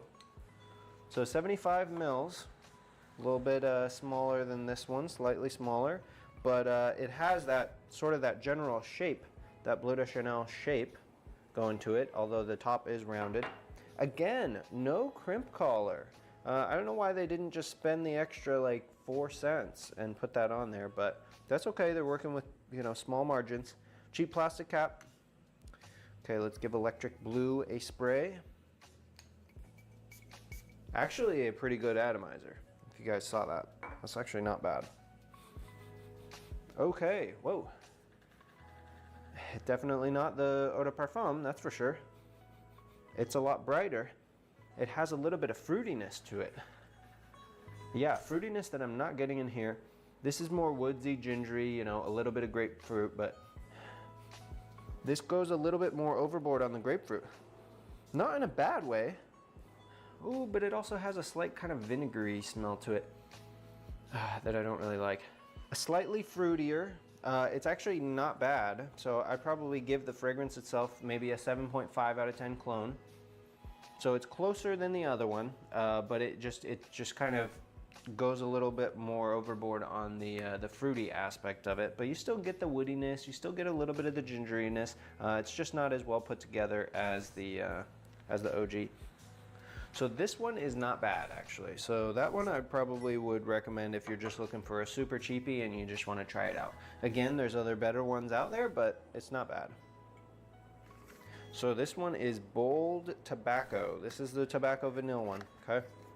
So let's pop this bad boy open. You can tell the box actually feels a little bit better than the other one. So it feels better than this one. And it feels about as good as this one. So pop this bad boy open. Whoa, okay, nice. So very simple, again, it's a very simple presentation, but I actually kind of like this. That's not bad.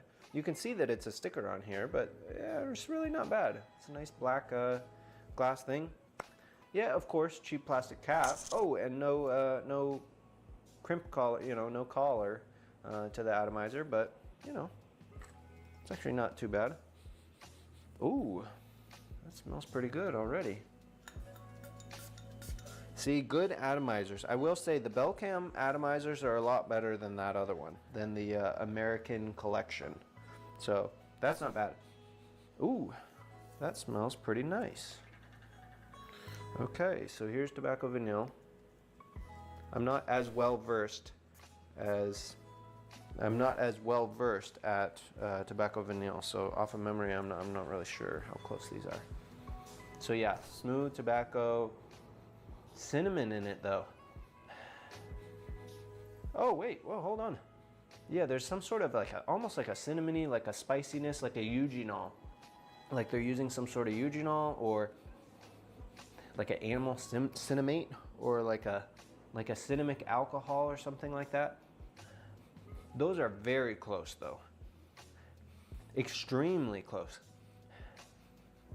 This one might be a little bit richer, the original Tobacco Vanille might be a little bit richer, but these are very close. So this is actually a really good one.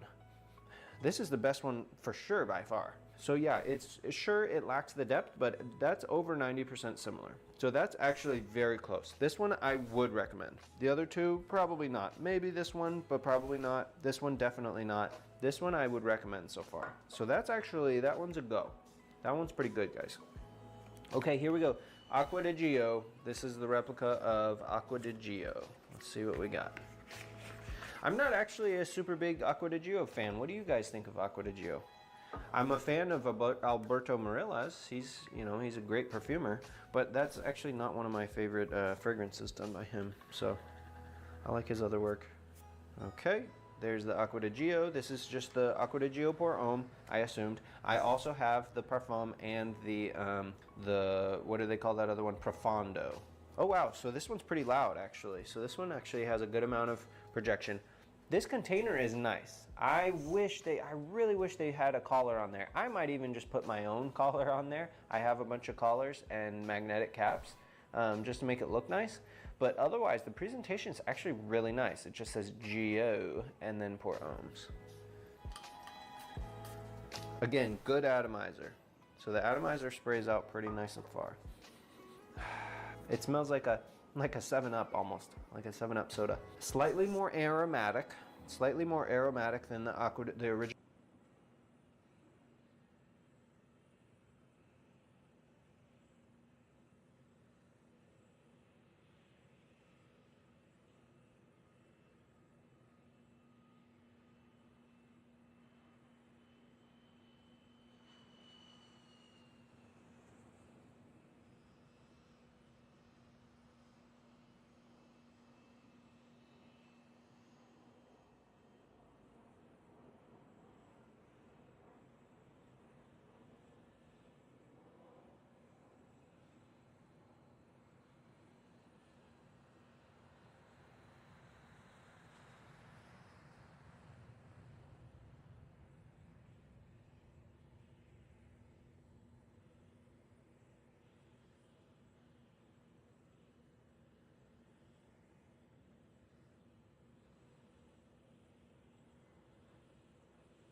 Hey there. Yeah. What's your name? John. I'm John too. I've never seen you around the pool, John. How old are you? 18? 18? You're my brother, bro. Hey, let me see your ID. My ID? Yeah. For what? Please. Probable cause. Probable cause. Reason for suspicion. Yes, reasons for suspicions. Because I'm black. Yeah.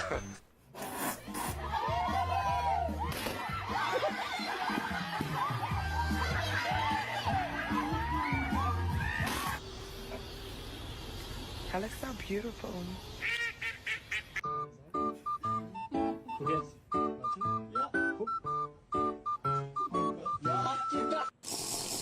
Hey there. Yeah. What's your name? John. I'm John too. I've never seen you around the pool, John. How old are you? 18?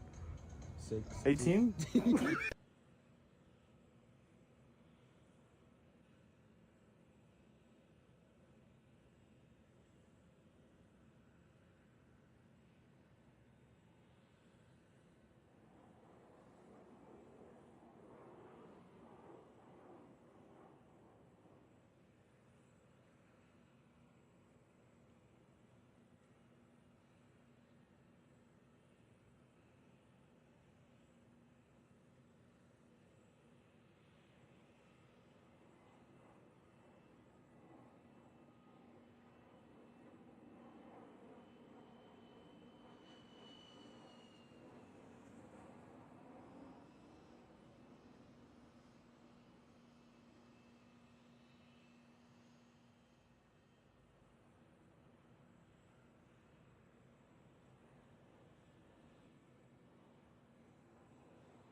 never won.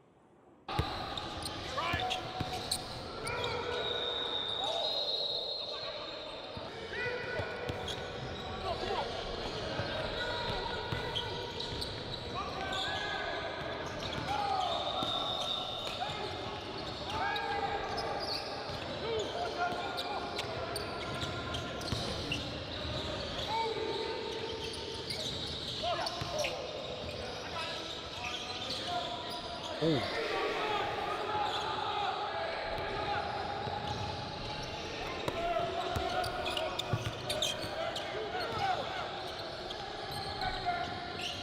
What in the world is that shot? What the fuck? I've never seen somebody forward thrust the ball so fucking hard trying to put it into the goal. It had zero arc. It was literally a laser beam towards the goal.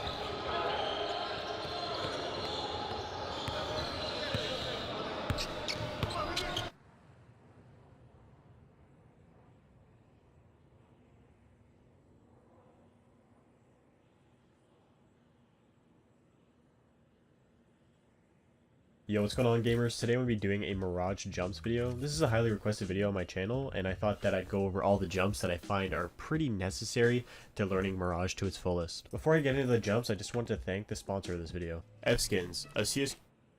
And this jump is pretty simple. It's really just a 180 strafe onto this platform here, which can help with timing and B-apps. Now, this jump in CSGO used to be a lot harder, but they made it pretty easy in CS2 because they made this clipping really wide, so it's pretty hard not to get onto. And if you guys struggle with it, I would just practice like getting on and getting off again. To do this jump, you're going to want to basically pre-scroll twice. What I mean by pre-scrolling is before I'm even touching whatever it is I'm trying to B-hop off of, I'm already kind of fanning down on my mouse wheel to make sure that my B-hop is going to work. So you're going to do your B-hop and then pre-scroll again when you're on top of this slab here, and it will give you another B-hop either towards here, or you can do 2 B-hops and then land in this window like this. So once again, all I'm doing is running, jumping, and then strafe 180ing, and then I'm crouching at the end to get that first part done. Just jump, strafe, crouch. And then to do the extra B-hop, I jump, strafe, crouch, and then I'm already pre-scrolling, like pretty much when I'm like kind of down, like coming up here, I start scrolling again to make sure I get that next hop, and that's the van jump for you. Alright, the iconic vent hop. This one can be broken down into 2 things, and it's going to be your initial strafe and your initial jump, and then it's going to be getting through the vent. So getting through the vent, it just requires one simple trick, and it's to hold crouch and go for a 1 scroll. So the entire time that you're going through vent, you want to be holding crouch. You don't want to let go of it because it causes like your character model to kind of bug out a little bit, and I find that you lose the ability to B-hop more often than not. And doing a 1 scroll, which is basically when you're under the vent, if you slow down your pace for B-hops, you can kind of see that I'm getting multiple hops within 1 scroll. So that's going to help you kind of get more consistency in case you bonk your head more than once. Your initial strafe, you kind of want to jump towards this ledge as late as possible, and you kind of want to crouch over it, like tuck your feet in. And then once you're through, you just want to hold crouch, and you want to try and do that 1 scroll like I said. You just want to be scrolling down at a medium pace to cover multiple jumps. The same premise goes from the other side. You just want to be trying to do a 1 scroll and holding crouch, and that's going to allow you to get a very consistent vent hop. Alright, so window to cat is pretty easy. I have one little trick I do for this one, and it's basically to crouch your jump. So instead of just doing like a regular jump at the very end, although you can do it to get up on top of cat, it causes you to lose a little bit of a free spot in where you can jump in the windowsill. So I find that crouch jumping rather than just running out and jumping gives you a little bit more access in that jump, in the sense that your character is going to kind of crunch down and you're going to have less of a chance of bonking your head on the top. When going for the strafe onto the windowsill, you have to tap W once you're on the windowsill to carry your momentum forward, and then jump again rather than B-hopping. Once you get good at this jump, I'd advise learning to land on either the right side or the left side, aka the back side of the block, so that you can continue doing something kind of like I'm showing right now. Now, I'm not going to consider this an important jump, but I'm still going to show you guys kind of how to do it in 2 ways. One's going to be fancy and one's going to be pretty simple. This is a great little alt angle to hold on cat, ladder room, snipers, and some guy coming out of con. Some people just won't expect you to be up here. And the way you do this is by just running off the end of these boxes here, doing a little two strafe, and aiming for the corner of this this block here. It's gonna look something like that. And you're gonna have to crouch right at the end. You do your strafes and then crouch right at the end, and you're gonna get up on top of here. Now another way to get up on top of this cart is you can come back here and you can just kind of hold W and crouch jump twice, and it's gonna kind of pop you up on top of these boxes here, and then you can go for your jump that way. The fancier way to do this is with a jump bug. So as you can see, you just b-hop, jump bug, and then crouch at the end. It's going to get you up on top of that. Now I'm going to teach you guys how to do cat to chair. This is honestly a flex jump. It's so not important to the map at all, but it's kind of cool to know. And if you do it in a pub, if someone knows movement in your game, they're going to be like, damn, this guy knows what's up. So as you can see, the way that I just did it was through a jump bug. And if you don't know what a jump bug is, I'm going to leave a link to my video in the description. It explains what a jump bug is. I give you guys a bind, and it kind of gives you guys a rundown of how to do it. The easiest way to do cat to chair with a jump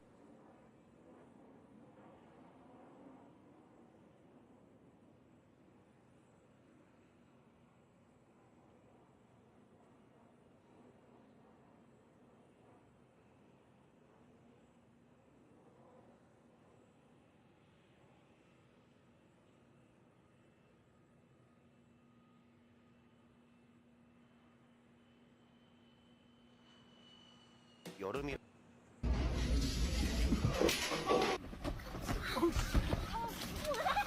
Guys, today we're in Walmart.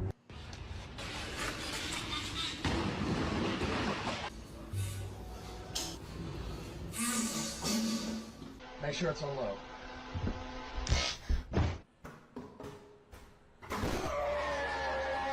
Yeah, sure, step aside, kid. We're in a...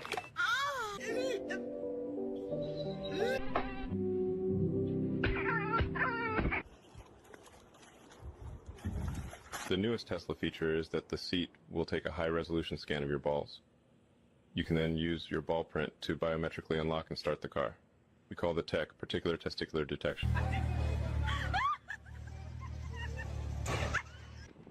Or not.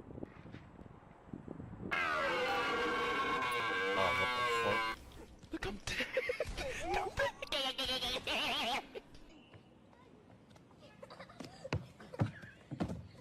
This morning, I woke up today and this morning. In the morning, I woke up this morning, I woke up. And remember that...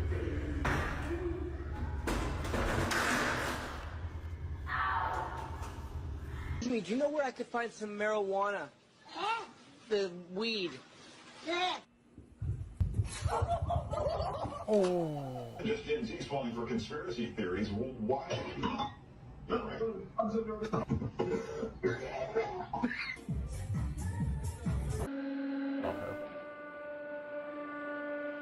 Can I bring him into your house? No, you're gonna leave him in here. No, you're gonna cook him. Oh my god! Fuck 12, that's 13, 14, 15. У тебя, видимо, много вопросов ко мне. What the fuck?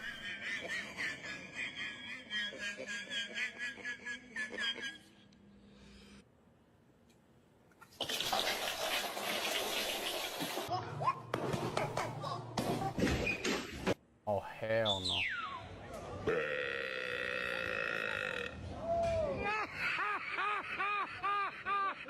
Happened again. Another sign language interpreter accused of signing total gibberish.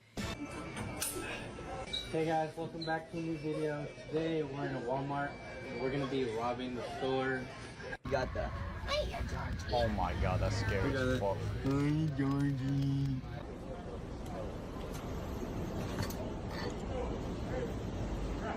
Hey, let me get 5 shots.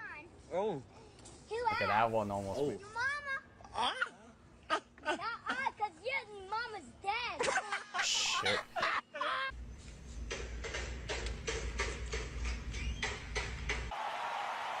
Priorities, baby, priorities. Your mission, vision, and problem, please. Talk, please. I have a confession. I am a Christian, but I'm gay. Hey!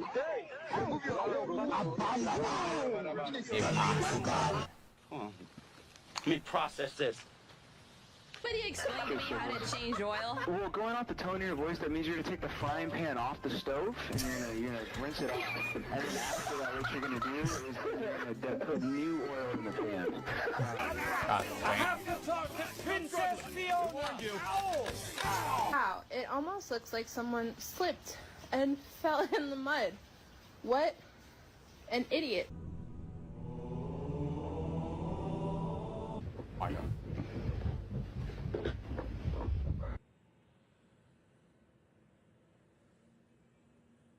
I once, but F no.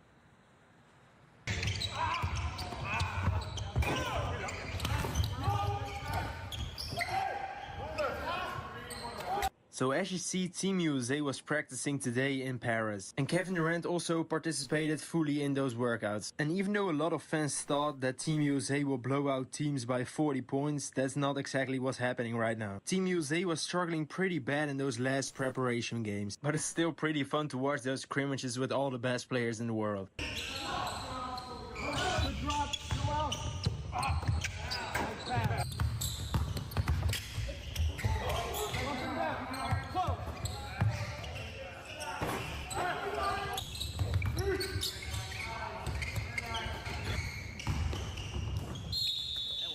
Nice contact.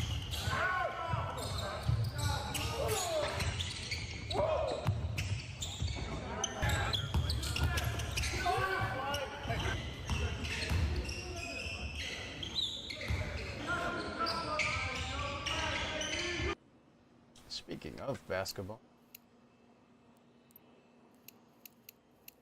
Holy fuck, let me refresh the map. Shit, I just gotta play one. I'll do it after.